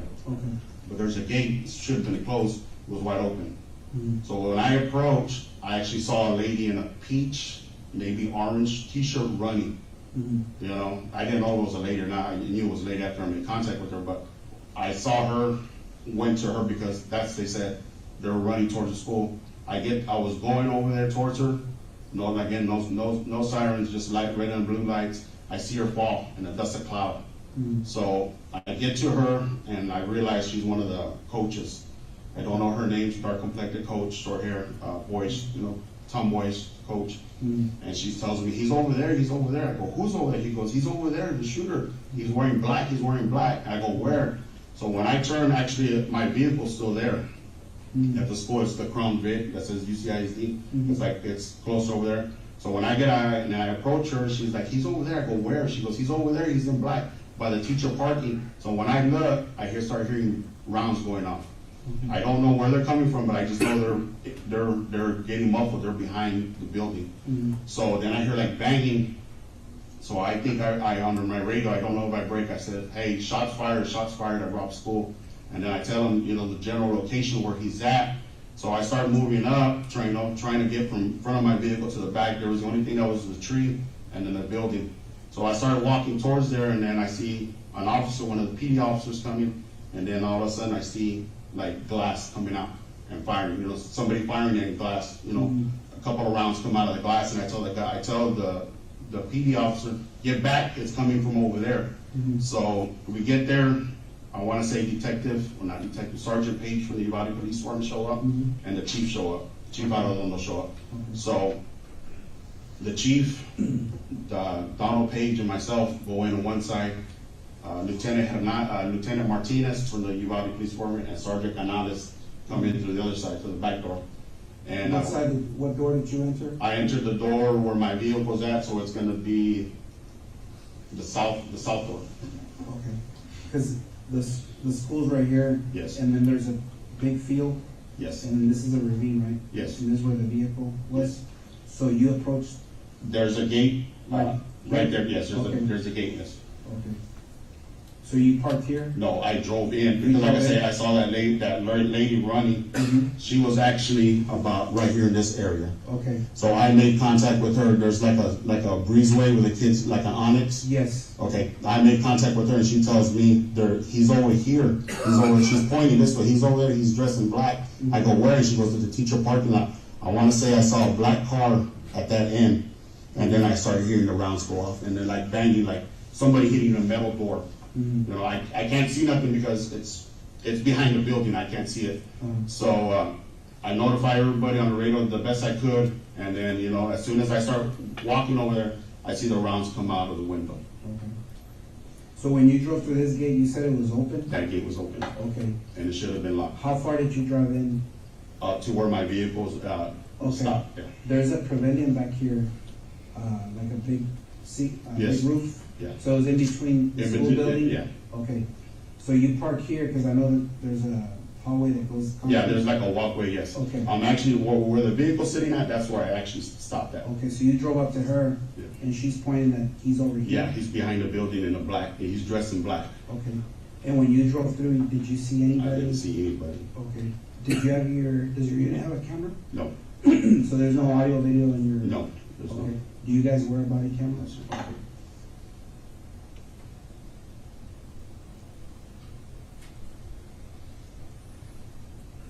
What unit number is that?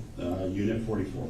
Unit 44. What kind of vehicle is it? It's 2019, maybe Ford Fusion. Ford Fusion. Yeah, white and color.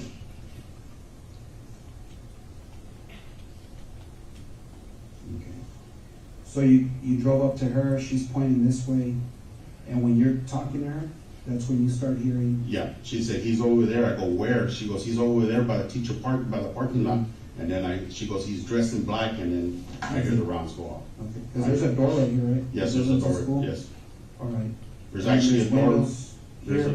And then there's a side door right there. Here? Yes. Okay. That's where we made entry with the chief and Sergeant Donald Page. Okay, so you and Paige came through here, okay.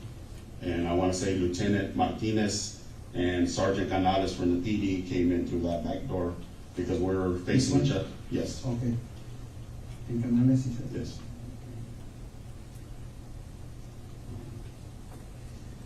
Chief Arredondo was with us on our end. When you said you heard gunshots, would you believe to be gunshots, and you Yeah. saw a window? Like glass shot, yes. Now, was it on these windows or these windows? No, it was actually on these windows. On these windows? Yes. Okay. When you saw that happen, where were you? I was, So at that point, did he point to a spot for you? Yes. And which windows was he talking about? He was talking about the windows on the east side of the main hallway where the shooting occurred, of rooms 111 and 112. And so, looking at State's Exhibit 1, you're familiar with the Robb Elementary setup, are you not? Yes. This is the fourth grade wing.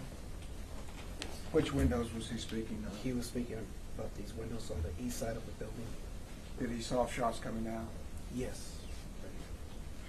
Thank you.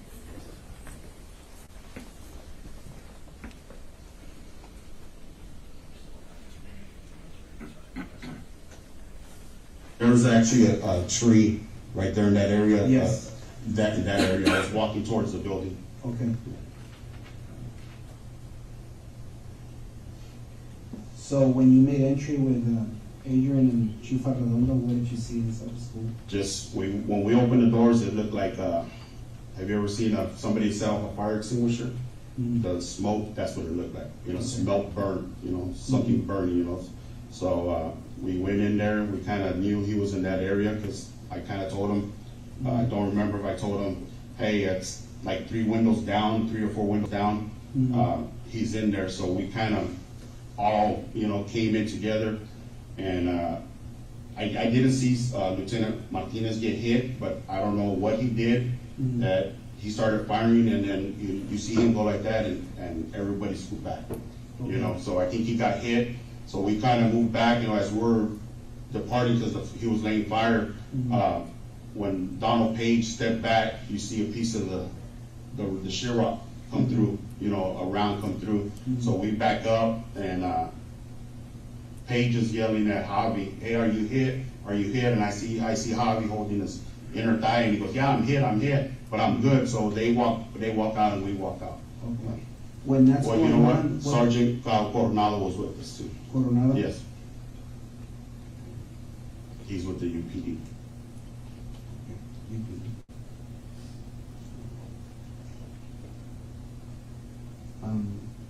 When these gunshots are going off inside where exactly are you inside the building? I want to say I'm going to be by the first classroom, right here. Okay. Do you know what number it is? No, like I said, there's a hallway. Yes. It's a hallway, so I'm going to be the first one right here. Then I want to say Pages right here.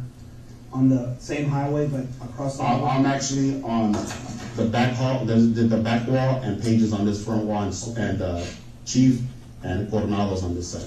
Okay.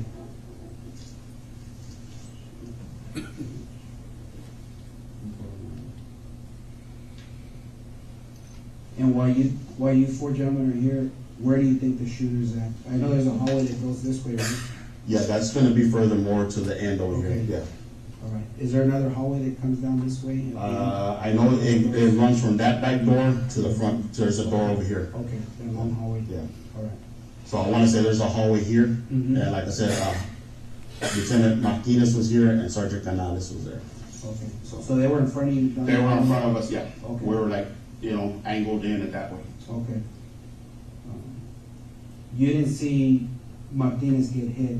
No. But when did you notice that he might be? Because he's brought it down, and then I heard Paige tell him, are you hit? Are you hit? And he said, yeah, and he like moved backwards, and everybody kind of went back because he started laying around. So I don't know, like I said, I talked to him, he said he kind of peeked in, and that's when the rounds went in. But he said he never saw him. So the classrooms were dark. From my point of view, the classrooms were all dark. So. Okay. Were the teachers that turned off? Yeah, the teachers are instructed to turn off. That's part of the lockdown procedure. Okay. What else is part of the lockdown procedure? Whenever something like that happens, there's a threat on school, they go on a lockdown. Okay. Doors are supposed to be locked, all doors, outside, inside that hallway, and all the perimeter should have been locked. Okay. For some reason, I guess they weren't, you know. But that's the process of a lockdown.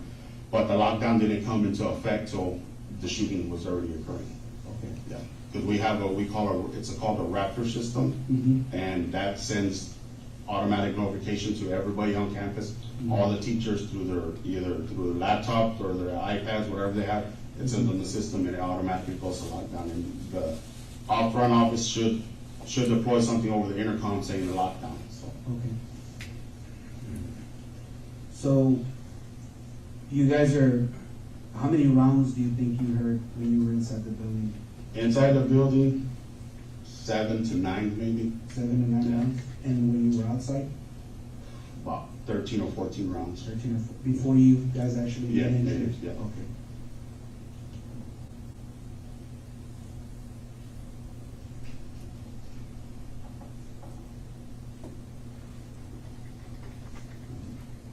So after Martinez gets injured, what happens right after that? We scoot back, and I think we call for the SWAT team to come in. Do you remember who called for the SWAT team? I don't know if it was me or Sergeant Coronado, because we couldn't break in the restroom. We couldn't break in the hallway. For some reason, our radio repeatedly don't break inside the buildings, none of the buildings, school buildings. So we try to, I think we called them while we're outside. So the four of you, Donald Page, yourself, Chief Arredondo, and Sergeant Coronel, did you exit the same Yes, exit door? the same door. And where did you guys go after that? We held perimeter right there at that door. At the door? Yeah. Okay. Do you know where Martinez and Canales went? No, I don't know. I couldn't, they were out of my view. The last time I saw them was when Page was asking Martinez if he was hit, and he goes, yeah, I'm okay, I got hit, I'm okay. They're in that hallway right But there. you could just hear them coming down? I can see them. Okay, We you can see them, yeah, you can see them. Yeah. About how far are they from you down the hall? Maybe 50 yards. No, that's just wrong. About 25 to 30 feet. 25 to 30 yards. 25 to 30 Yeah. yards down the hallway? Down the hallway. Okay. They're in actually the hallway that runs from that back door to the front door. Okay.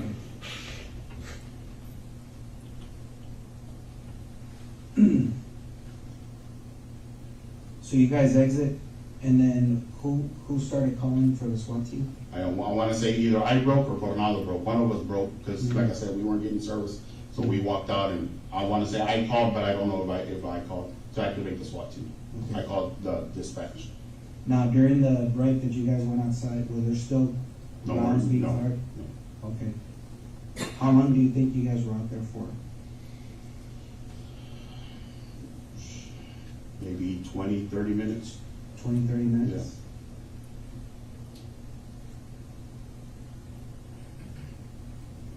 Was there radio traffic going back and forth? Yeah, there was a lot of radio traffic. Okay. I know one of the traffics I heard somebody said, call as many agencies as you can. Okay. But you don't recall who it was? No. Okay. Now, during those 20 to 30 minutes, you said you heard 7 to 9 rounds while you were approaching the building, right? That's when the glass is breaking that you said on this side? Yes. Okay. And then you went No, inside? 7 around 9 inside. Inside? Yes, outside was You more. heard 13 to 14 outside? Yeah. Okay, all right. And then this was inside? Because I know Chief Arredondo stayed close in the hallway, Mhm. and we're trying to, I remember talking to, I want to say Officer Salcedo, Mhm. and there was a female trooper that was with them, and I told them to stay where they're at because glass, they were shooting out the window. Mhm. And if you look from that window that's broken, there's a hallway, a classroom hallway, and then there's another one. And I want to say Lieutenant Hernandez came up there, and I told him to keep the other hallway clear because that had a straight shot, Mhm. line of fire, so nobody, nobody else, none of the blue guys can get hit there. So I told him, keep that area open. So. Okay. When you come back outside and you guys radio for the SWAT team and you're requesting assistance, you guys were out there for 20 to 30 minutes. Was there any more, did you hear any more gunshots? No more. So everything just got quiet? Quiet. Was there teachers running out, or could you see any students in the hallway? No. Okay. So initially, when you guys made entry, the No. doors were closed, The you saw doors lights were off? Yes, lights were off, yes. No kids were? No kids were running around. The thing is, on the lockdown, it's everything quiet. They hide, take cover, and complete silence. We teach them, if they have cell phones, turn them off or silence them. Mostly the older kids, because they'll start texting family, so that's kind of one of the things that we preach in the in-service, because we teach this program in the in-service, that, hey, the secure, the hold, and the lockdown, So, yeah, and that's on our Raptor system. It's like I said, every employee at the school district is required to be on it. That way they can, they can be outside and the coach can hit that alarm and put that whole school on lockdown and not do anything, can just be there because they have first-hand knowledge of what's going on. If they're outside, the coach can actually get on that Raptor system and lock down the school from his location. He doesn't have to call the main office or the principal and say, hey, we're gonna go on lockdown. He can lock it down and it's a mass text. Or get a mass alert. Your phone goes off and it gives you an alert. So any faculty member, police officer, any employee? Any school district employee can set it off. Okay. Yeah, it's only school, the Uvalde Police Department, the Sheriff's Department, none of them have access. You have to be a school employee to have that, so. So what happened after, you guys were out there 20, 30 minutes, what happened after that? Just the radio traffic back and forth. I went and checked on Officer Ruben Reese because he told us that his wife called him, Miss Mireles, and that she was hit and she was dying. You went to go check up? I checked on him. He was in one of the back of patrol. I want to say Lieutenant Vargas's unit. He was sitting there with Lieutenant Hernandez. I was trying to, calm. Because he had already gotten. Because he got a call from his wife and Detective Rodriguez and Lieutenant Hernandez. He tried to make entry and they held him back from going in. And they took his duty pistol away because he wanted to go in. So after he received that phone call. Okay. So they actually had to take his gun away and sit him down. So what happened after that? I want to say we started pulling kids out from the first classroom. If you look at on this side, there's the first window. We opened that window and we pulled kids out. Okay. And what we did, we pulled kids down. We just told them to run. Okay. There was officers there and maybe some family members. They were running too. Okay. And then we came to this one, and I want to say it was myself, Donald Page, and I want to say I just know his last name Gonzales. He's a Border Patrol agent. He broke that window. Okay. And once again, he showed you on a paper which windows that they were evacuating the kids. Is that yes. correct? And which windows were those? Windows on the west side of school. On the opposite side of where you Yes. saw the glass breaking out with the shots fired? Yeah, it was these windows to these classrooms. Thank you.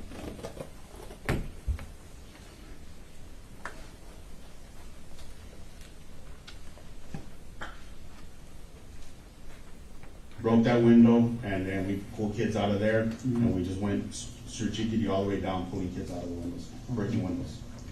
When you guys were pulling kids out of the classrooms to the windows, did you notice that any of the kids were injured? No, none of the kids were injured, yes. So all of the kids that were on these windows, they were removed safely? They were removed safely, yes. Okay, and they were taken to the front of the... They were taken towards that gate where that I came in through. Okay.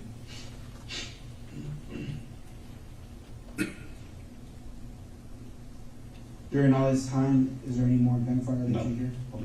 Somebody came up and said there's gun, I guess the Vortex team was coming up, and I want to say somebody said there's gunfire, but I didn't hear it. But somebody said it, Just, who said it, I can't tell you, because like I said, there was at least 30 to 40 people hunkered down right there at that entrance, just people waiting to, get there and stuff like that. I guess the Vortex team was waiting for their guys, and, troopers were getting there. Everybody, it was just a big old cluster, What happened after that? After that, I guess the Vortex team got there, and I want to say I ran from this location. There's another part of the school here that runs a fence line. Yes. I ran there, and I went and got some master keys, Canadian master keys to the classroom. Who did you grab them from? Cubish, I know he's one of the mains guys, one of the second guy in command with the mains. I know his last name is Cubish. Yeah. I actually met him by the cafeteria. Okay. Met him there, and he gave me the key, and he said, our master or something. He said, one of those will open all the doors. Okay. Now, you were by the door for 20 to 30 minutes, and then you said you went to go check up on Ruben Reese. Ruben Reese? Yes. And you said he was with Lieutenant Vargas? Lieutenant Hernandez. He was in Lieutenant Vargas' car. Okay. In Lieutenant Vargas' car. Mariano Vargas? Yes, sir. Okay. And where were they stationed at? They were, I want to say their vehicle, there was teachers parking right here, they were somewhere in that area. So there was teachers already coming into the No, gate? the teachers were already parked there. Oh, okay, they were already parked there? Yeah. Okay, so he parked behind the vehicles? I want to say he's parked somewhere in there. His vehicle's actually still there. Okay. It's a black Tahoe. How long were you there with Ruben Reese and Lieutenant Vargas? 10 minutes maybe. Just assessing Ruben. Just, Davis. yeah, making sure he was okay, because he was like, she's in there, she's bleeding, April, she called me, I said, Ruben, calm down, you know, trying to calm him down. Mhm. But, you know, he was like, I guess in the days, he was just, Okay. Is that where you ran to go meet Cubish for the? yes, because we have our school radios, and Lieutenant Hernandez called me and said, hey, can you go get keys from the office? So I tried to call Officer Gonzales on our school radio, she wasn't breaking in the location she was at, and we ended up meeting there at the actual office, and she was looking for keys, and I went and got them from Cubish in the front, so. Okay. So after you grabbed the keys, where did you go from there? I went back to the front? to actually back right here, and I met Ranger Kendall, and I gave him the keys. Okay, so you gave the keys to Ranger Kendall? Yeah.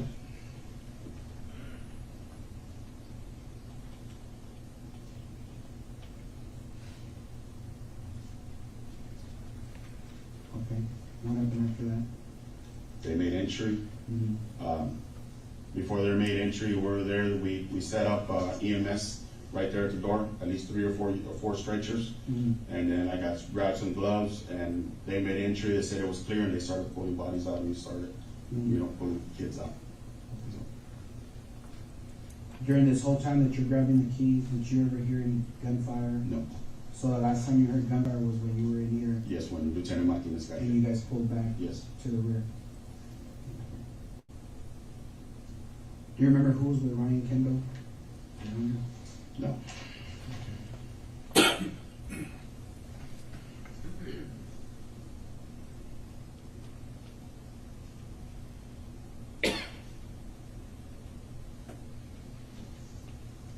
And they made entry through the side door, right?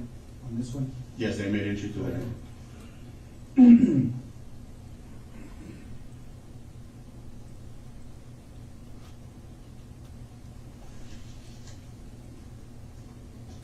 How long do you think they were in there for? I was in there for maybe 3 or 4 minutes, and then they started pulling everybody out. One of the border patrol agents said only medics are allowed in there, to work on kids. And when I walked out, they were working on missing ALS right there at the door. And right That now? door, yes. Okay. So when Kendall made entry with the team, did you go in there with them? No. You didn't? No. You stayed on the outside? I stayed outside with the EMTs. Okay. Myself and Detective Rodriguez. Did you hear any more gunfire after that? I heard maybe 2 to 3. That was it. Okay.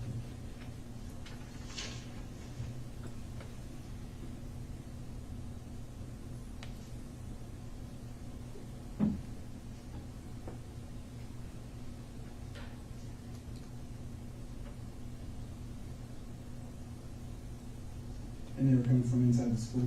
Yes. Somebody said, hold the line, hold the radio, because they were making entries, so. Okay. Right before they made entries. I want to say that's going to be Officer Michael Water that made that remark. The voice is kind of, he has this distinct voice that, I can see him behind me, I know he's talking, so I worked with him for several years. So. Officer Michael Wally with the Uvalde Police Department. 320.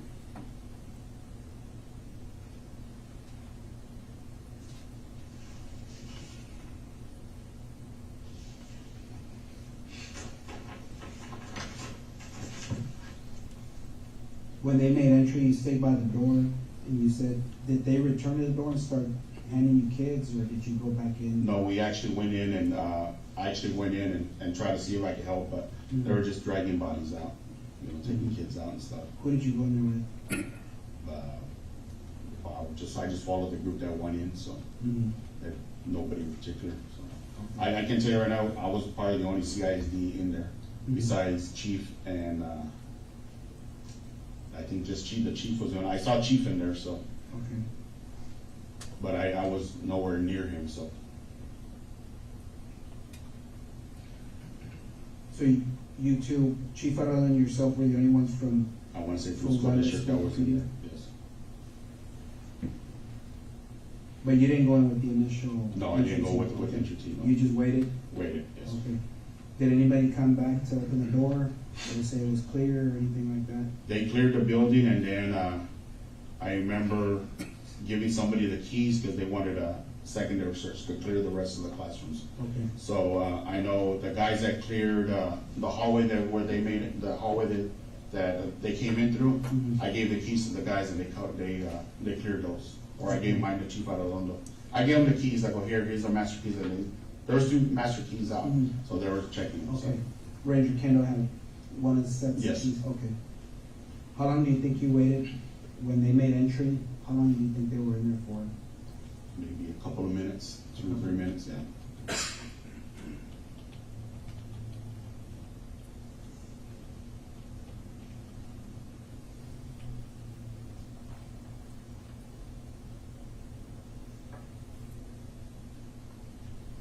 Before the initial clearing, right? Yes.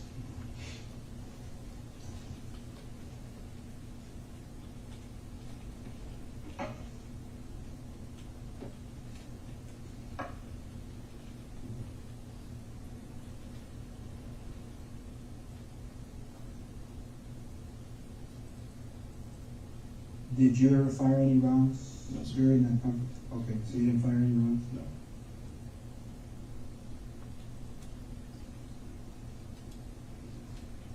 What were you, is that the uniform you're wearing? Yes. Okay, the exact same thing? Same thing.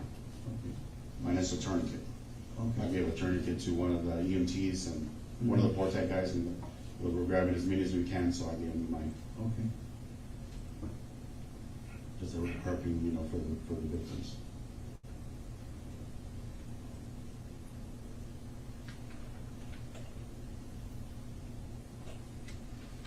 When you were approached to school, are you guys issued a rifle? No, sir. We don't So, have rifles. just your sidearm? Just your sidearm. And is that issued or is that? That's an issue. Okay. What kind of? It's a Glock 40 Mm-hmm. by a Gen 5, Model 22? Model 22. 40 cal. And how many magazines do you carry? 3 magazines of 15, and then I got 1 in the chamber. Okay. So 46 rounds total? Yes, sir.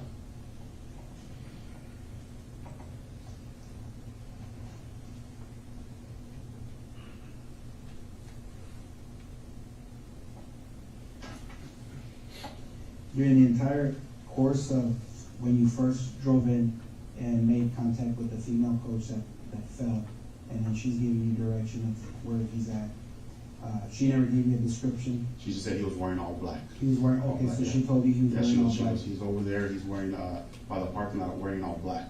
And Okay. that's when the round started going on. Okay. Did you ever see the subject? No, I never saw him. Okay. Did anybody that was with you get a glimpse of him? As far as I know, no. Do you know if anybody on the entry team was wearing a body camera? Detective Page, Chief Arredondo? Maybe Sergeant Coronado was wearing one. I can't guarantee you, but maybe Sergeant Coronado or Sergeant Canales. Because Sergeant Page is the sergeant of, I guess he does internal affairs and stuff like that, and the hiring and stuff like that. So I don't know if they carry, him and Lieutenant Martinez, I don't know if they got a body cam available. And they're both with With the Uvalde police PD? department.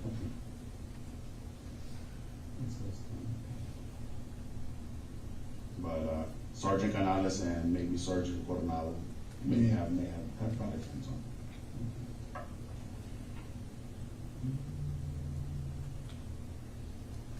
Do you have any questions? No, I'd like to just clarify something, that way we're all on the same sheet. So when you come up here, right, sir? Yes. You never see that individual anywhere? Never see You've him. never seen him No. drop anything? No. Okay. And as you're entering that door, right, you're hearing gunfire, correct? No, we never entered the store. So you never went inside the school? Never went inside the school till I got coverage over here, then we made entry. Okay. But as you're standing out here, you're hearing. I heard. I want to ask you about the statement he just made that I never went in until I got coverage. Yes. We had been talking for quite some time about cover as a wall or something of that nature. Cover Yes. from gunfire. Mhm. But it's used differently here, is it not? Yes. And what does, I didn't go in until I got coverage, what does that mean to you as a police officer? he didn't make entry until there was other officers covering the west door. So coverage means other officers Yes. covering for you. Yes. And he didn't say west door, is that correct? He just said coverage. Yes, that's correct.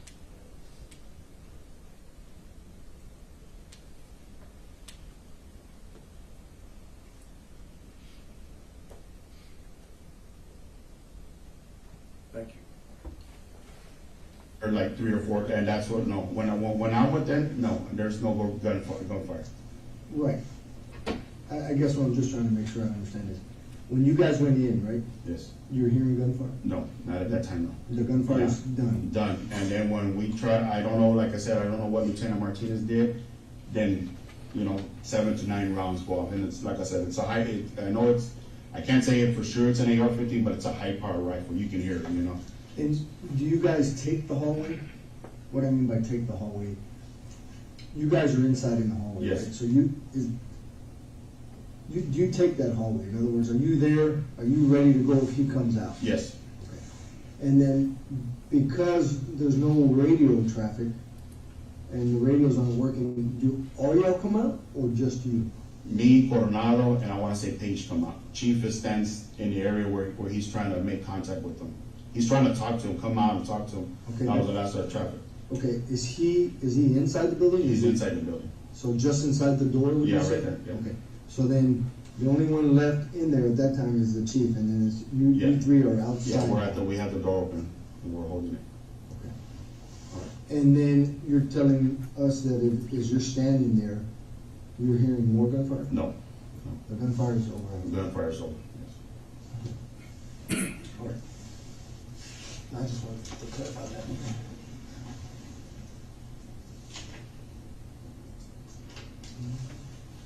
Your dispatch, will they have audio video recording?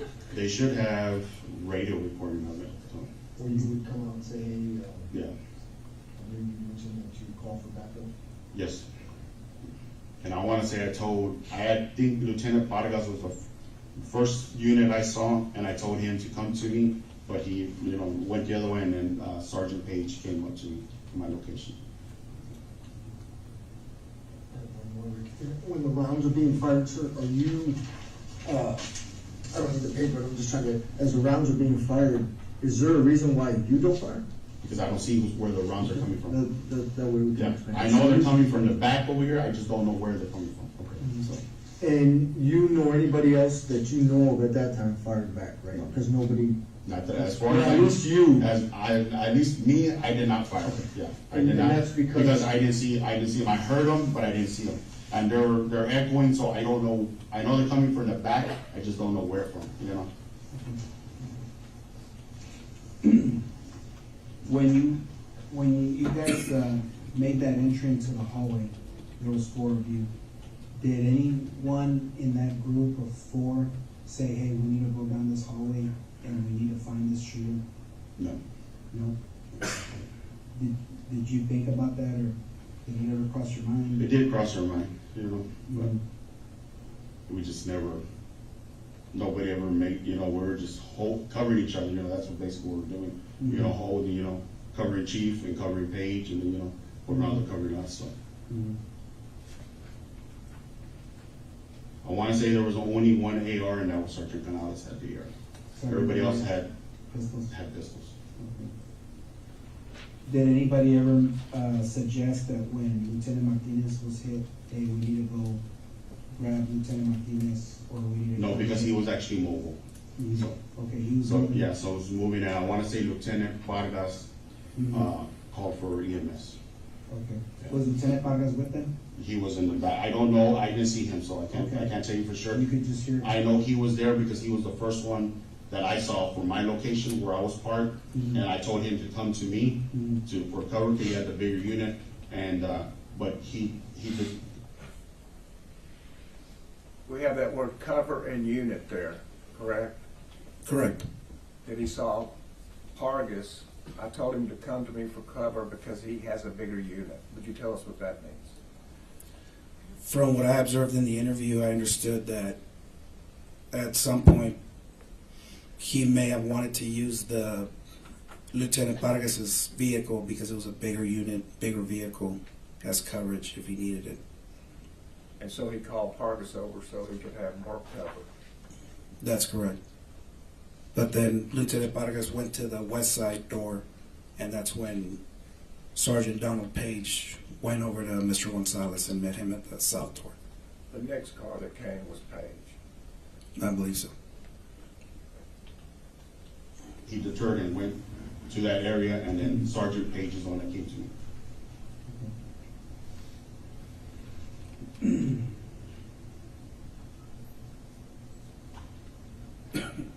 And of course, you know, because it's a lockdown, there's still kids Yes. in the classrooms. So that's our concern. Do we fire and, you know, do kids get hit?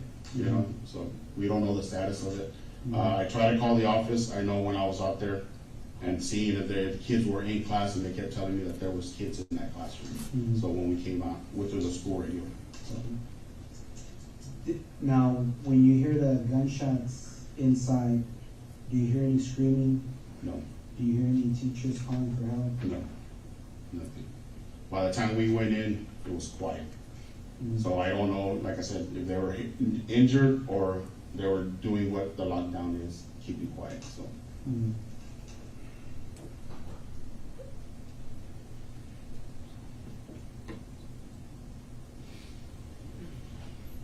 Do you know approximately what time the lockdown came into effect? Through a text or? It's on the Raptor.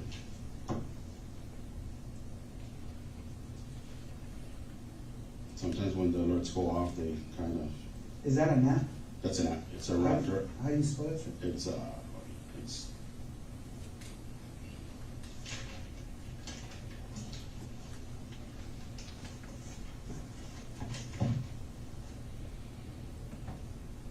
A1132. A1132. And Raptor is? R8. That's it right there. So, R alert. R alert, yeah. And you said at what time? 11:32. The school goes on a lockdown. Doesn't give you the teachers can message and stuff like that. Say one of the teachers, hey, I sent John Doe to the counselor's office. Does somebody have them? And whoever the counselor can respond, yes, I got her. Or some of the teachers say, so it's a mass? It's a mass, yeah. All the teachers are required to log in and set up an account, you know, to their school, so. Okay. And just to be clear, there was nobody assigned to Robb Elementary that day? Nobody was assigned to Robb Elementary. Is that a normal? Yes, that's a normal. Okay. And usually we have an early guy. The early shift is from 7 to 9. From 7 a.m. to 4 p.m. Okay, that's the early person. The early person does the rounds outside of the high school. Goes and visits the other campuses in the morning. So there is not one school that has a permanent officer, as far as you know, here in Uvalde? The only one that has a permanent officer that she's stationed there is Officer Flores and ourselves. We're at the high school. That's our home base. So, but there's days that, hey, you need to go, you know, the traffic, hey, there's a pursuit coming in. Go stand by Rob, or go stand by dual language. We don't get involved in the pursuit. We just make sure nobody comes in and out, because sometimes they just put the campus on secure. On a secure means that if you're inside a building, you're free to move within the building, but nobody outside the building. You know, on a lockdown, everything, lights off, everything out of sight, you know. No communication, no nothing. The teachers are prompted, the principal's prompted to have a password with the teachers and only share it with the teachers.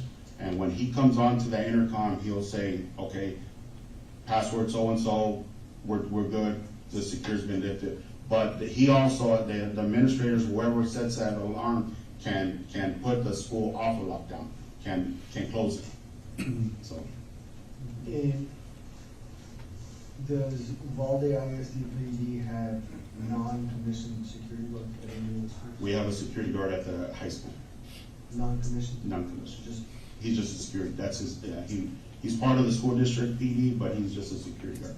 And all he does is basically man the gates, and we'll utilize it for security at the local football games, basketball games, whatever we need. So. He has our authority, he just doesn't have the arresting power, so. Does he carry a weapon? No, And who's answering? that's gonna be Chris Sanchez. And he's always at the high school. He's always stationed at the high school. That's his campus.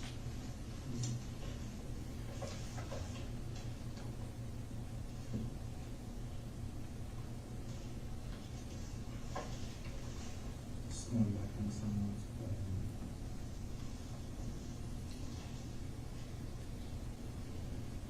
So you've been assigned to the Uvalde High School, Yes. correct? On that particular day, or that's your normal? That's my normal campus, yes. From 9 to 6? It Is that depends. considered- Okay, Well, that can because, change? yeah, because we have the early shift, which is 7 to 4, and then we got 8 to 5, and then we have 9 to 6. How often does it change? It changes every week. Like this week, I would have been the 9 to 6 guy, so Okay. next week I would have been the 7 to 4 guy. Oh, okay. Yeah. So it goes backwards? Yeah, it goes, yes. And the only ones that actually utilize that shift are Officer Ruby Gonzales, Officer Ruben Reese, and myself. The lieutenant usually comes in at 8, chief comes in at 8, and Cecilia, Officer Flores, who's stationed at the Morales, she comes in at 8. Okay. Sometimes we've had an incident where the traffic control at Dalton, the principal refuses to put somebody out there crossing guard, so we do that. So lately, it's been since I think after the holidays, the 8 o'clock guy comes in early and does the traffic control at Dalton from 7 to like 7:45. Okay. So we do that, and then we go to the high school. Okay. Are you allowed to leave the high school? Yeah. To go patrol? Yes, Say, I want to go to the junior high? And then what I was saying, the early guy, the 7 to 4 guys, does the early rounds, visit all the other campuses, and then the late guy visits all the campuses. So unless there's something major going on, and like I said, sometimes all 3 or 4 of us are have something going on. We're all working something together, So there's not. Sometimes we don't do rounds, because we're housed there with the administrators. So. Where's the main office for the school district? The police main, department? it's going to be there at the Uvalde High School. At the Uvalde High School? That's your main office? Yes. And it's going to be number 1 Kyle Trail. Number 1 Kyle Trail? Yes, sir.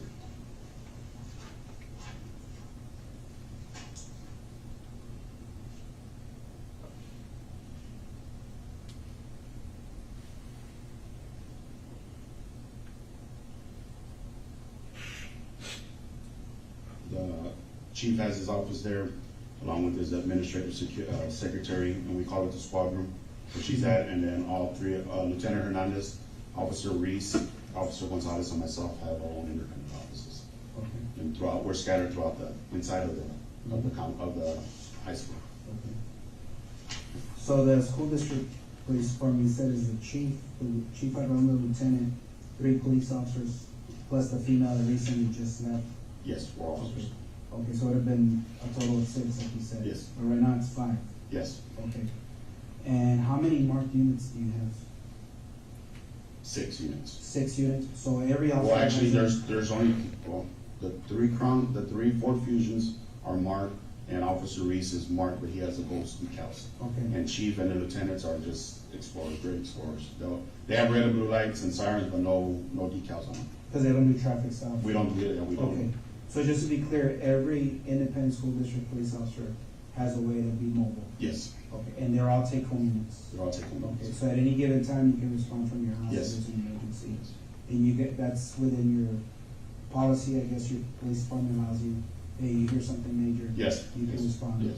Yeah. Your- And most of the time, we'll get the radar traffic, and we have like a group text, and hey, there's a pursuit coming in. Mhm. They're coming in, and they're gonna be by either the dual languages is on 90 West. It's closer, it's a block away from 90 West, about the 1,000 blocks, so it's there. So if we know it's coming that way, we'll start going to that area. If it's coming off of 83 South, we'll generate towards the Robb area. The early guy that's just driving around patrolling, well, that's their job. If we need to come out more, we'll pull the one that's doing the traffic at Dalton, will go assist. Okay.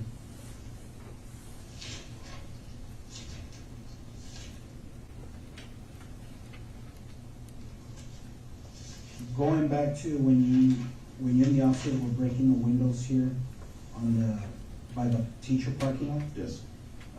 Did you notice that there was anything on the ground? Anything that No. someone may have dropped? No, not until after the fact, somebody says that, hey, there's a bag there that, and it's full of AR magazines, but which officer said that, I couldn't tell you right now. Possibly wearing green, maybe the camouflage, I don't know, to tell you the truth. Okay. So, But it was after everything, kids were getting evacuated? yeah, kids were getting evacuated. And the last classroom, I was closer, I was checking on Ruben again, and I was more towards the back. So the kids were running, so I was just telling them to go run towards it. When you guys were over here on the last classroom? One of the last classrooms, yes. Okay, because they were pulling them out of the window? Yes. So you kind of guiding them? Yeah. They run this Yeah, way to the on gate? that last classroom, I was kind of further back and I was guiding the kids out. Okay. Yeah. Do you remember how many windows you guys cleared? How many classrooms? I want to say 4. 4? I say 4, you know, but it could have been more. Okay. And I'm not looking for a precise number. Yeah, no, I want to say 4. Okay, We opened one, and I want to say I observed them break 3 windows. okay.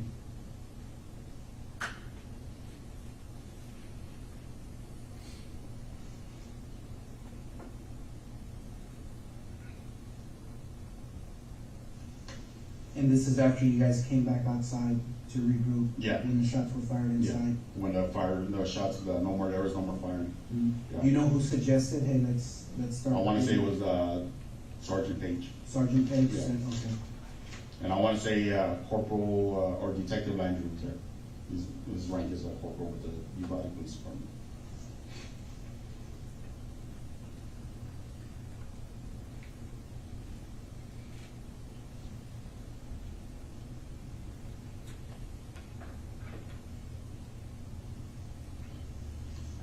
When you guys were doing this, did you ever see Lieutenant Martinez or Canales outside? No, I heard the traffic, like I said, Lieutenant Vargas called for an ambulance to have one of the officers check, and he got checked out, and I guess he came back and joined the crowd, so. Okay. So, but like, by then, it was massive, you know, there was officers everywhere, so. Okay. So you exit, you're standing by the door, right? Yes. And then how many minutes go by before you guys start evacuating the kids, opening these windows? I want to say, maybe 15, 20 minutes we're out there, and then we started pulling kids out about 5 to 10 minutes after that. Was that before or after you went to go check up on Grease and Lieutenant Vargas? Because he was in the unit, right? With, He was inside Lieutenant Vargas' unit. Yeah. So did you clear the classrooms and then go check on Grease, or did you check on him first? I want to say we cleared some of the classrooms first, and then I went to go check on him. Some of the classrooms? Well, yeah, because then I went to go check on him after we cleared 2, and like I said, the other agencies started clearing them out. Okay. So when you started clearing these windows, how many officers do you think are in the area already? Is it more than just you four? Oh, yeah, there's Okay. at least 40 to 60. Okay. Yeah. So there was plenty of Yes. officers Yeah. to help, Yeah. and you went and checked up on? Yes. Okay. I want to say I helped with two of the, one window was the first, like I said, the first classroom, the closest one to that door, back door. That's when we opened and we were let kids out, and I actually pulled the curtains. The teachers have curtains, I pulled the curtains out. The kids were getting tangled up. Okay. And then the second one, when they broke it. Okay. They broke it with a baton. I want to say it was, I want to say he does undercover work for the Border Patrol. His last name's Gonzales, maybe Louis Gonzales. He's a special agent. He's always he's always driving an Impala. That's why I know who he is. Okay. And then Coronado started breaking with the baton, and remember pulling kids out because the glass was broken. And then that's when I kind of went towards Ruben to make sure he was okay. And then, like I said, I was further back with Lieutenant, and Lieutenant, he was inside the vehicle. And then that's when they started pulling more kids out, and I just started guiding them. Okay. And the vehicle's right behind the teacher parking lot? I want to say the teachers are parked there, and I want to say maybe 1 or 2 rows of teachers, and Lieutenant Vargas' vehicle's there. It's a black Tahoe, all blacked out. All right. I don't even think it has decals on it. Okay. And it's an older model Tahoe. All right. Commissioner Young? No? Is there anything you want to add or something you think you might want to know? No,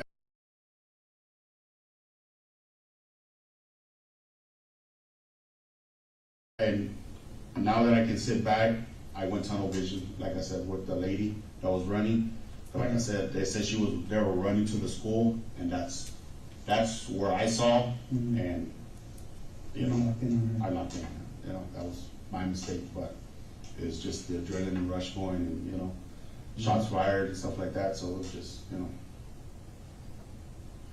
because on the radio it said there was a lady shot in the head on Diaz Street, which is 2 blocks down, but I didn't know that the relationship on that. So that call came in? That call came in when the accident came in. Okay. Yeah. Was it a few minutes apart? I want to say it was within a minutes of each other. You know? Okay. I want to say the first call came in of 10:50. A guy wrecked into the bar ditch. Okay. And then a call come out that he had a gun and he was running towards the school. So, and then they say, hey, there's also a lady shot in the head on Diaz Street. She's been shot in the head, so. Okay. So at the beginning of the interview, that 1050 that you're talking about, was that the pickup truck? That's a pickup truck. That It was they're calling like in? brown in color, almost Okay. like a. So that's why you're responding to Yes. Robb Elementary Yes. School? Okay. Well, I'm responding because they say the guy is running to the school. I didn't respond to the accident. That's a PD traffic. I'm going over because they say the guy's going to the school and has a gun. Okay. Yeah, that's where I'm going. That's what I'm responding to the school. Okay. So from that bar ditch, he would have went into this gate, correct? Yes. And if he's walking and you're coming in, you saw the lady, so you really never saw him. No. I mean, No, I tunnel vision on her. I shot at her. I went at her. You said she's a female coach, right? Female coach. Short black hair? Short black hair. Okay. Maybe named Natalie. I'm not sure. Okay.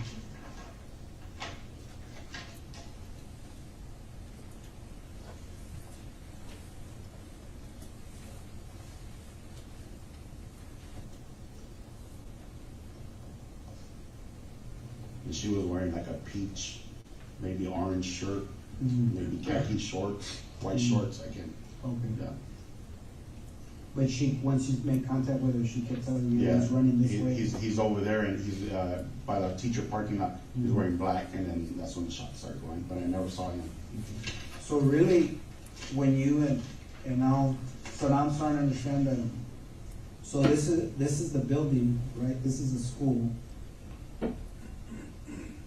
and teachers park like this, facing the wall. Yes. Okay. Some You going, said- some in reverse, some are Okay. facing forward. Yeah. So they could be facing this way, Yeah. that way, I whatever. want to say the last vehicle was a black vehicle. Black, okay. And you said there's 2 rows? I want to say there may be a second row. There might be a Yeah. second row, pretty spaced out Yes. to give these people. Yeah, maybe- because I think I'm assuming- the only, and like I said, I'm just I'm not saying for sure, but I think only the teachers that are housed in that back room In this building? and that building are the ones that park there. Okay.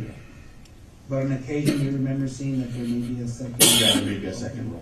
Yeah. So the fence line runs something like this, and then here, the horseshoes. Yeah, for the right school there, buses. The yes. half moon, and then the fence comes down this way, and you have the let's call it a culvert, that concrete Yeah. drainage ditch? Yes. Okay, and the truck's facing this way, right? The actual front of the truck is Yes. facing southbound. Southbound? Yes. That Yeah, way? yes. Okay, the tree line? Okay. And this gate's wide open? Yes, that's the gate I come through. Okay.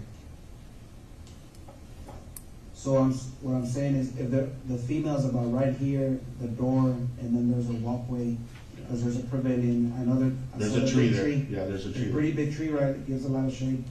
I want to say. I saw it yesterday, so. There's 2 trees. There's a tree more closer. I want to say there's a tree closer to the basketball court. Okay. But that one, the one I'm talking about, maybe about 12 inches wide, 13 inches wide. Because there's a sidewalk right here, right, in front of the classrooms, that goes into this door?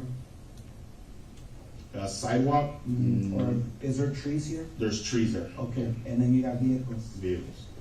So you come in, you hear there's a subject running Yes. into the school. Did they give a description? No. Just. She gave me the description. She gave you the She- description, yeah. or the radio? No, no description.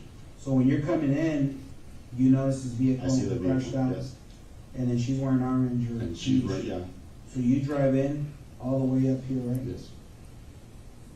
Do you think it's possible that maybe when you were driving up, the subject could have been behind cars and He trees? could have been, like I said. But you never saw him? I never saw him. Okay.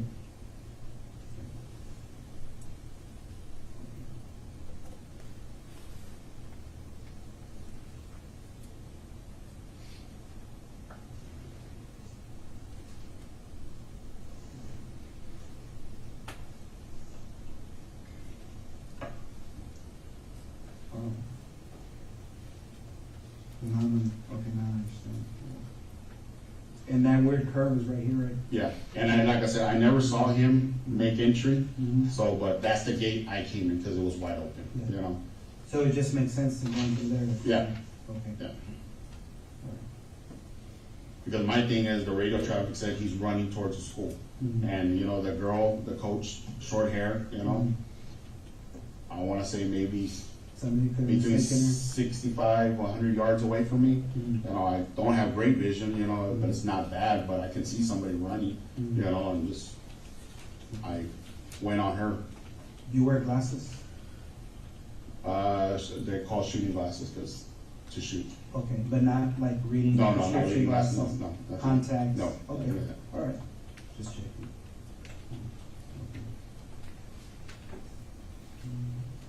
This road right here? Geraldine. Geraldine? Yes. Okay.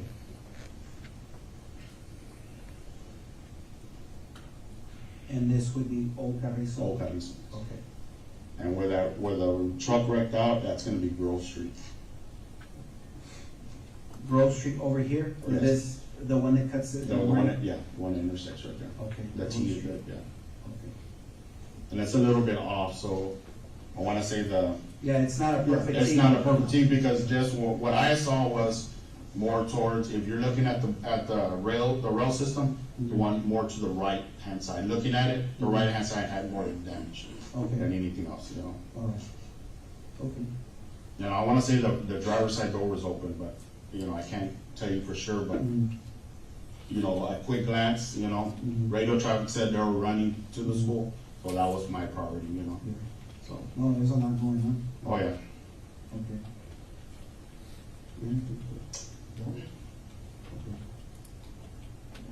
So we're gonna go ahead and terminate the interview.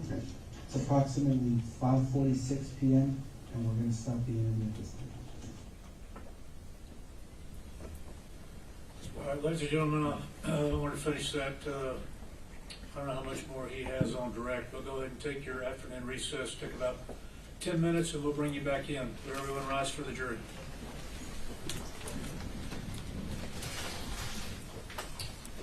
Good. I'm gonna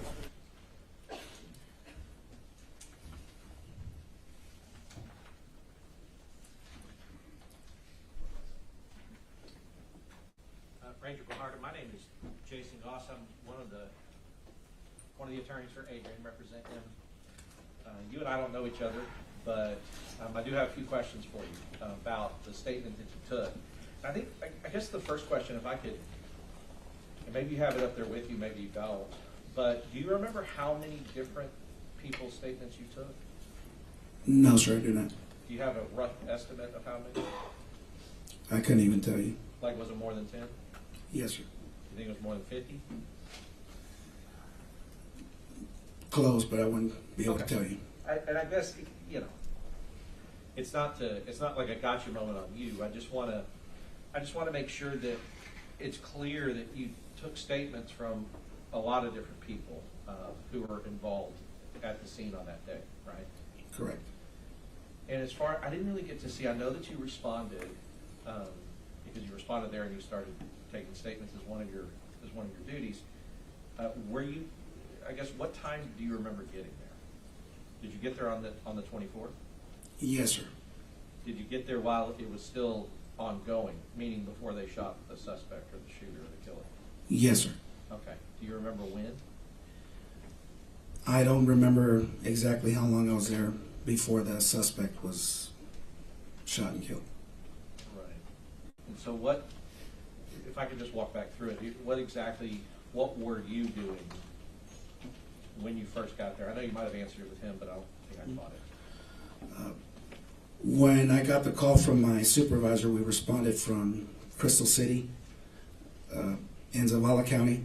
So by the time we arrived, it took us a while to get there. I don't remember exactly how long we were on the road for. But by the time I got there, we ended up parking on the south side of Robb Elementary on Old Carrizo Road. We couldn't proceed any further because of all the law enforcement officers that had already arrived and were blocking Old Carrizo Road and Geraldine, which is north of Robb Elementary. So we met on Old Carrizo Road. We pulled off, and I met with my lieutenant. And at that point, my lieutenant was just trying to gather as much information that he could from one of our rangers that was actually inside of Robb Elementary during the event. Okay. So do you know which ranger was inside Robb Elementary? Yes, sir. The Texas Ranger Ryan Kendall. Okay. And I think that we get a reference on that from Adrian's statement. Ryan Kendall was the ranger that Adrian went and, I guess, gave the master key to. Correct. All right. And so one of the rangers, was that the only ranger that was inside the school? I believe so. Yeah, and I mean, if it wasn't, I'm not going to come back later and go, oh, there was another guy there. But just to your knowledge, he was, to your knowledge, the only one that was there. Yes, sir, that's correct. Right, and then as far as rangers outside of the school, do you know how many of you guys were outside of the school or kind of in that mass of law enforcement? Upon arrival, it was myself and my lieutenant, and then there was multiple rangers arriving at different times, but I couldn't give you an exact number. Okay, that's fair. The reason I say that is because in some of these parts where Adrian said, well, we were waiting here, went to get kids out here, and then we were waiting here, or right before the breach, I was waiting over here or standing over here. That would also apply to all the rangers that were out there. They were waiting. They didn't breach and go in, the ones that you're talking about that were outside of the school, including yourself. Correct. Right. So you were also like kind of out there waiting right before the breach happened, wherever you were. You agree with that? When I arrived, I was immediately given an assignment because we couldn't approach the school anymore because of the traffic on Old Carrizo and Geraldine Street. But immediately after arriving, there was students from those classrooms running south across the field on Robb Elementary towards Old Carrizo Road. So we gathered uniformed officers to kind of keep them off the street and get them to an empty parking lot, or an empty lot, that's south of Robb Elementary. So I was assigning troopers to stay with the kids and put up crime scene tape so we wouldn't have non-essential personnel coming into that lot because of the safety of the kids.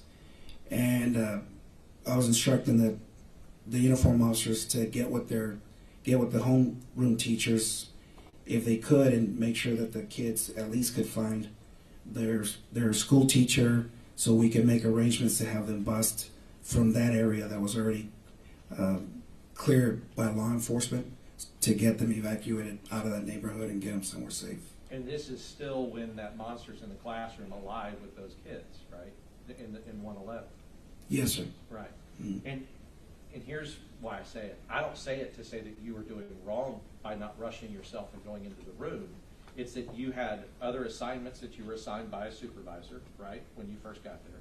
Yes, sir. And you were helping the kids that were able to get out. It's important also that they remain safe in an active situation. Do you agree with that? Correct. Right. Because, like training can be twisted around to say, well, if you knew the location, your alert training says it's your job to run over there and run into the classroom. I mean, training can be twisted that way. You would agree with that?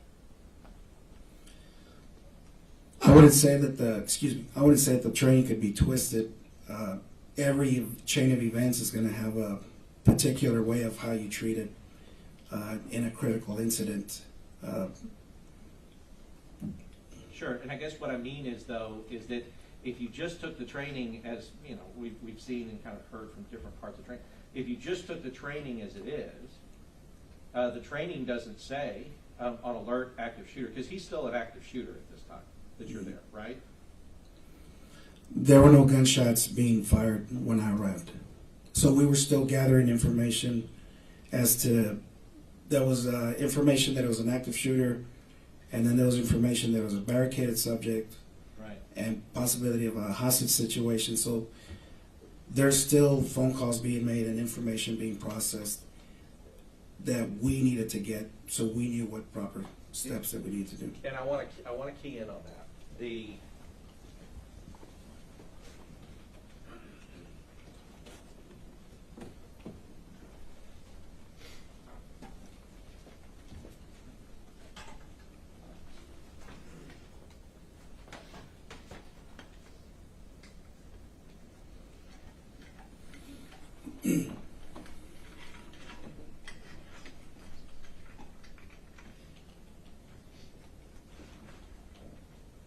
Because I think I think you made a good. I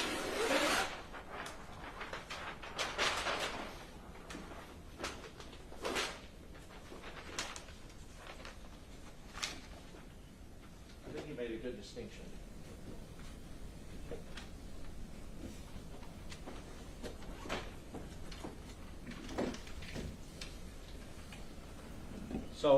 So what I said is I said, well, when you got there, there was still an and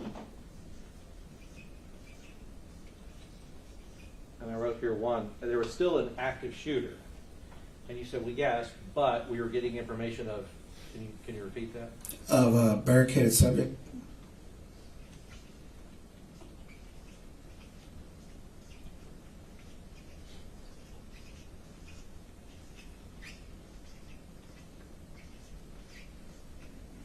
And then what was the other one you said? The hostages. A potential hostage situation. Potentially, yes.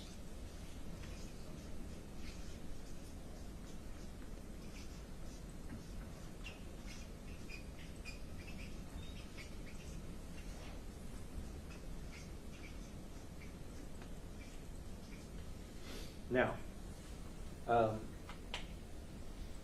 you would agree, because you've had the same, I guess, you as a ranger, you get the same types of trainings that any law enforcement officer in the state of Texas would get through TCO. Yes. Okay.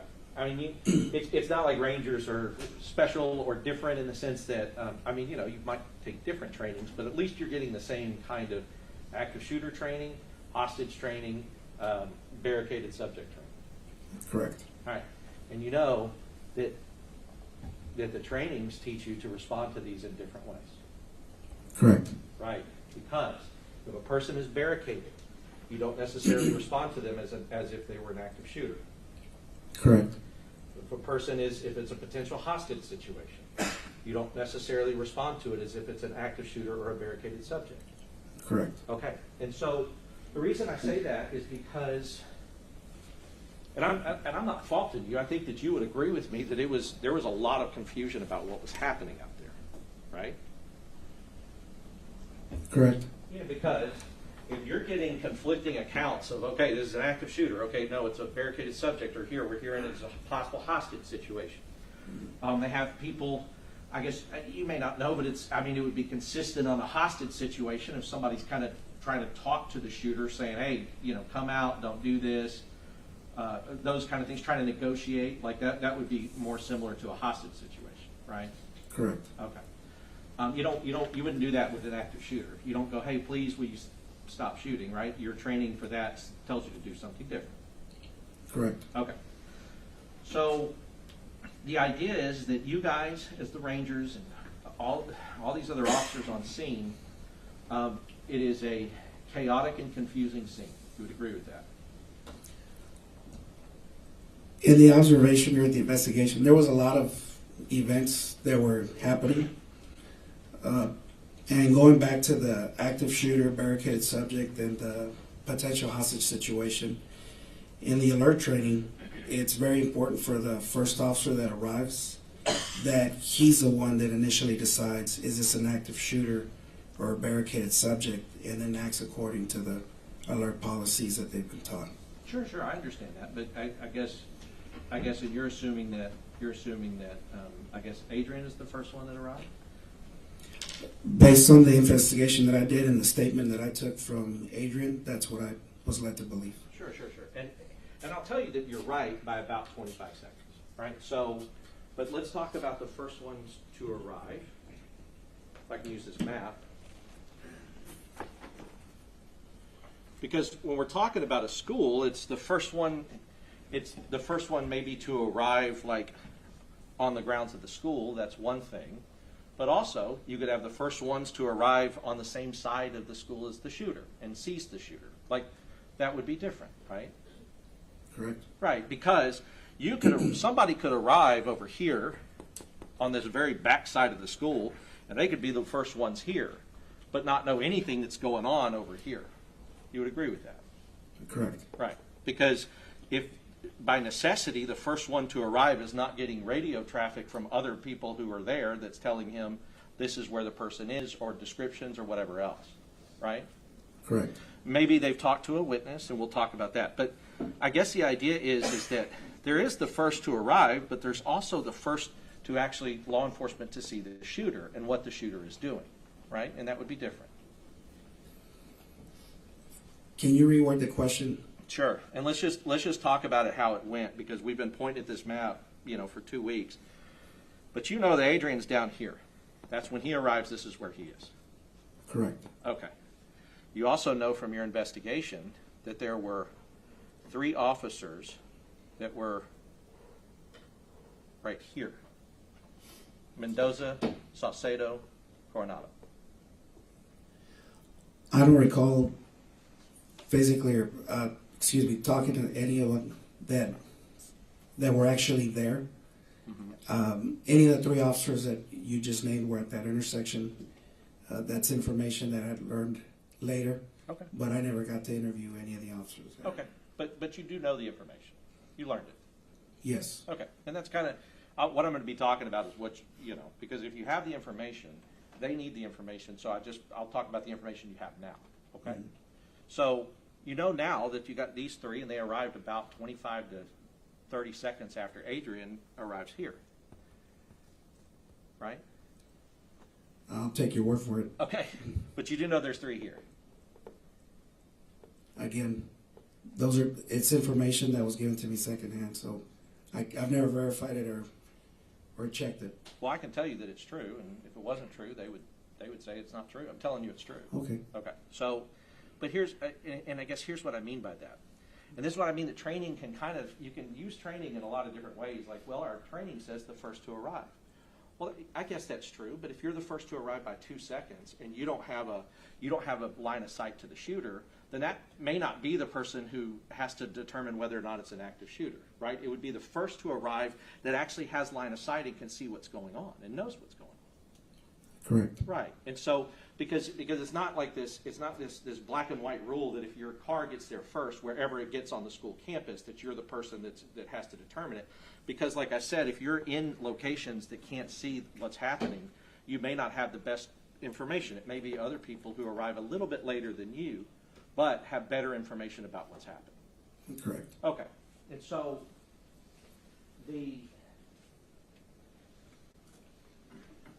because I want to talk a little bit about the nature of interviews. As part of and let's just talk about what set the scene of when you did that interview. You did that interview on May 25th, 2022. Correct. Which is, was it less than 24 hours or a little more than 24 hours after this thing occurred? A little more than 24 hours. Okay. And and you've heard, I'm sure, that interviewing anybody who's gone through something like this that soon after, it's not the most advisable thing as far as getting the most accurate information. You've heard that. That would depend on the officer that's been involved in that critical incident. Sure. I mean, there's some that may be fine and, you know, that can accurately recall all the details. But you have heard, I'm sure, now that there's like advice that says, look, you need to wait 72, sometimes 4 or 5 days until after that before interviewing somebody. That's usually done when officer's been involved in an officer-involved shooting that's used his weapon or things of that nature. Because of the scope of this information, the scope of this investigation, how large it was, we needed to get as much information as quickly as possible because we needed to assure that the suspect that was shot and killed at Robb Elementary didn't have co-conspirators. So that was the urgency of trying to interview to gain as much information as we could. Yes, and do not get me wrong. I'm not saying you shouldn't have done that. You should have done that. You needed to do that. That's not the issue. You got to interview people when you got to interview them, especially if there's a potential threat out there. And I remember, and I know even from the time, but I know that you guys were looking for any other Confederates, anybody else that could have helped him or been a part of that or knew about it before he did it, right? That was a big part of what we did. That's correct. Right. So you have to do it. But I guess what I'm saying is that if you can acknowledge that, yeah, sometimes the circumstances mean we can't do best practices, and that also may mean that we're interviewing somebody who's gone through a traumatic event, right? And so you have time compression and all those other things that you know can happen to police officers or others when involved in a situation like this, right? Correct. Right, because an officer-involved shooting, it's not necessarily tied to the fact that an officer has had to use their gun and fire their gun. It's tied to the fact that they're in a situation where either they fired their gun or they've been fired upon. Correct. Right, or they believe they've been fired upon. Right? Yes. And one of the things that Adrian told you in the interview was these shots are starting to get fired, but he cannot see the shooter and he doesn't know where they're coming from. Well, that's not exactly accurate. If I may, when I'm interviewing Mr. Gonzales, he says that he's talking to the female teacher that's running and falls on the ground, and he drives up to her, and when he's talking to her, she's telling him he's over there, and she's pointing towards the teacher parking lot, and you can hear that in the interview. We go back several times because I'm not familiar with Robb Elementary. I've never been to that campus before May 24th. And that is not his regular place where he's stationed. We got that out of the way right at the beginning of the interview. So we're going back and forth where I need to draw a map and I need to get my bearings too, so I know exactly what Mr. Gonzales is talking about and what door he's talking about and which door he walked into and where other details, right? But sure. That was the whole point of having the map and just going back and forth. But he does recall that he's talking to the female teacher.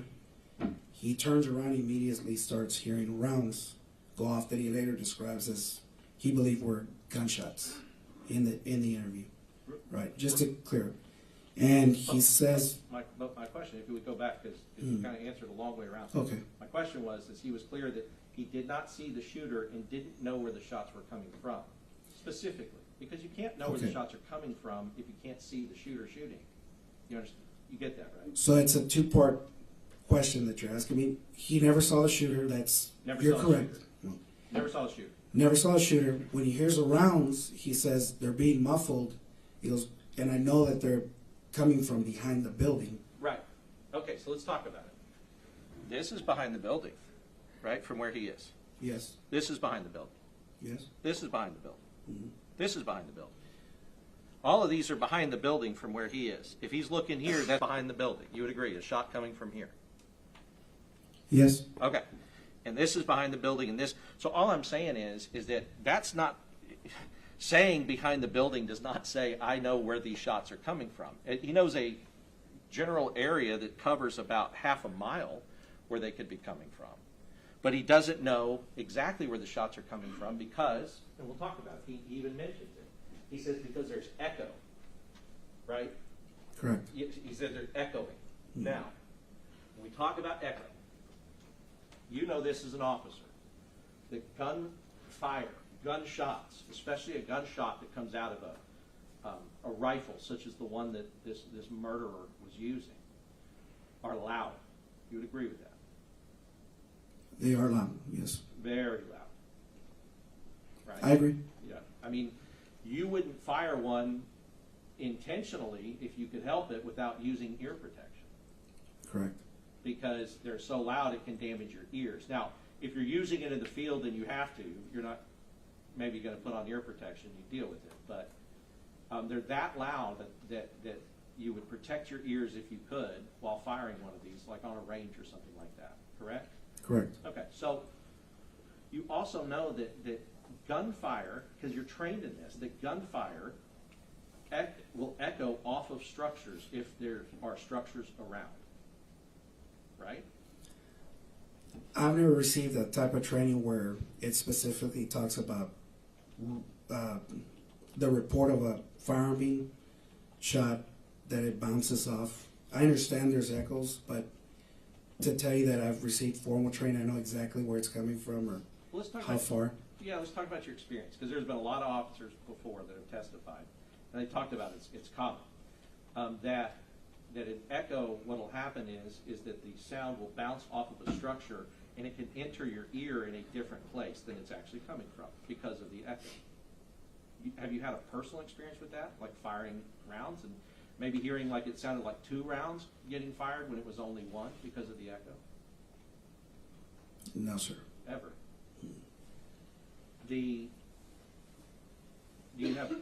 Have you ever been in a place that had an echo and even when you're a kid and said, hello, hello, hello, hello? Have you done that? Yes, sir. Okay. And I don't make light of it. It's just I'm trying to gather, you do have experience with echo. Yes. And you understand the process, that sound bouncing off of things and then coming back to you. Understood. So I put out hello and it comes back hello. Yes. Okay. Gunfire can be the same. Gunfire reports bouncing off of structures can cause a human being not to understand or know exactly where it's coming from, because the echo, if the echo's coming in their right ear, something that's being fired on their left side could sound like it's coming from the right. Do you understand that as a concept? Yes. Even if you haven't been formally trained in it? Yes. And that can throw off the human body's ability to understand and locate where gunfire is coming from. You understand that? Yes. And he actually, the day after this happened, he told you that that's what he was experiencing. He was experiencing echo, which caused him not to be able to understand where the gunfire was coming from. Right? Correct. Except behind the building somewhere. Now, these officers here, I don't know, I guess I'll see if you found out later, but these officers here actually, when the shooter is shooting into the windows here, these officers here believe that the gunfire is actually being fired at them. Did you know that later? No. Okay, that they were like ducking and diving under their cars because they thought that the gunfire was coming at them when it was going the opposite way. Right? Correct. Okay, so if that's the case, you would understand that because of the concept of echo, he's firing at a building, it's bouncing off the building, and they believe that the gunfire is coming in their direction, and that would make sense to you. Yes. Right? The only thing that you could really figure out, like, oh no, he's not firing at us, is if you see him, and you see the shooter, and they are firing in this location, and you realize, okay, the gunfire is going that way, not coming at us, right? Correct. Okay, but if you cannot see him, you're still in that problem of trying to echolocate, where these shots are being fired. And I would point that out to say, to go with what you were talking about, one of the things you said to Adrian, there was a lot going on out there, right? That can add anything that can affect your sensory perceptions of what's happening is just added into the mix of a lot going on out there. You would agree? Correct. Right. Like, and and you've been trained, and I know you've been trained on this because all police officers have to know that if you're in this situation, you will start to have an adrenaline dump, right? And you've heard of that term or something like that. Increased levels of adrenaline going through your body. Yes. And then with an adrenaline dump, it can affect the way that you are hearing things and the way that you are seeing things and the way that you perceive time. You have heard that. Yes. Time can go very slow, or it can speed up very fast for you at different times. Correct. Even the same person could experience time going very slowly and then going very quickly. And the reason they tell you guys that is because they say, look, you need to understand and know this so that you can expect it and then control it to the best of your ability. Correct. Right. Because if they didn't teach all that, and you guys, and something like this happened to you, it might distort your ability to respond. Right. Correct. Right. Because of how that's going. So he's telling you that he hears banging. He's saying like he's somewhere behind the building. I don't know where they're coming from. I can't see him, but I know it's somewhere behind the building.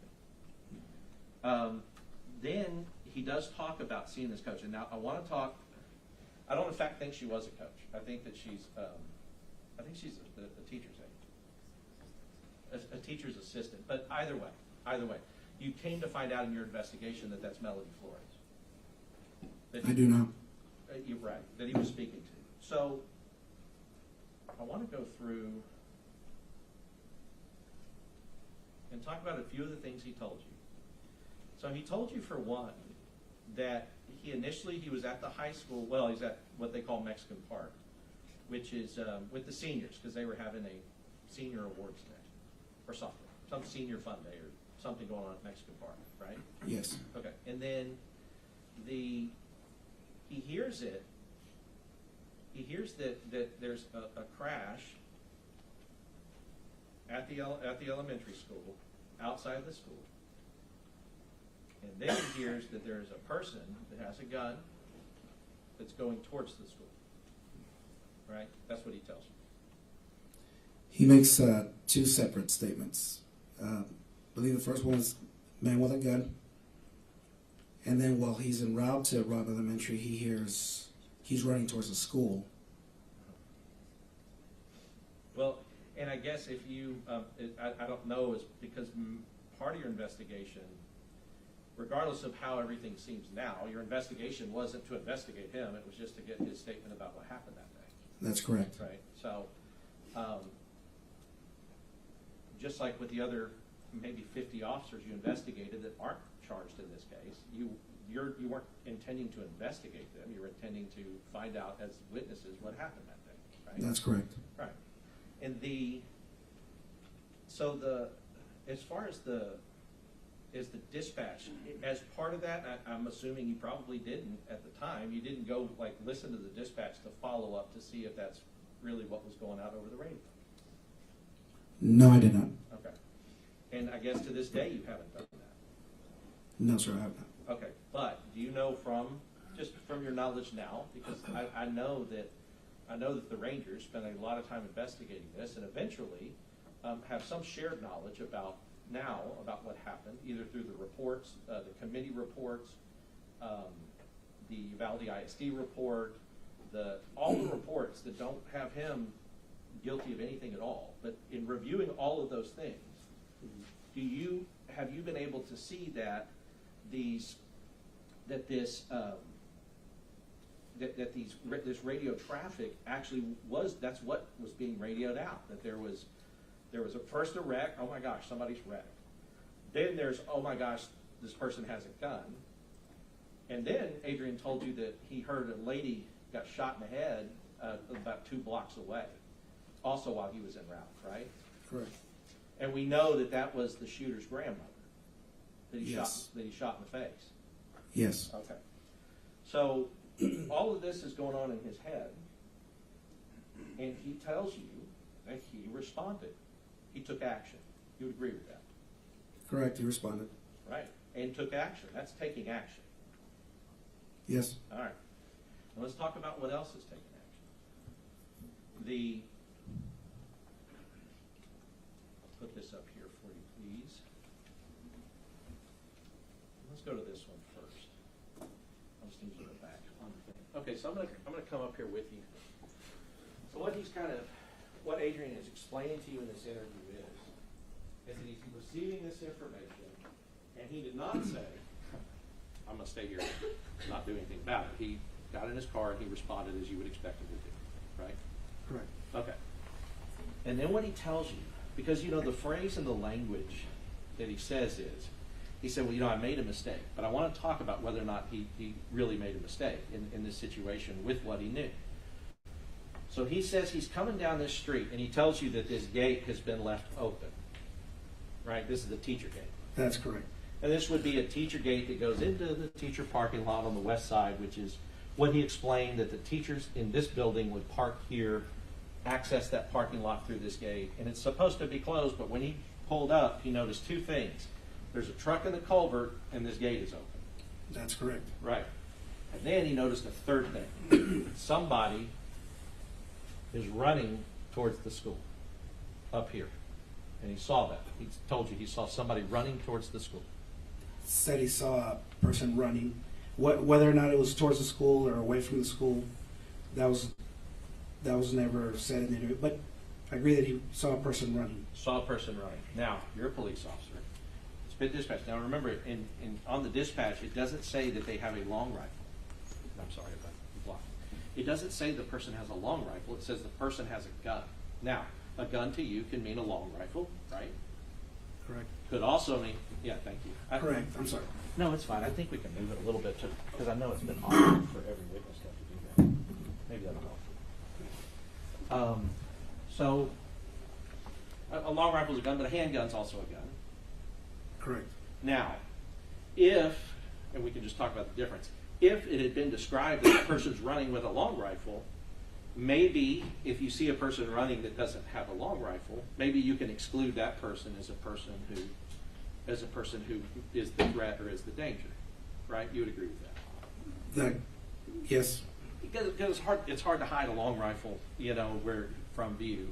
If you can see both their hands and they don't have a rifle sticking out somewhere, you can go, okay, that may not be the person. Let me look and try to find somebody else that looks like they have a rifle, right? That's correct. Right. But if you only know that they're running towards the school with a gun, a person running can have that gun right here in their pants. They can have it in their hand. They can have it in a pocket. You wouldn't know. You wouldn't be able to know if that person had a gun or not, right? Correct. Okay. So he comes and he sees this. He says, this is not my concern, because my concern is that I have been told that somebody with a gun is running towards the school, and I can see a person running, right? Correct. Now, his language, one of the things he says is, he's talking about her as if it's a she, but he tells you that at the time, I'm saying it now because I know now that it was a she, but at the time, I did not know it was a she. She had short hair. I didn't recognize the person, and I believed what he's telling you by having tunnel vision, and I tunneled in on her, which he's saying her, but he didn't know her at the time. You'd agree with that? Correct. Right. I tunneled in on her. So what he's doing is you have an officer that believes that a person with a gun is running towards the school, and he takes action. You agree with that? Correct. Right. Because he drives down here. Did you see the video of the funeral home, like how fast he's driving on this dirt road to get to this person? I remember seeing the video. I mean, his car is going, boom, boom, he's going like 50 miles an hour down this road to try to get to her. So he goes all the way where we see the car. Nico, can you back it up? Left or right? Left. Goes all the way to here. And he tells you that this is where he stopped. That he stopped his vehicle where he finally met the person who was running. Right? And he said, where you see my vehicle here is where I stopped my vehicle at the time. And meaning that it wasn't like he stopped like here and then somebody moved it up here. He stopped it here, and you can agree with that. Correct. Yes. Okay. So now we know that has put him on the far south and east side of the building. Right? Yes. All right. Now what he described is he said, I made a mistake. I got tunnel vision. So first of all, tunnel vision means you have identified, and it can happen, not always, but when you identify a threat and you have tunnel vision, you start focusing specifically on the threat. That can happen with tunnel vision. Are you asking me? Yes. Yes. Yeah, all these questions, it's weird. It's cross-examination, so the rules say I could just ask you and kind of put a little question mark on the end of it. But if you don't agree with me, please say no. But what I'm asking is that with tunnel vision, and you're zeroing in on a threat, what that means is that you're excluding things like in the periphery, right? Correct. So if I perceived you as a threat, all of a sudden, like right now, I can see the jury out of the corner of my eye, out of the side of my eye. I can see them. I can't see them well, and I can't see their faces. But I can at least see that there's people over here. If you pulled out a gun, I wouldn't see those people anymore. I wouldn't see this anymore. I'd be zeroed in tunnel vision on them. That's a possibility. Right. Yes. And that's a common possibility, common enough that law enforcement is trained on. Right? Yes. I don't know. Thank you. So, yeah, and so let's talk about it. He said I made a mistake, but really he was mistaken about who the person was and what their intents were, or what their intent was as they were running. You agree with that? Can you reword the question? Yeah, he said, because he told you, well, I made a mistake and I got tunnel vision. Well, it's not a mistake to have tunnel vision, because that happens to us without us wanting to have it happen to us, right? Correct. Right, it's like it's an involuntary thing that happens when you're responding to a threat. And so that's not him making a mistake, it's just what happened, right? Right. That's what Mr. Gonzales said happened. Right, Yes. right. But but as a law enforcement officer, I'm going to ask you, you know that if you think you see a guy running towards a school that has a gun, you're going to get zeroed in on that person too, if that's what's been dispatched to you. Zeroing in on a person and getting tunnel vision are two different things. I'm not disagreeing with you. I'm just I don't agree with the way you explained it. Yeah, maybe. But that's okay. But I guess what I'm saying is that any reasonable law enforcement officer who's been dispatched and the person says they are running towards the school with a gun, if they see it, I'll tell you, this is where she was running. She fell down. But they see somebody running towards the school with a gun, well, with what they think is a gun, you're going to go to that person. I agree. Right. You're not going to dilly-dally around here and this person's now running into that building and shooting kids. Correct. Right. You're going to go right to that person until you figure out they're not a threat. Correct. Right. And say it is the person with the gun. You will have choices, like I'm about to run this person over, or I'm about to stop this car and have to get out and engage with this person. Right. Those are the options. If he is correct, and this is the shooter, this is the person going towards the school, he's going towards there to get into a conflict with this person. Right? Correct. Right. He's going there to engage, to distract, to delay, to use whatever he can use at his disposal to stop this person from going into the school. That's the assumption you can make. Yes. Right. Well, it's not an assumption. It's what you're supposed to do. That's the foundation of alerts training. That's right. Is you isolate, you distract, and you neutralize. Right. Isolate, distract, neutralize. Had this person been the gunman, Adrian's going to isolate, distract, and neutralize. Correct. I mean, you believe that, right? And I believe it, and I think everybody else here knows that that's the reason he's down here. And he's consistently said that to you and and we've gotten it out through other witnesses. Correct. Yeah, and so when I said he's mistaken, what that means is that factually it wasn't the gunman. But with all the information that he had at the time, that is a smart maneuver. That is a smart thing to do, is to go to the person you believe is the threat. That's law enforcement. Correct. Right. The day after, somebody may be beating themselves up about it, because what we know now through the witness is the guy's in here in the parking lot. Mm-hmm. And he drove right past it. Mm-hmm. Right? But did you review the testimony, or not necessarily the testimony, but as part of your investigation from the funeral home director who was calling it in and got shot at by the gunman, and he's across the street? I'll just tell you, he testified to the jury that the gunman was down between two cars, and there's no way Adrian could have seen him, because he could see him and he could see the cop, but he could see that the cop couldn't have seen the gunman. Did you know that? No. Okay. But the gunman now is hidden in this parking lot. He has gone this way. At the time that he gets out, he tells you he's talking to her, and then she starts to tell him. He's over on the west side, like in the teacher parking lot on the west side. He's wearing all black. Right? Is that what you remember from the interview? Yeah, go ahead. Yes, correct. Yeah, go ahead and take the water. So, I you know, that's another thing. Had the description come out over the radio to him, or let's say to you if you were responding, and they said, person with the gun is wearing all black, well, this lady up here in orange or red, that's not the person you're going for, right? Correct. Right. But it didn't, and it's nobody's fault that it didn't. But in these kind of situations, information comes in bits and pieces, and you have to do the best you can with what you have. You agree with that? Yes. Okay. So as far as the shooter though, we know from the shell casings that he's firing into these windows along this side of the building. Now, if that's happening, it is consistent with what he's saying that the witness told him, that it's in the teacher parking lot, right? It's also consistent with him thinking that the gunshots are coming from behind the building, like somewhere, but he doesn't know where because he can't see. Now, he's here, this guy's here.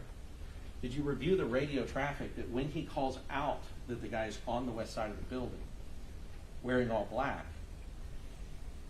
the second before he calls that out, the guy's already entered the building? Did you see that happened? I never reviewed the radio traffic. And fair's fair. But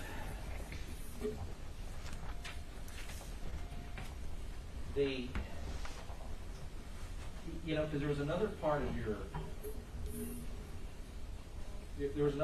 the interview is that he's saying, and I know you were pointing to a diagram, you made a map. I don't even have it. Did you ever give that over to the DA's office? Yes, sir. Oh, was that the one you sent over? Okay. Yeah, I'll take it back. I hadn't remembered that we got it, but it was one of those that you sent over. I apologize. So that, talking about the map, because one of the things you said was, or one of the things he said is, he said, I never went in until I got coverage over here. And I think he was pointing to the south side of the building. You heard him say that in the interview? He was. My understanding is that he went in through the south door, and he meant coverage on the west door, because he's calling over Lieutenant Mariano Pargas in that large SUV, but for some reason Lieutenant Pargas keeps driving. Donald Page comes over to him on the south door with Mr. Gonzales, and Lieutenant Mariano Pargas ends up on the west side. Well, you know that as a law enforcement maneuver, sometimes, so for instance, let's go back up here and look real quick. For instance, let's just imagine, let's imagine this, you see this little person right here? Yes. Hard to see, but small. Well, imagine, shooter, or in this location. There is a law enforcement maneuver where you have one person in a car, like he was saying, where you would have the car kind of roll up this side to try to provide coverage with somebody behind the engine block, that if they take fire, they're taking fire into the vehicle. That is a maneuver that you've heard of before, or have you not? Using a vehicle as cover, yes. That particular scenario, no. Right, like rolling the car real slow, and then as you're rolling the car real slow, he can pump, pump, pump, pump. He can I understand what you're trying to say. You see what I mean? You can pump into the car, but you can kind of pop it over. Well, the reason you would want a bigger car for that is you want a bigger engine block, because the engine block, as we know, is the only thing that can block or stop a round like the one that he was firing. If even that does, but it's the only thing on a car that really will, because everything else is going to go through it like Swiss cheese. No, not necessarily. I think that's more of an opinion. Okay. And I've been in trainings where we've used the pillars to the cars, which is the pillars that holds the windshield, the front door, the passenger door, and we've shot multiple rounds, including practice ammo and duty ammo, and it'll stop it. But Yeah. I think that's just a. I guess I'm thinking a pillar, though, is probably what you're talking about. It's probably about that wide. Yes, but you can double them up and use them as cover, because if you stand at an angle, the pillars are wide.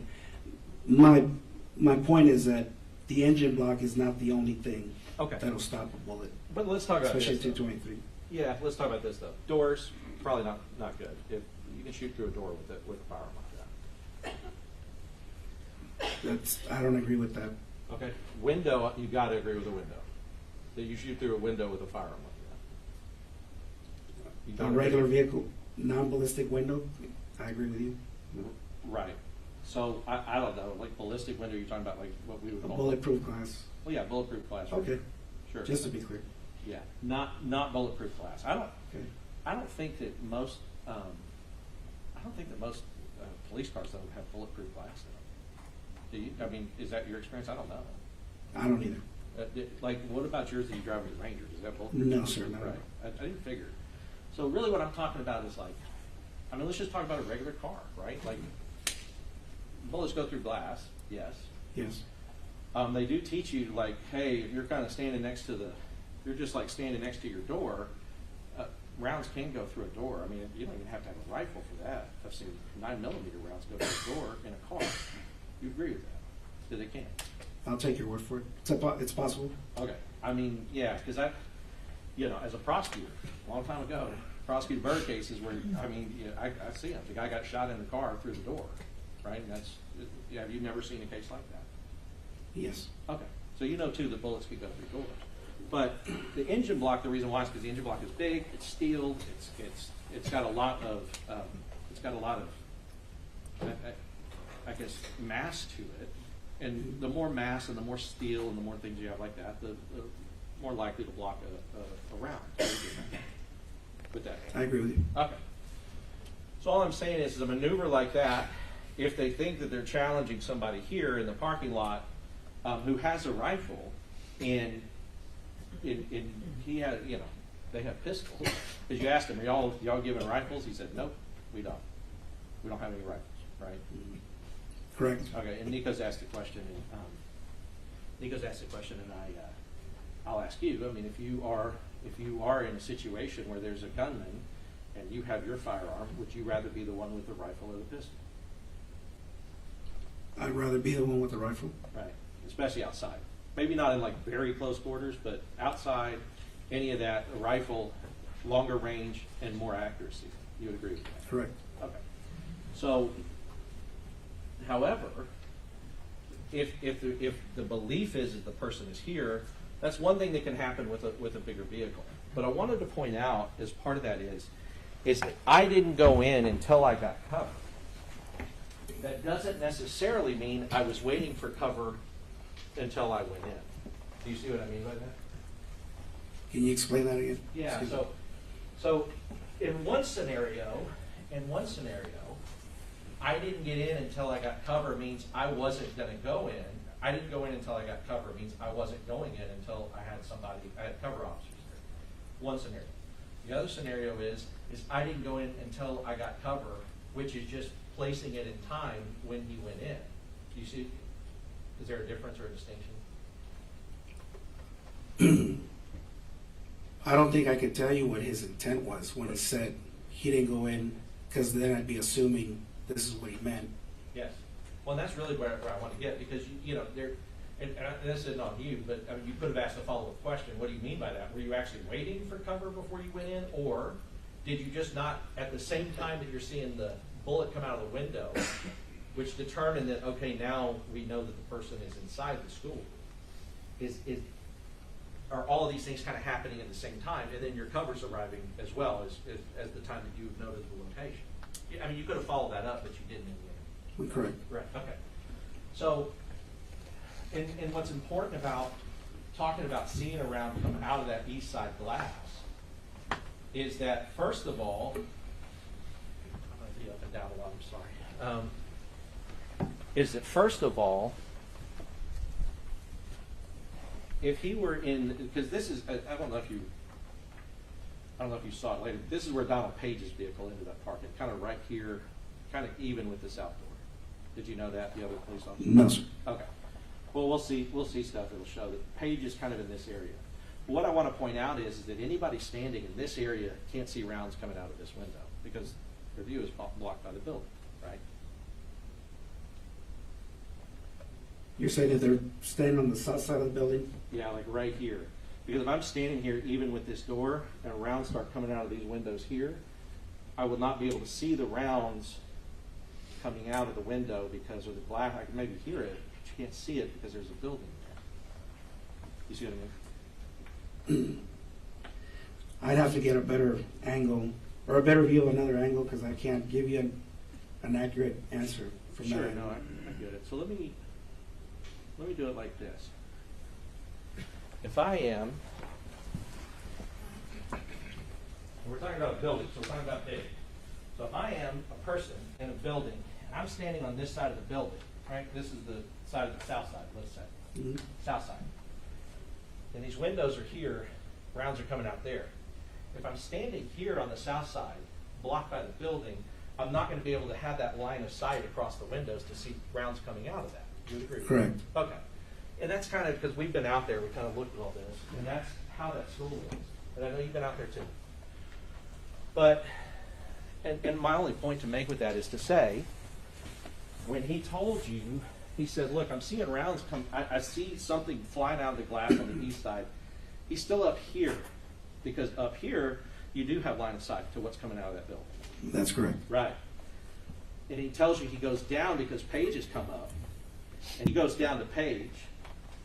They meet here, and they go in the south door. Along with, I think, two other people. The chief and somebody else is what he said. Right? Coronado. Correct. Right. So Coronado, they do that. And you've seen that hallway. You saw the hallway at the time that they're moving through the hallway, that they're going down the hallway, both south and in from the north. Like video there. Or do you have it? I don't know. I haven't seen that video. Okay. Have you heard, or did you interview anybody? Did you interview like Donald Page or anybody else who were the first people to go in the building when they knew the gunshots were in the building? I don't remember interviewing Donald Page. I Anybody? remember I interviewed Eduardo Canales, Uvalde Police Department. Okay. So Canales. What about anybody that, like, what about the two that were shot in the exchange of gunfire with the gunman, with the shooter? I don't remember if I did. Was that Canales in the leg? So one got it in the leg and one got it in the head. It kind of grazed it. Did you know that? Yes. Okay. And that occurred, and Adrian told you that as part of the interview, that they went in, that they figured out that shots were coming inside the school, and they went into the school. He told you that. Can you repeat the question? He told you that he, along with the other officers, he said he figured it out because he figured out this guy is not on the west side of the building in the teacher parking lot. He's inside this school because there's a bullet coming out of the school. Correct. Right. So he starts going to Page. Page comes in, and he goes in with Page, and they go into that school building to the south side. Correct. That's action. You'd agree with that? Correct. Because, and you could probably attest to this, because that would be terrifying to be in a hallway with a gunman with a rifle. That is a scary situation for anyone to be. Correct. Who's intent on killing you. Yes. Right. So, regardless of how that feels, he took action and he went down that hallway.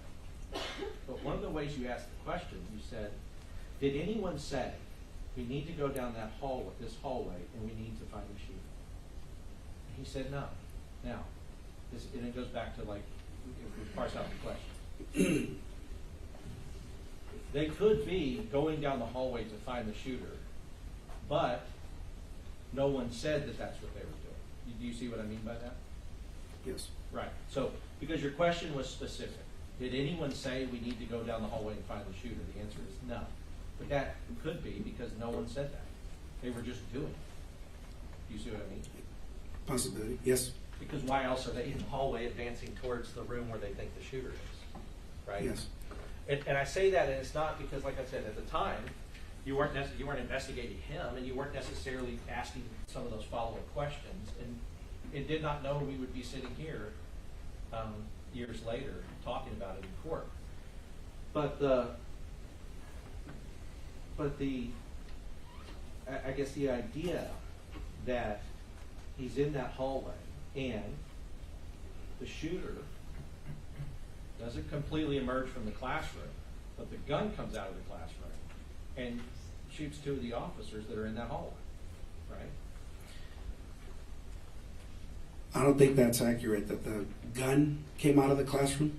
Are you saying that the suspect actually He didn't come out, the gun came out. pushed the muzzle out of the classroom and fired rounds? Maybe. Maybe I'm wrong with that. That's an assumption. I don't have enough information to give you a correct yes or no. That if I answered that question, I'd be giving you an assumption that happened. My understanding was that when I spoke to Mr. Gonzales, the suspect was shooting through the walls. Through the walls? Yes, from inside the classroom. But what Adrian said, well, he did shoot through the walls at some point, because Adrian said that like he could see like plaster whizzing out my page, right? He says that to you in the interview. Yes, correct. Piece of sheetrock flew Sheetrock. out towards. And that would be consistent with him shooting, the gunman shooting through the walls, right? Correct. But Adrian also told you that the officers coming from the north, that they were trying to peek into the classroom. And he said he was trying to peek in, and I don't know what happened, but then shots started coming in their direction, right? That's correct. Okay. And those things are loud, and shot about, I think he said 7 to 9 times. Correct. Right. Mm-hmm. So, at the time that we're talking about that hallway, it seems to me that there are 5 or 6 people in the hallway, officers in the hallway. About 6 or 7. Okay, 6 or 7. So now Adrian is not the only officer that's on the scene. There are other officers. They are advancing towards a gunman. The gunman is using his gun to back them off, to try to keep them back. He's laying down fire at them. Right? Yes, that's correct. Now, the gunman, the shooter, this monster, being aware that there are now officers in the hallway. I'm going to walk through that. The gunman being aware that there are officers in the hallway, he knows now he can't come out of those rooms without meeting the officers in the hallway, right? You have to assume.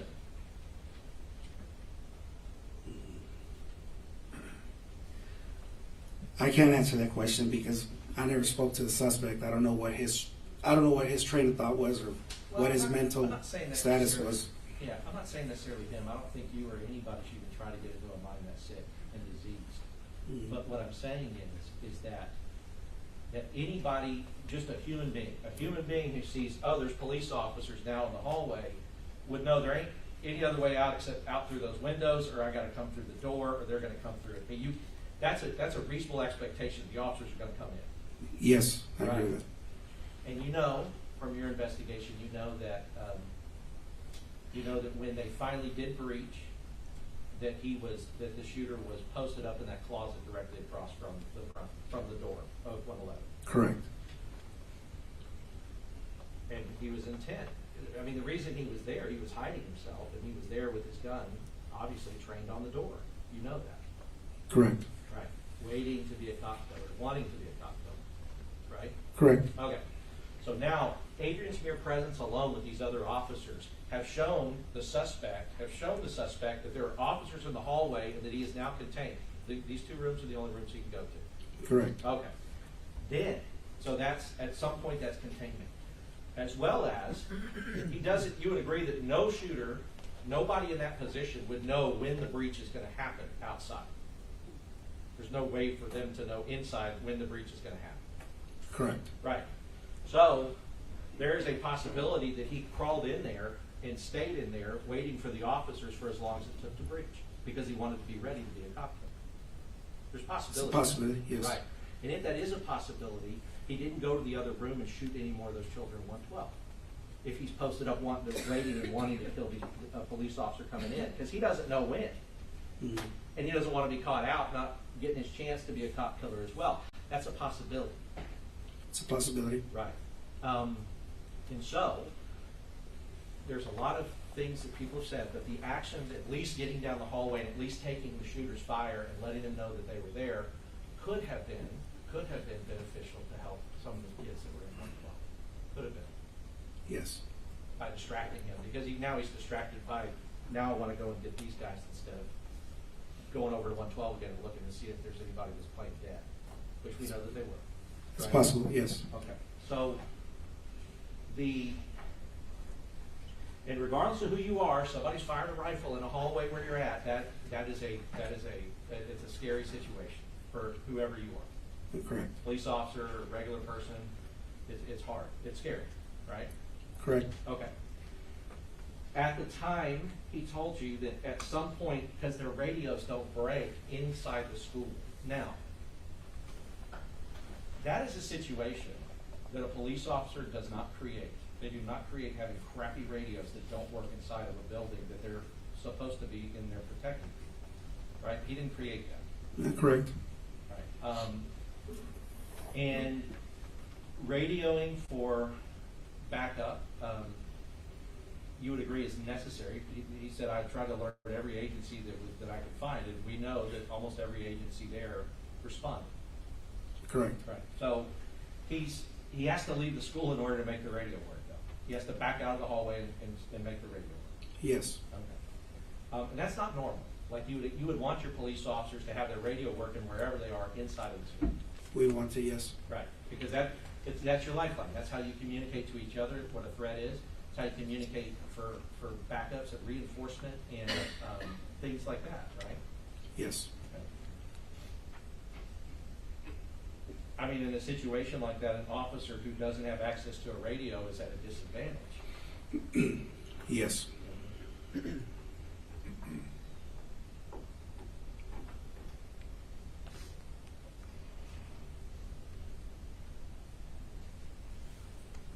Ranger Ryan Kendall, he was there, but did he go in with the breach team? No, he did not. Okay. So the time that he was there, but not rushing to the door and trying to breach into that door. I can't tell you. I can't testify to what he did. Okay, but you know he wasn't on the breach team.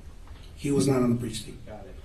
And we heard from one of the other officers that was, which I mean, no doubt it's incredibly brave and good thing to do for them to have done because, as we've heard, Wayne Jackson was on the end of the stick from Border Patrol and he got shot in the head by the shooter.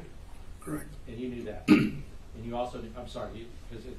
Just bad water. Yeah, okay. And the shield person in front, like they went in behind the shield person took rounds on the shield from the shooter as they were coming in the door. Correct. All right. Without the shield, that would have just been rounds inside a human being. Correct. Right. And depending on where they, shoot in the head, dead, but if they have a rifle-rated vest, they can perhaps survive it. Right? Correct. If they don't have a rifle-rated vest, those rounds will go through a pistol-rated vest. I would assume so. Yeah. So, a dead police officer cannot help anybody else. You agree with that? Yes. Okay. So,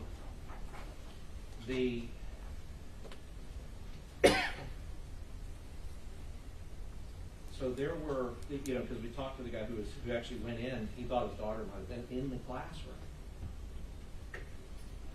Arrived at the school, figured out what was happening, and he said he arrived at 11:56 and the breach team went in at 12:50. So even a person who went in and thought this is the last moment I'm spending on planet Earth because this guy's about to shoot me. Even that person, there was almost an hour before he went in, and that's what he testified to. And is that consistent with what was going on with the other officers that you interviewed on the scene or that your other Rangers interviewed? I can't speak on the behalf of the other Rangers what their interviews. Can you reword the question? Yeah, so his experience of even perhaps having his daughter inside of that classroom, not knowing if she were in that classroom or not, and being, I'll tell you what, no doubt being a brave police officer, because he did put his life on the line going that road. But even he was waiting 50 minutes or so from the time he arrived to the time that they breached. Is that consistent with the other people that you interviewed? That there was that wait time? I can't answer that question because I don't have the exact times of when officers arrived and when they didn't. Okay. But you would also agree that a wait time of that long, who was waiting for what you understand is they were trying to get a breach team together that had the proper equipment that could breach in there without getting themselves killed. That was my understanding, yes. Now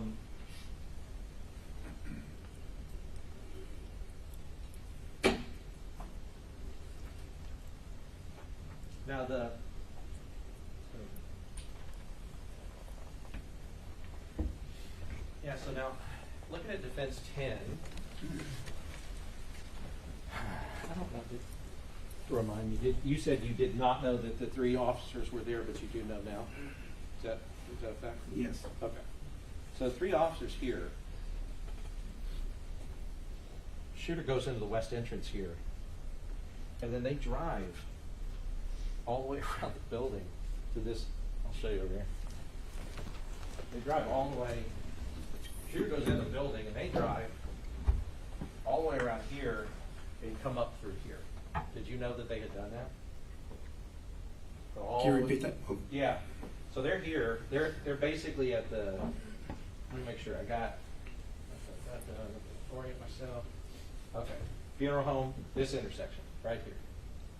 At this intersection, they're in a, like their cars are in a formation, I guess, and they're ducking because they think people are shooting at, or somebody is. So the shooter goes in this door, this entrance, and they drive around here, and then they run up through here and go into the south door. Did you know that as part of it? No. Okay. It'd be weird, right, to see somebody with a gun go into school and then drive around the school and then come up through there, right? I don't know what their intention was in doing so. Well, you yeah, have to make an assumption that that's what happened. I mean, sure, but you would expect it's like you'd be driving right up to that door and then rushing through the door after the shooter. That's what your alert training says. Correct. Right. It would say you get from here, and you run in there and you do whatever you can do with the shooter, with whatever you have.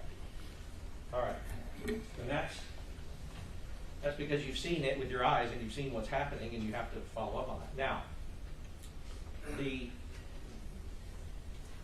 in this particular situation, there was a wreck that happened first, right? Yes. Now, in your interviews with your officers, did you interview Uvalde specific officers or teachers or anybody there that talked about the bailouts that happened basically all the time in Uvalde at that time? Yes, I did. And did they talk to you about that it was with such frequency? It was happening so often that people were getting desensitized to it. Like, it's another bailout. It's another person. Oh, we got to shut down the school or do lockdown. Did you get that idea or that sense from the people that you interviewed? I don't specifically remember if it happened, how often it happened, but there was an interview that I conducted where they mentioned that it was an area where there was a lot of bailouts related to human smuggling, and then once in a while the school would go on lockdown because of it. Right, and so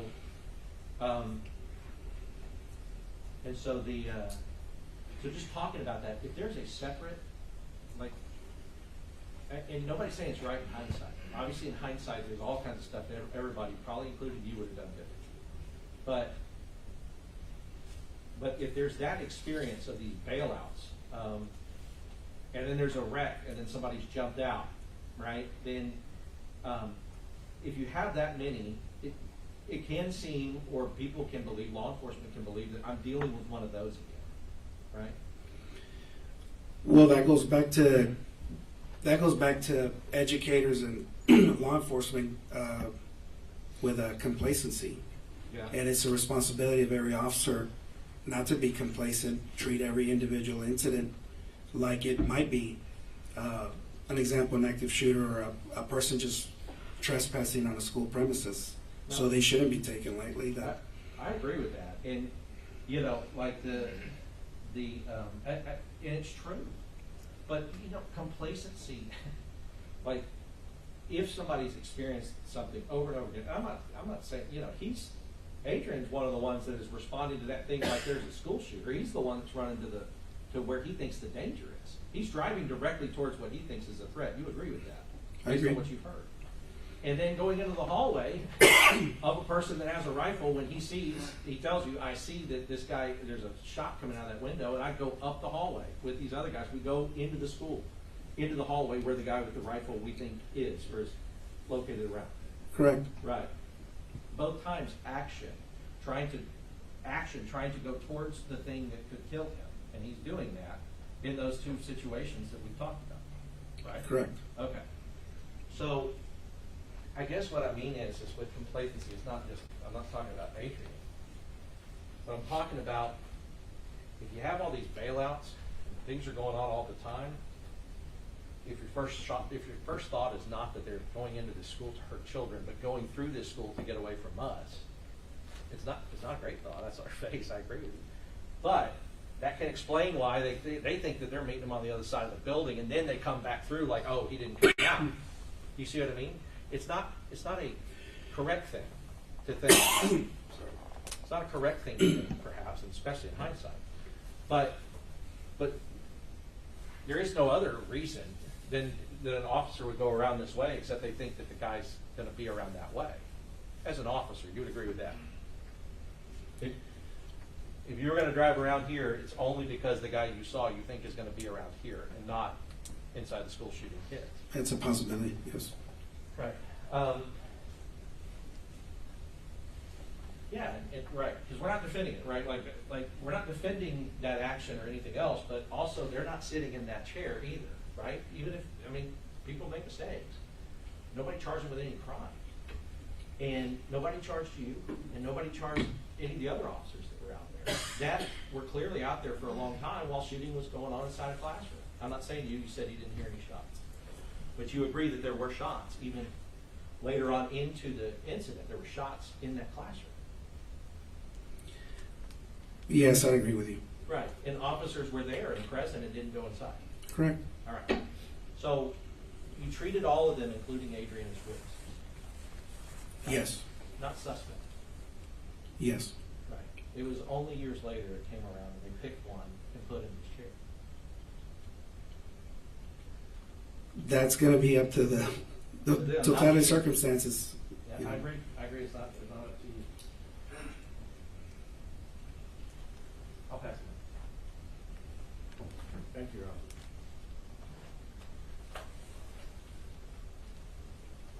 Just want to start tying down a few details, okay? There's considerable discussion about whether or not when Melody Flores was talking to Adrian Gonzales, whether or not that was discussion about the shots were coming over there on the other side of the building or in the private teacher's parking lot. Correct. How many times did Adrian Gonzales say that Melody Flores told him about the teacher's parking lot? About 3 times. So it's not just on the other side of the building, it's a very specific place by the teacher's parking lot. Correct. And now as to active shooter, we talked about line of sight and we talked about sound. In an active shooter situation, what does the sound of gunfire tell you? Where the general area where it's coming from. Okay. And if it's at Robb's school during a school day and you hear gunfire coming from the teacher's parking lot, is that an active shooter situation? Yes. Whether you see it or hear it, it's an active shooter situation. Yes. And if you hear it 30 seconds before somebody else, you're in a better position to know it's an active shooter situation. Yes.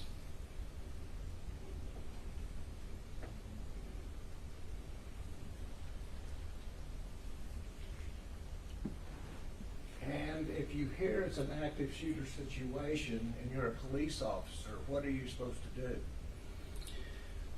You're supposed to, the proper thing to do is isolate the suspect and then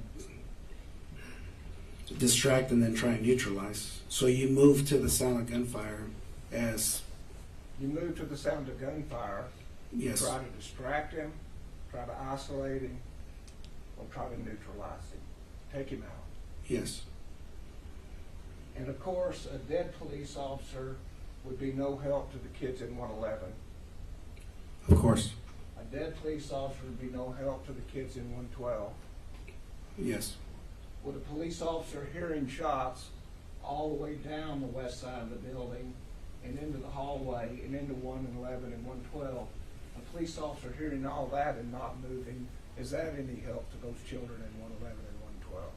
No, it's not. Is it any more help than a dead police officer? No, it's not. But at least you tried. Who tried?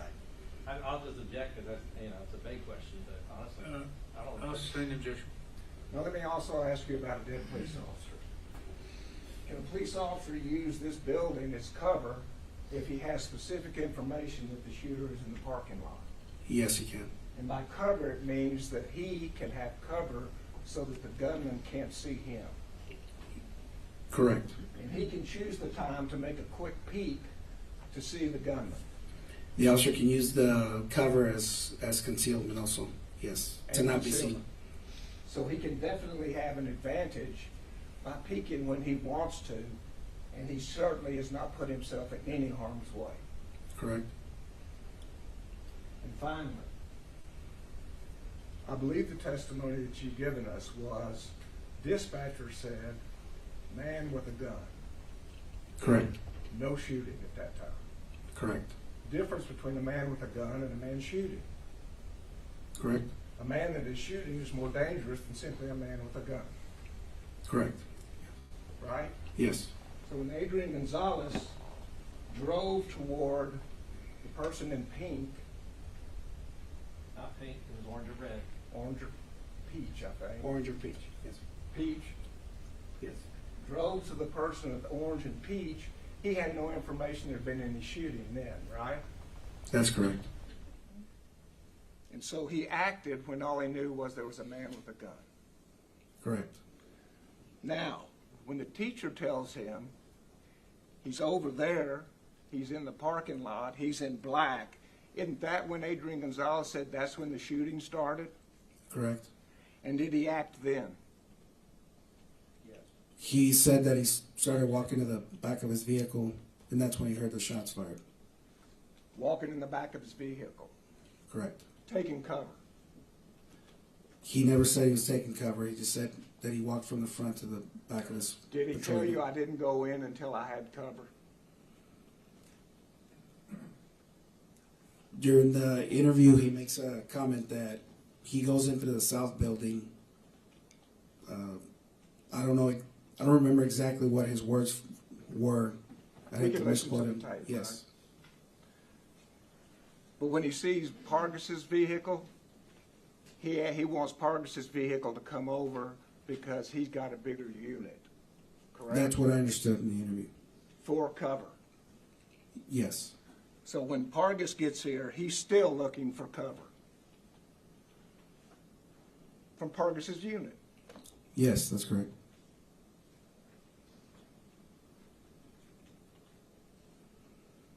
And so when his supervisor, his boss arrives, and 3 other people arrive, and they're told to go in, at that time he goes in, correct? Correct. And at that time he knows, and has known for some time, that there are already shots in the classroom, correct? He saw glass breaking out of the east side. Mr. Gonzalez says that I got an objection to leading.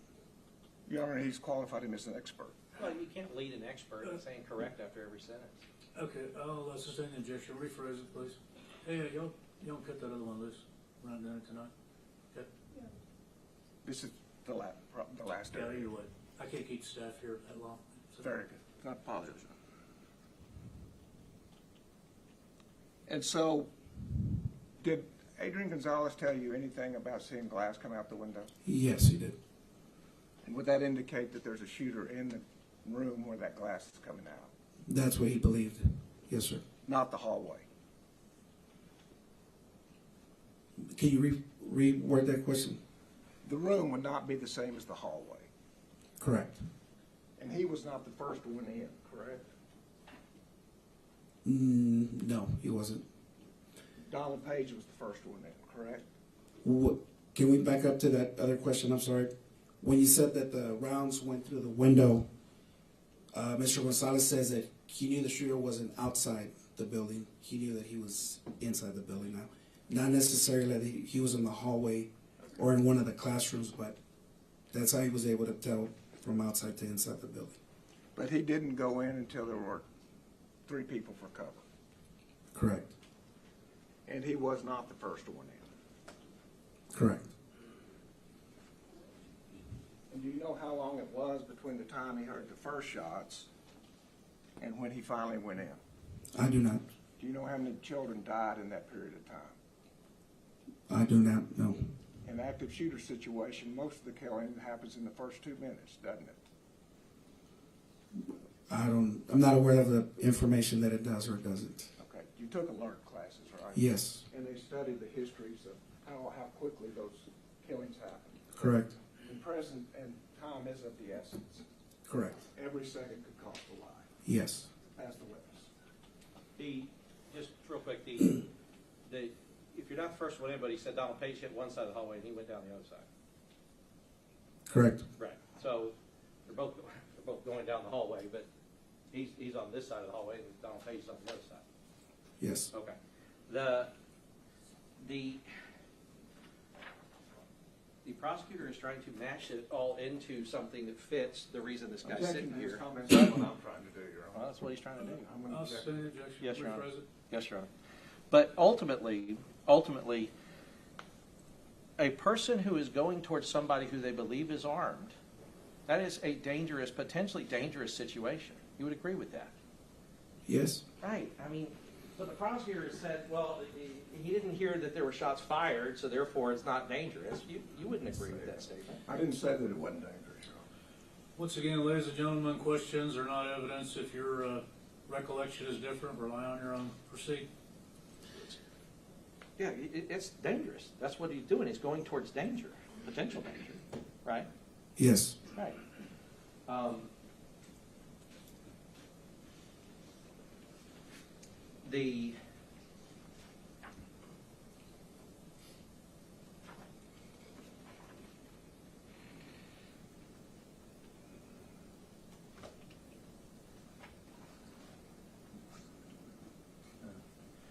The doors, the outer doors, inner doors, outer doors, inner doors. Those doors are locked, and the shooter has a harder time getting inside. You would agree with that? Which doors are you talking about? The Outer. inside doors or the outside doors? Both. Start with the outside. The outside doors? If they're locked, he can't get into the school, or he has a harder time doing it. You would agree? He has a harder time getting inside the school. Right. He'd have to maybe back up and shoot it a bunch of times. I don't know, but it would be more difficult for him to do that. Yes. Okay. Inside doors. That's why we tell them to lock the doors, is because inside doors, if they're locked, shooter has a harder time getting in. Yes. All right. And gives officers more time to delay and distract and all of those things that we talked about. Yes, of course. All right. Now, the prosecution's own evidence shows the video. The second, when he's able to call out that the person is on the west side of the teacher parking lot, the shooter has 1 second before that already entered the building.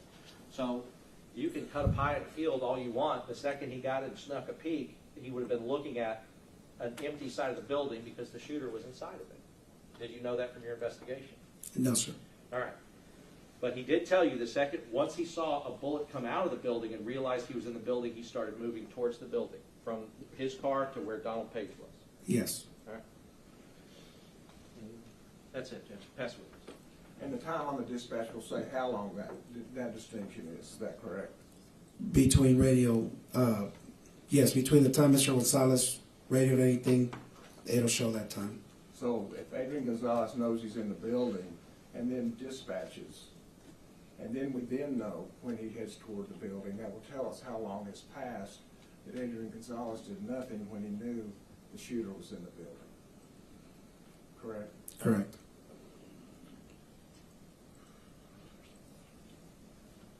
And if a police officer does his job in an active shooting situation, he can prevent somebody to get into the first door. Is that correct?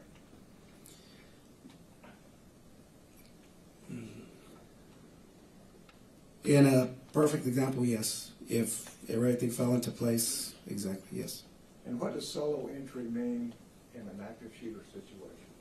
Means one officer making entry into a potential threat, where the potential threat is. So, and is an officer expected to go in solo entry when there's an active shooter? In alert training, yes. Absolutely. But if they haven't had alert training, then maybe not. If the officer hasn't gone through alert training, I wouldn't expect them to follow any of the procedures because he doesn't know. That's what. If he taught a class on it 2 months earlier where he said solo entry should be prepared for, then you might expect him to go in solo? Yes, sir. That's the witness. I have nothing for you. I've forgotten, are we on cross? Yes, sir. All right, direct? I'll stop it here. I got nothing. We're all further. done? Yes, sir. Is he excused, not subject to recall? Yes, sir. Okay, we're We gonna look want at them on recall, Judge. We want them subject to recall. All right, so we're gonna hold that other witness till 8:30 tomorrow morning. We'll do that matter outside the presence of the jury. I need the lawyers here at 8:30. Need y'all back at 9 o'clock. The rule's been invoked, sir. You are subject to recall. You know what the rule is, but please don't discuss the case with anyone other than the lawyers and be available in the event of a recall. Yes, sir. Thank you very much. You're excused for today. Would everyone rise for the jury? 9 o'clock tomorrow, ladies and gentlemen.